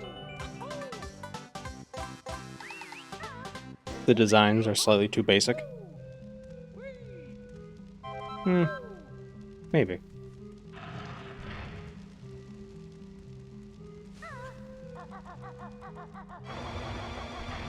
Problem is, there's not a lot you can do with a snake. Snakes don't have a lot to them to begin with. They're just tubes.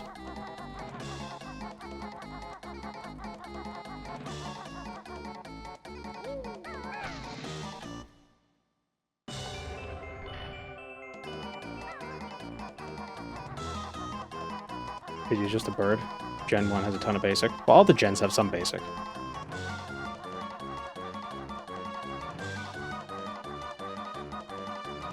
Oh, wait a minute. I can't leave the entrance. That closes.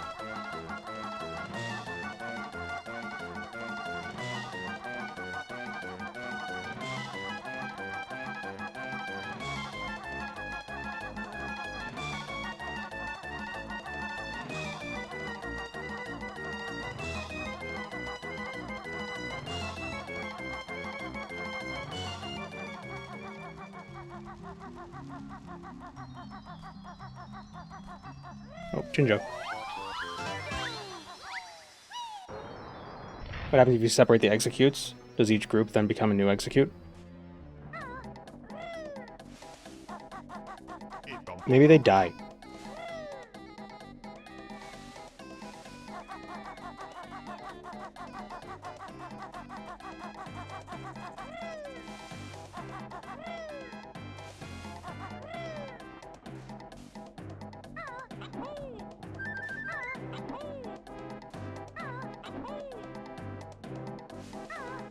Are you gonna point at a whole pile of clearly different things and say that one's creature?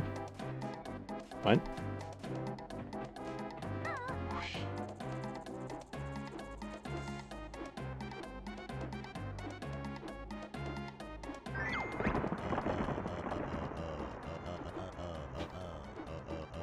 Ho ho ho ho ho ho ho ho ho ho ho ho.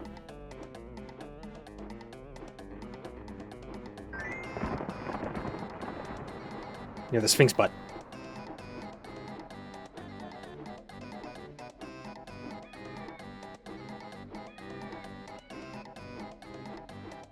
Did you know this whole level was built by aliens?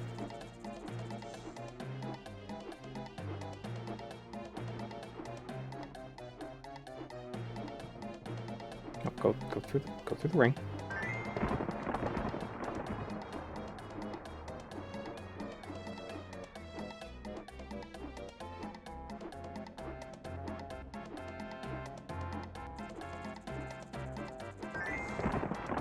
Oh my god, how many are there?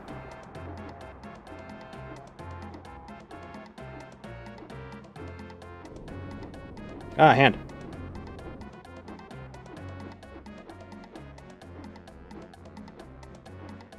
God damn it.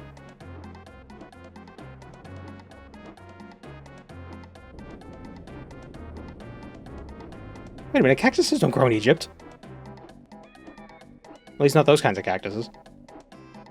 It's a saguaro cactus. We can only give you this. Oh, we can only give you this. Oh, did he promise me immortal life?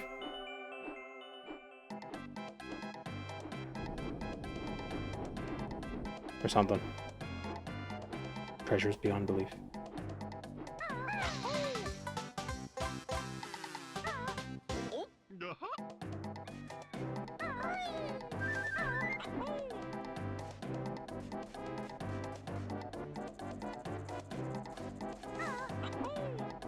I wish Egypt was real.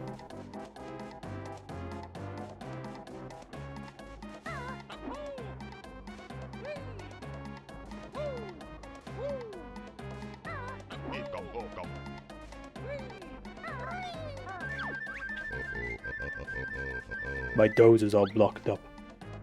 I got a Duffy doze. Shoot eggs in it. Oh, that's how I look first person. Okay.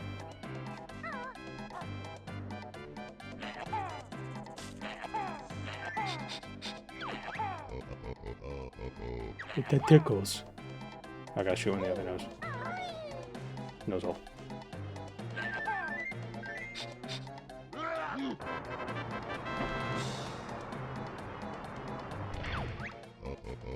This is accurate to actual Egypt to be able to see the KFC from the pyramid. Well, these pyramids might not be the pyramid. These might just be a pyramids. You just flip me off.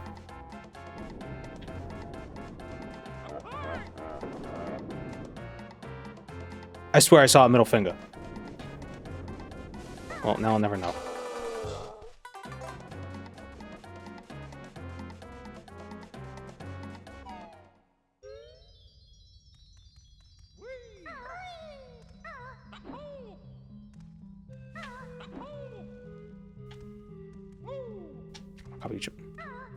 Oh my Jesus. Is this music the same music that's used in the desert level of Donkey Kong? Donkey Kong? Very similar.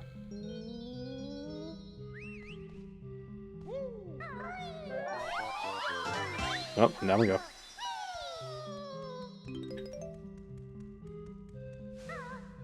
I mean, there's only so many different ways they can make Western or desert music for a Western audience.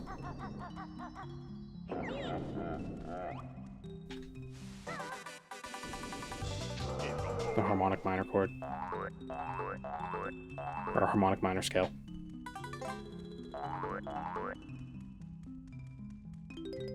They're different, it just happens to be two Grant Kirkhope's Egyptian sounding songs.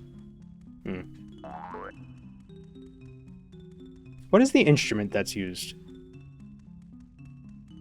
Is it like that flute sounding instrument? What is it, a flute? What is that flute? A flute. Oh, okay.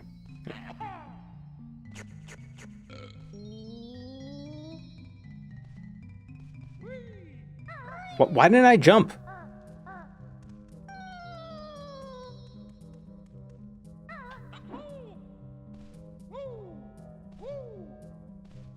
Stupid carpet.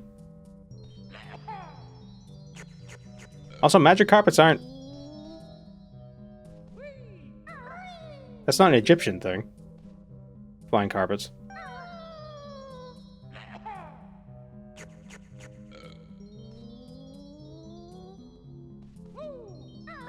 It's vaguely Middle Eastern, just go with it.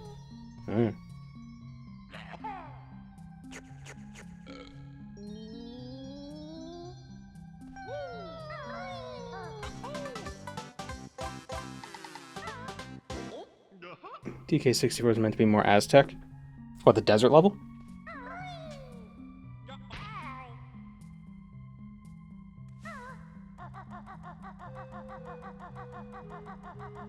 Yeah, the magic carpet is from 1001 Nights.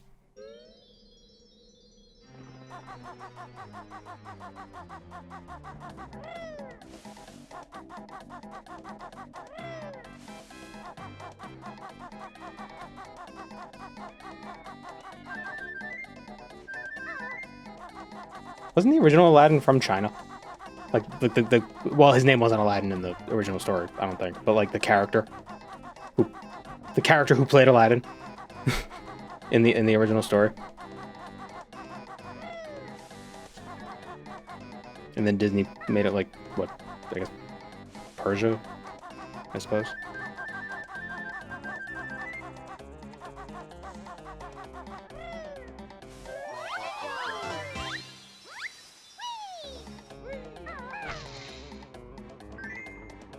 Oh.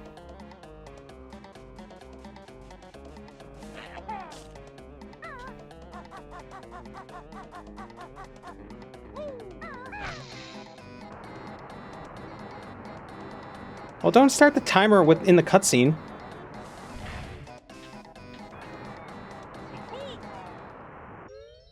You anus.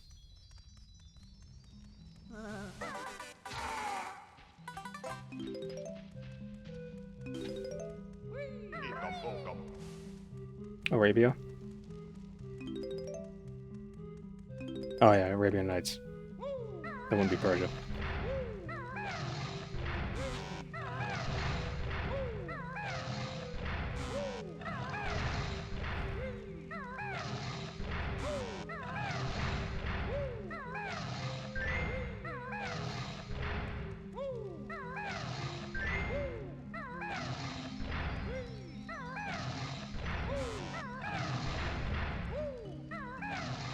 That Jinjo looks nonplussed.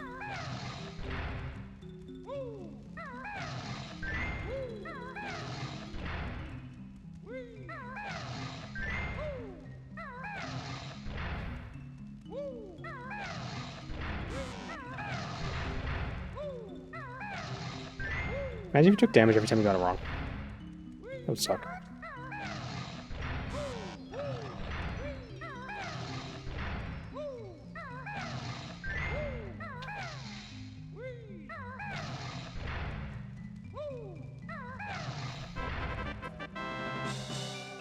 Right, Jiggy.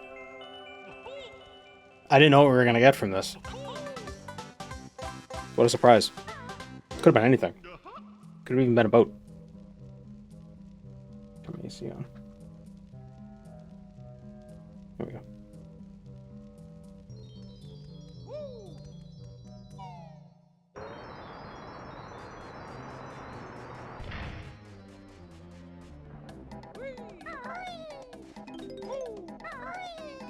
What is the maximum number of notes you actually need to beat the game? Like, what's the highest number on a note door? I think the highest we've seen so far is 450.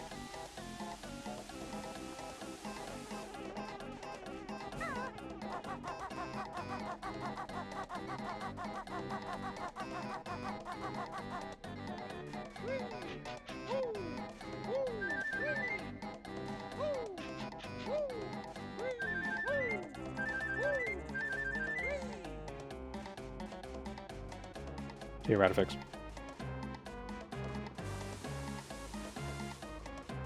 It's the camel. Gotta hear the camel make a camel sound. Like the only instance of a video game actually using the camel sound for a camel.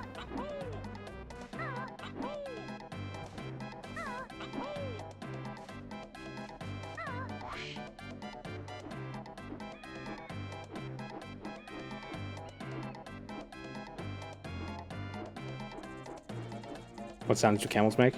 Well, you hear it. Oh, damn it. Maybe not.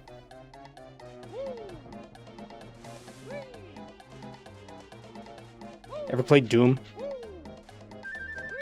It's the sound the imps make.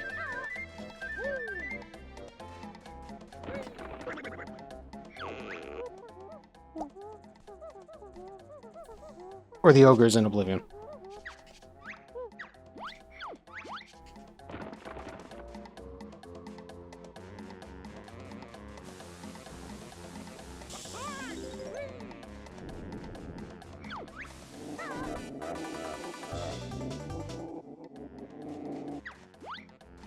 Oh, I need the boots.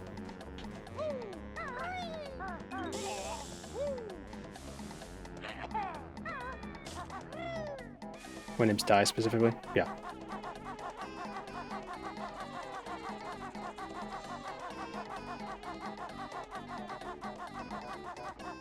Where are the boots? They're usually right near them when we learn how to boot. At least the other boots were. Damn it.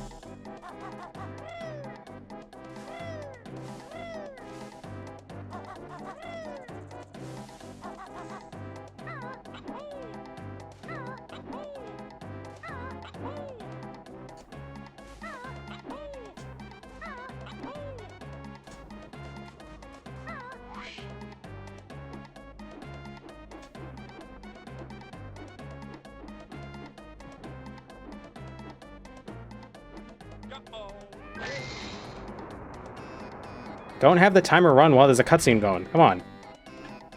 Just mean.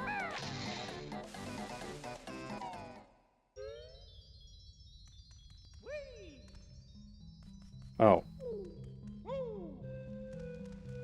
Huh? It's a man.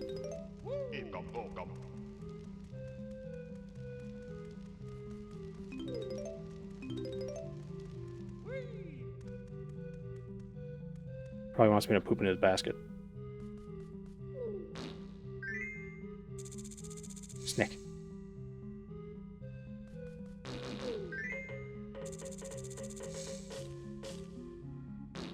Like a baby Jinjo next to him? What the hell is that?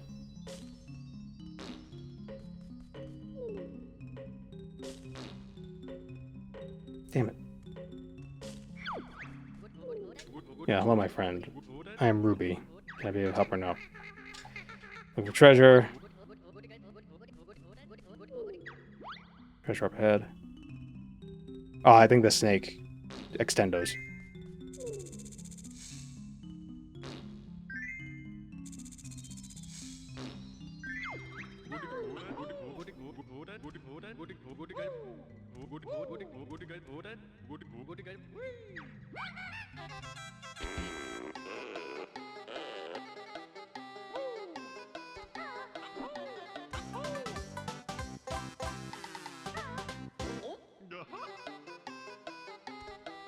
Is that it? What is this little guy?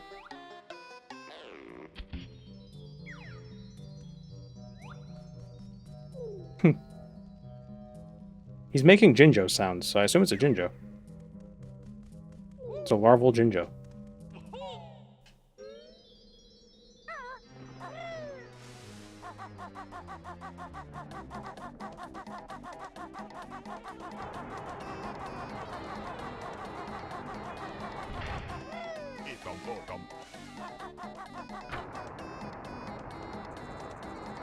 Stop giving me the timer on the cutscene.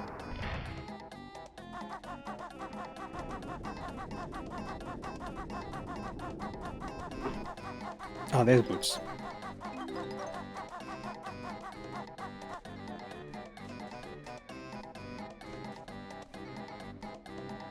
Wait for the timer to run out.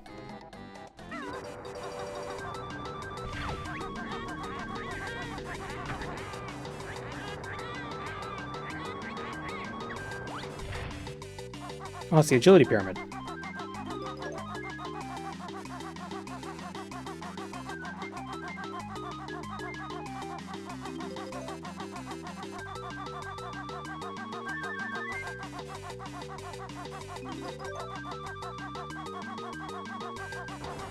And it closes up. Damn it. See, if I had the extra 3 seconds that the cutscene was using. Jacket stole from Banjo. Yeah, it's crazy.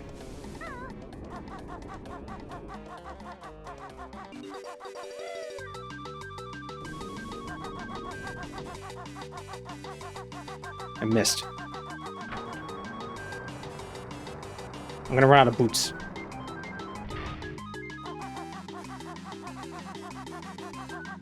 It's not boots, they're sneakers.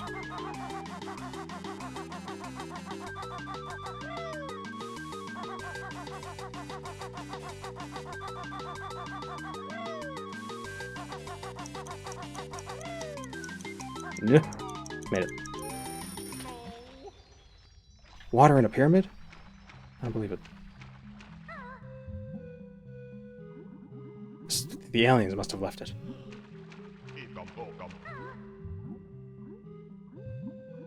There's a face.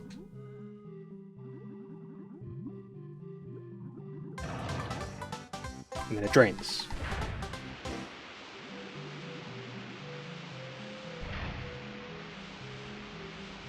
Oh, and there's notes in the water I'm gonna have to swim to get.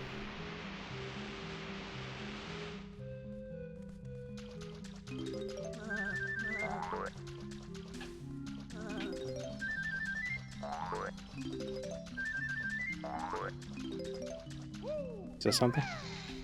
Nope.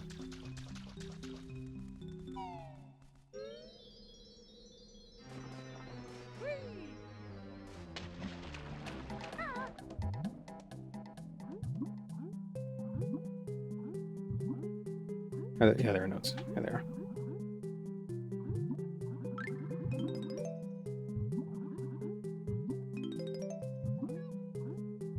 Oh, and a Jinjo.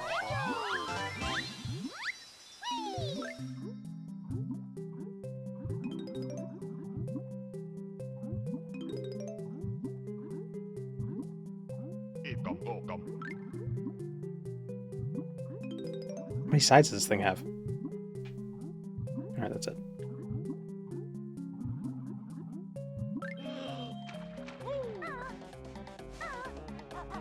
So where's Gobi? Camel.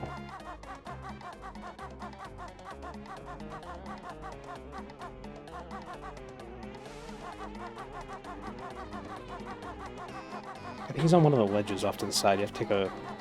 You have to ride a carpet to it, but you can fly, so why do we need a carpet?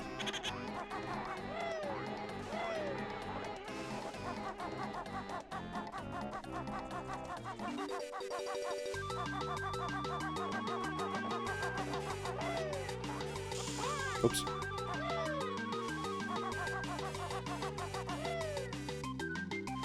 Yep.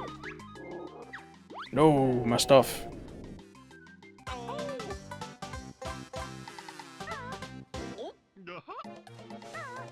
You got him at the entrance first, I'm assuming? I didn't see him at the entrance. I thought you gotta get him from the side and then bring him back.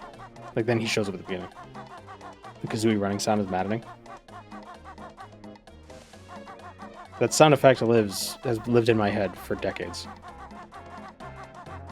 It's like, constantly. You know, he's not here.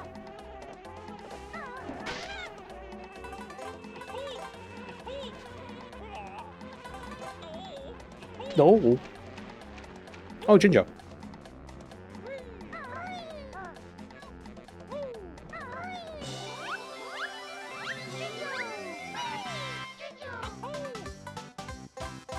Game has a knack of being one of the most nostalgic things in the world, even though I've rarely played it. That's why it's called rare.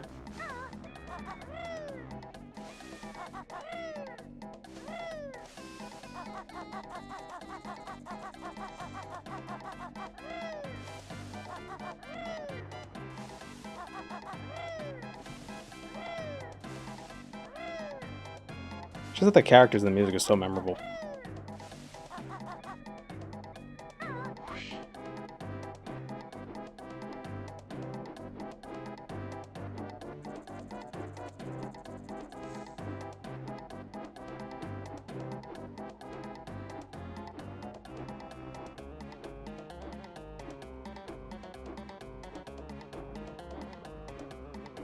Chained to the rocks, a rock somewhere. Yeah, he's on like the edge of.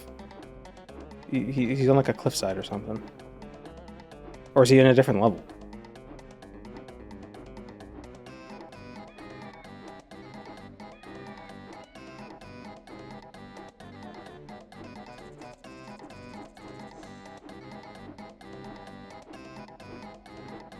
What is this? This is like a secret. Like there's a different way of getting through that door. Ah. Oh. I think you need to use like a cheat to get through there or something.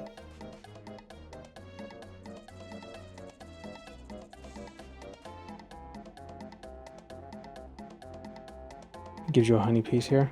So where is he chained to the rock?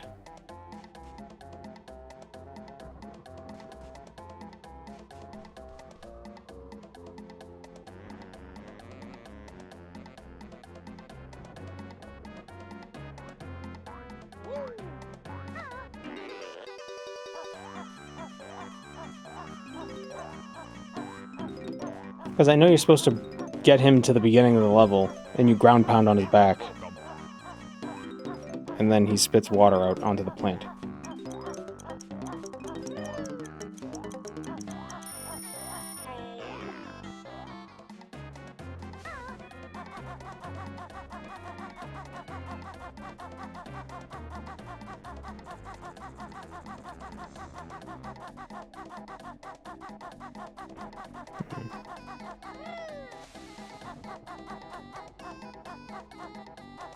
Was he over there?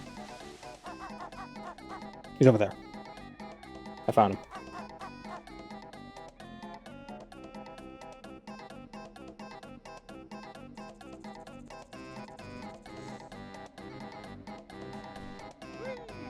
Wait, what?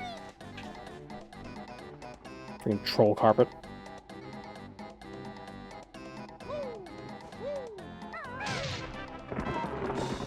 There's the camel sound. Ooh, ooh, ooh, ooh, ooh, ooh, ooh.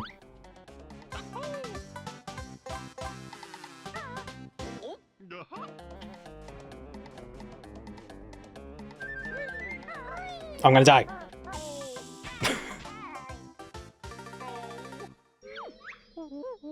That was faster. I did that on purpose. It was fast to get back here.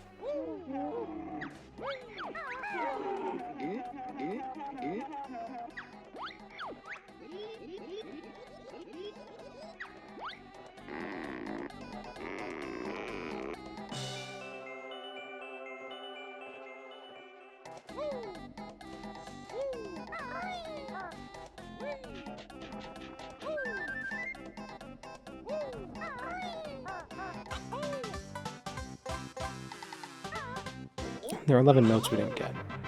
What's the... What notes do you need to beat Banjo Kazooie? 810.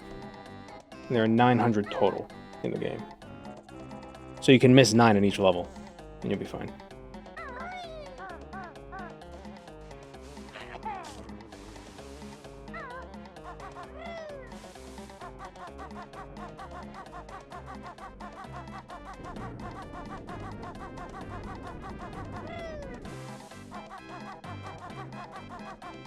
But I think I know where the 9 notes are, or at least like 6 of them.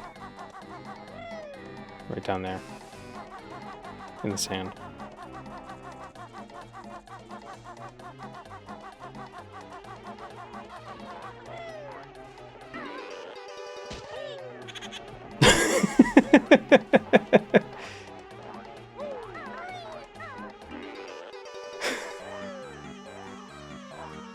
Stop with that music.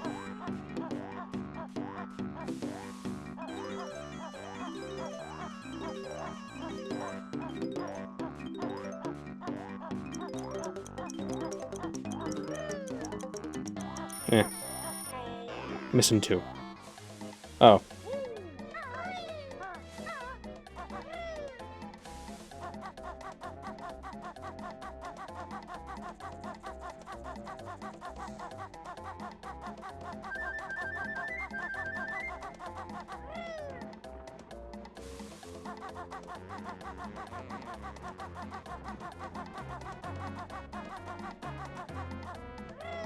I think there might be bees, but good news, they could be bees.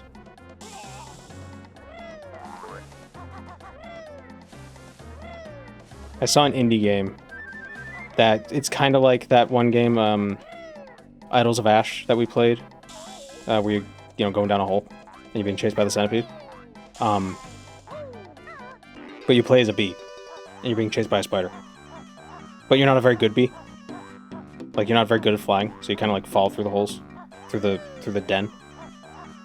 And obviously the first comment on that video was, we could finally be bees. Because the internet has no originality. And I'm fine with that.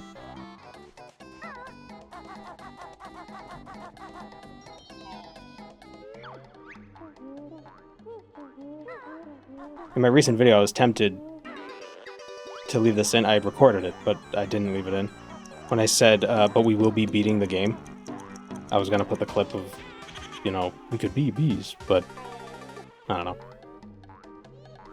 That seemed like it doesn't really fit the style. I typically don't do the millennial editing, where you just throw in random pop culture references. You know what I'm talking about?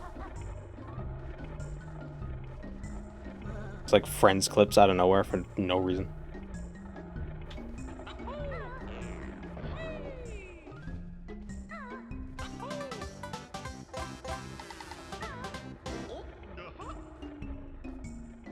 When the internet has no originality with something I dislike, it's bad. Yeah. I like when the internet makes something that people hate because I like doing it because it makes people mad.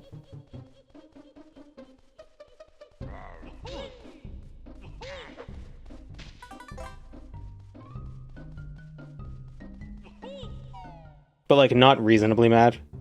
Like, there's no reason to be mad about it. It's just you being weird. And I like doing that. That's why I like 6-7. It pisses people off so much. For no reason.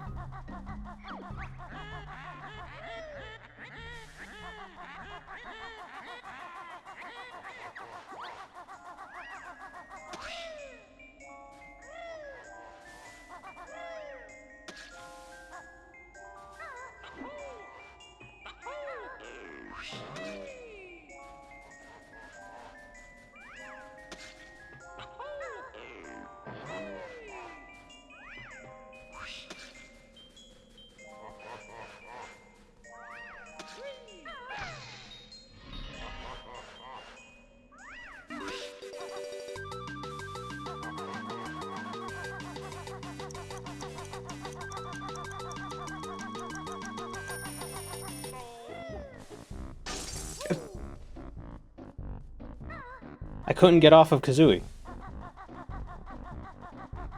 We already have a funny number and these ungrateful kids want a second. We have several funny numbers.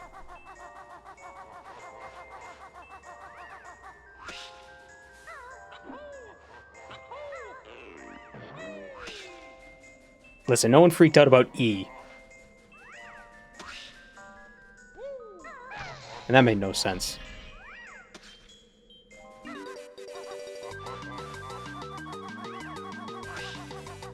That made less sense.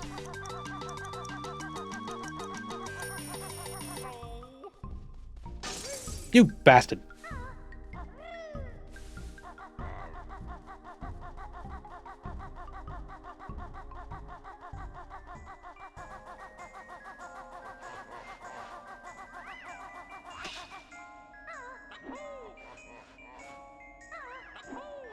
Also, whatever LARP means is supposed to mean now. Not live action roleplay. LARPing, in the context of when people... It's supposed to mean, like, basically just pretending. Like, you're not actually the thing, you're just pretending, you're just putting on, like, the costume. You know, the Minutemen in Fallout 4 are LARPing. I don't even care anymore. Or POV. Well, people are it does frustrate me when people use POV and it's not... The video's not from the POV. That is annoying.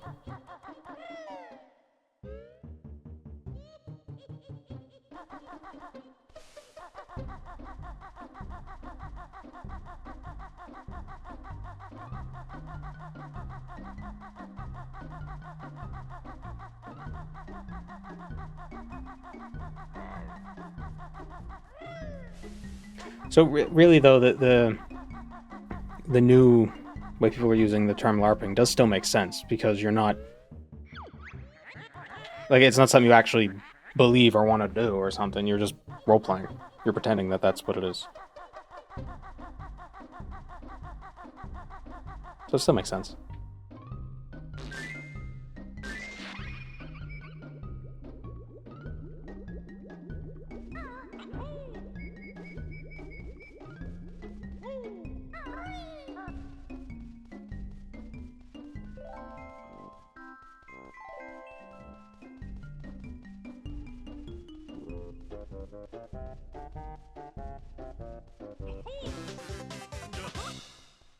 Spinning JPEG.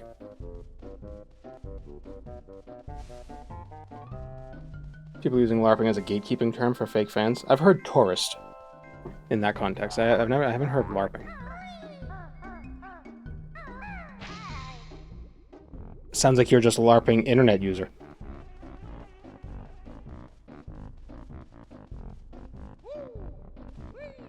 Filthy normie.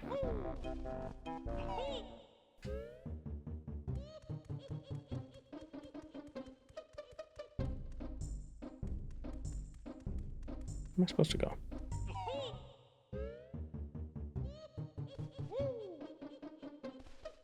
You got me, I've actually touched grass. I own a weed whacker.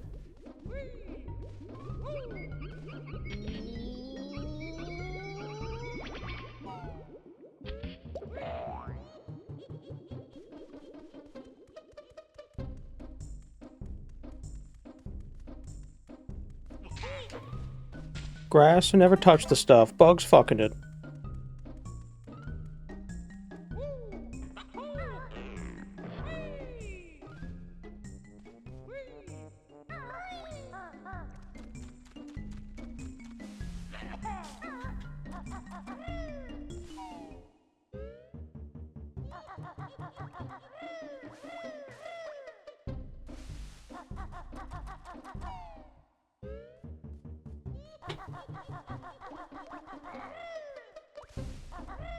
So much projection, yikes.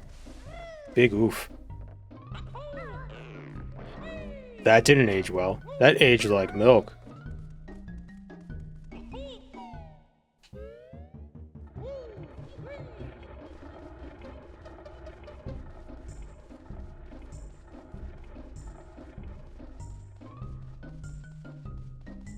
So that happened. He's right behind me, isn't he?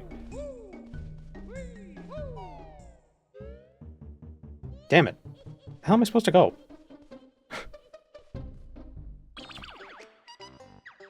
What's the next level? There are 9 levels, right?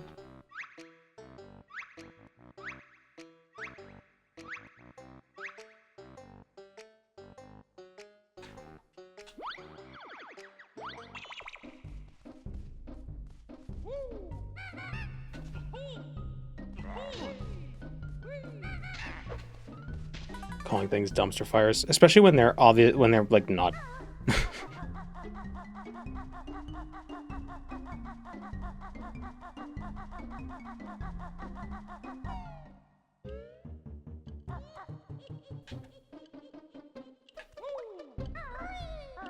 I hate reasonable crash out because if it's reasonable, then it's not a crash out. Right? Like, I assume a crash out is supposed to be like you're having a meltdown, and it's like just like for no reason. I feel crash outs can be justified, but then I wouldn't call it a crash out.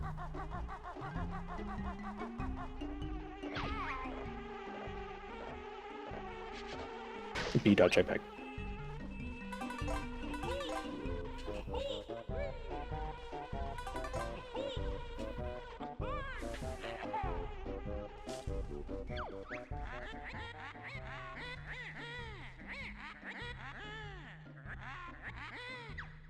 Someone crashes our car, there can be a reason behind it, but it's still a crash out. Yeah, but okay, stop being so literal.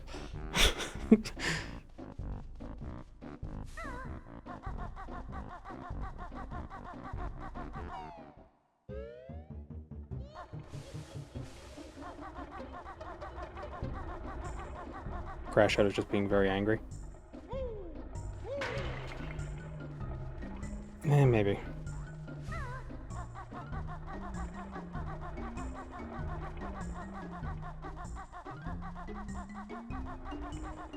I just feel like crash out, I don't know, it comes with like a, it feels like it has a connotation of like an irrationally, you know,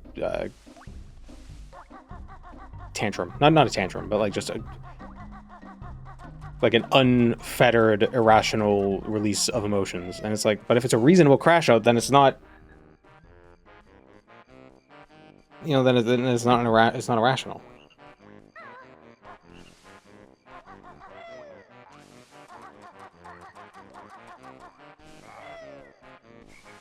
But maybe I'm just working with the wrong definition.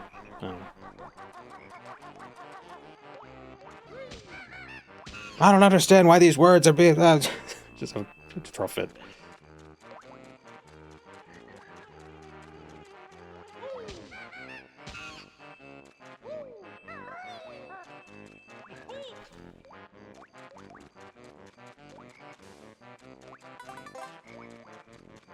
I think it's because I don't know. Maybe the implication for me is that crash out is like a purely emotional thing. You know, not controlled by reason. So a reasonable crash out is like saying a reasonable, unreasonable thing.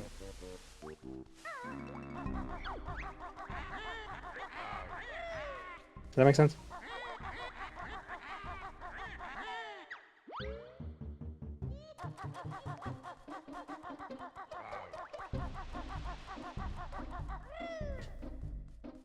It's through here.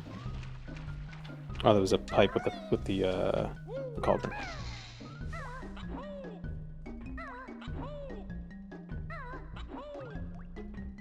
Someone said they crashed out at insert reasonable thing here. I'd still get what they mean. Yeah, I know what they mean.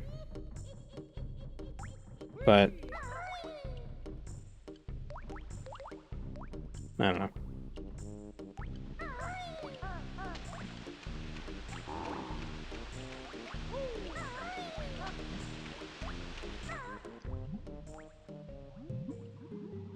I think it's just, to me, crash out feels like you're diminishing the event by like almost chalking it up to just some sort of, you know, emotional explosion. So if it is reasonable, you're kind of dismissing it with the term crash out.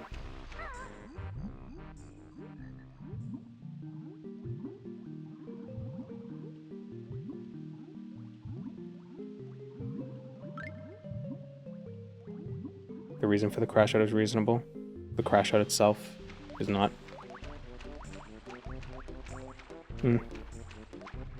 Really angry at a coworker for trying to explain that you're supposed to consume prequels before the original pieces.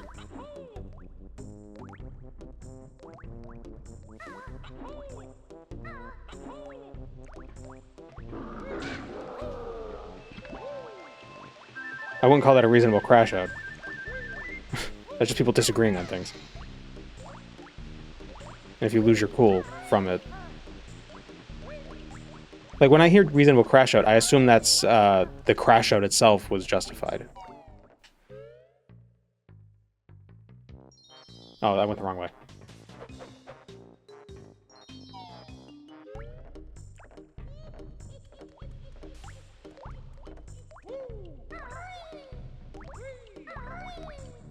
Yeah, watching prequels before the originals is weird, though.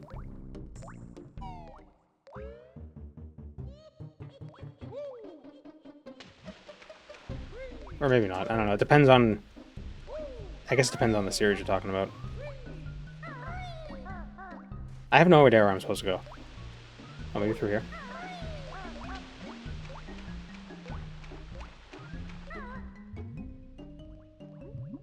Reasonable crash out to me is like when Gordon Ramsay discovers a major health violation and chews out the owner.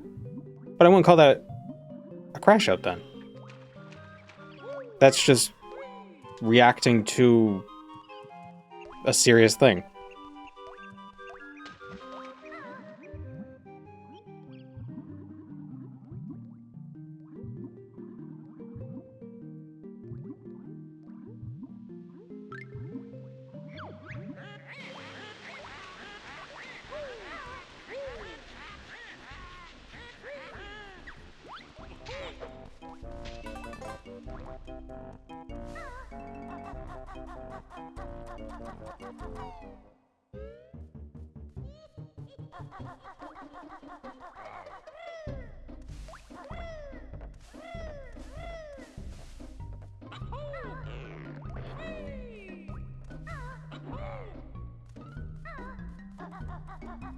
I think a reasonable crash out would be like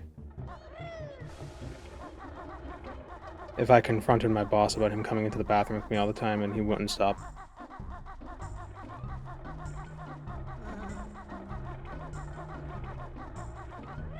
But it'd be weird because I'd be yelling at myself.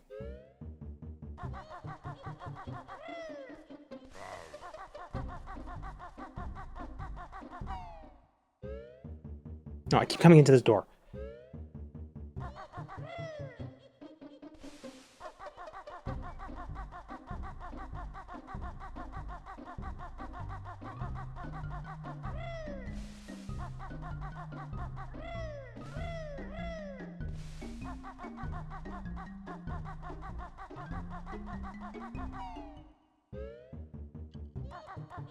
Okay, that's where Rust Bucket Bay is that way.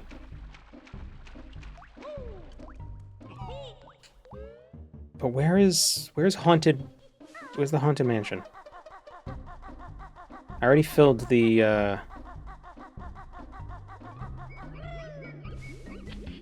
what you call it, the puzzle for it. Or did I? Now I don't even know.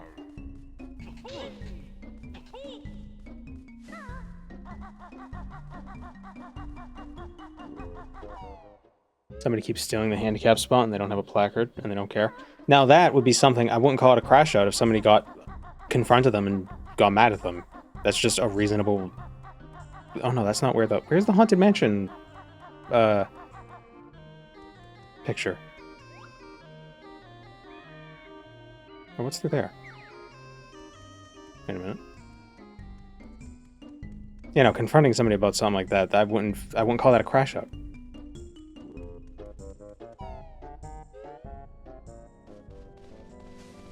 It's just, you know, a reasonable beratement of a dickhead.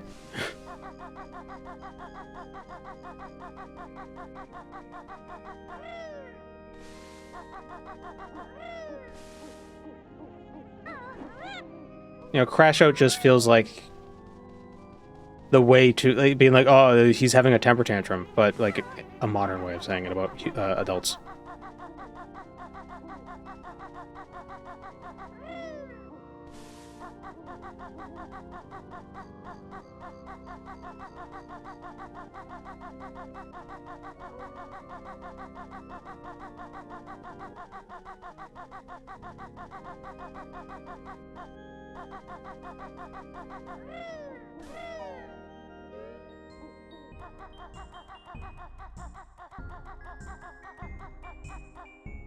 As the pumpkin goes through that hole.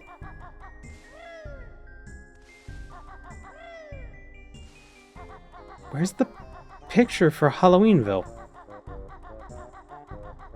The Halloweener.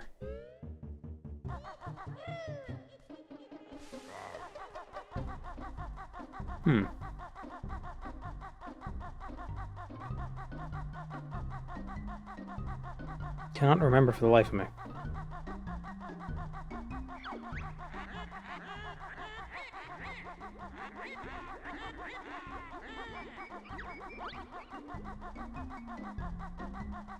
Are there any other holiday levels in this game? There's a Christmas level.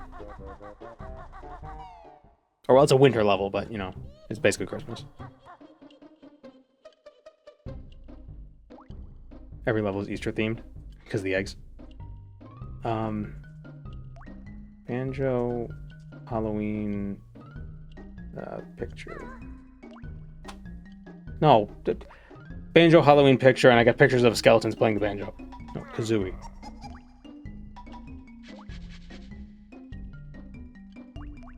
Banjo Kazooie, the haunted mansion puzzle. Mad Monster Mansion. Where is it?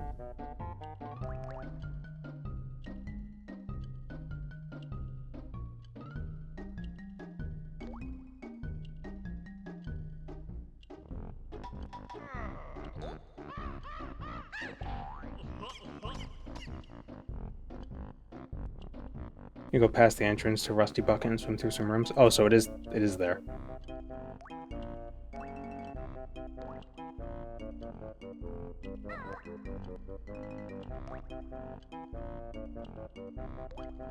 The G-pad, 415 outdoor, dive into the water, turn left to... Oh.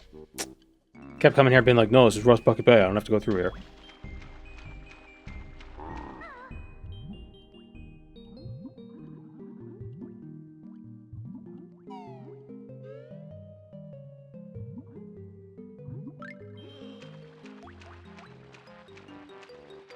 Yep.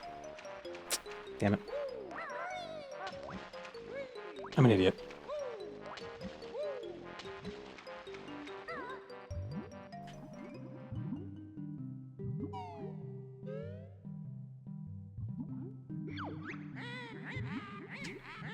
You think I'm rather soft?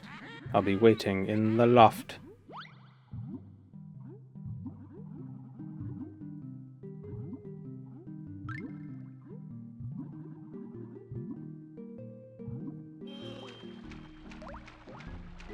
I do not remember this at all.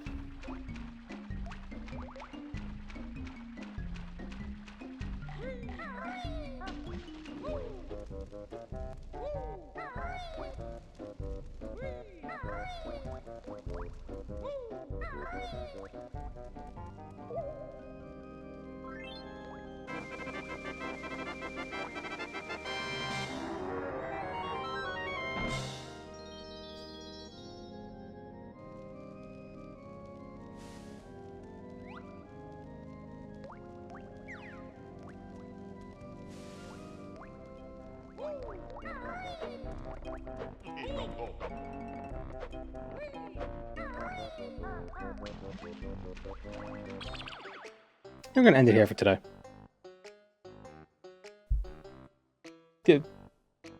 Got through quite a bit of the game though. I'm surprised. There's 3 levels left, I believe. The Mad Monster Mansion, Rusty Bucket Bay, and Click Clock Wood. Although Click Clock Wood is like 4 levels in one, because it's got like different seasons.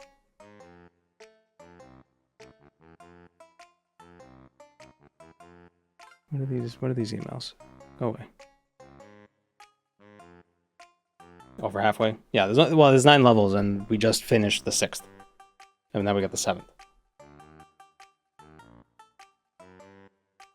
And the most notes you need is 810, so we'd only have to collect 70 in each of the remaining worlds. But thanks for joining me, everybody. Guess I guess next Friday we'll play a different Nintendo game. I don't know. We'll see. We'll see what happens. Ideally, video tomorrow. If not tomorrow, Saturday. Yeah. So, take care, everyone.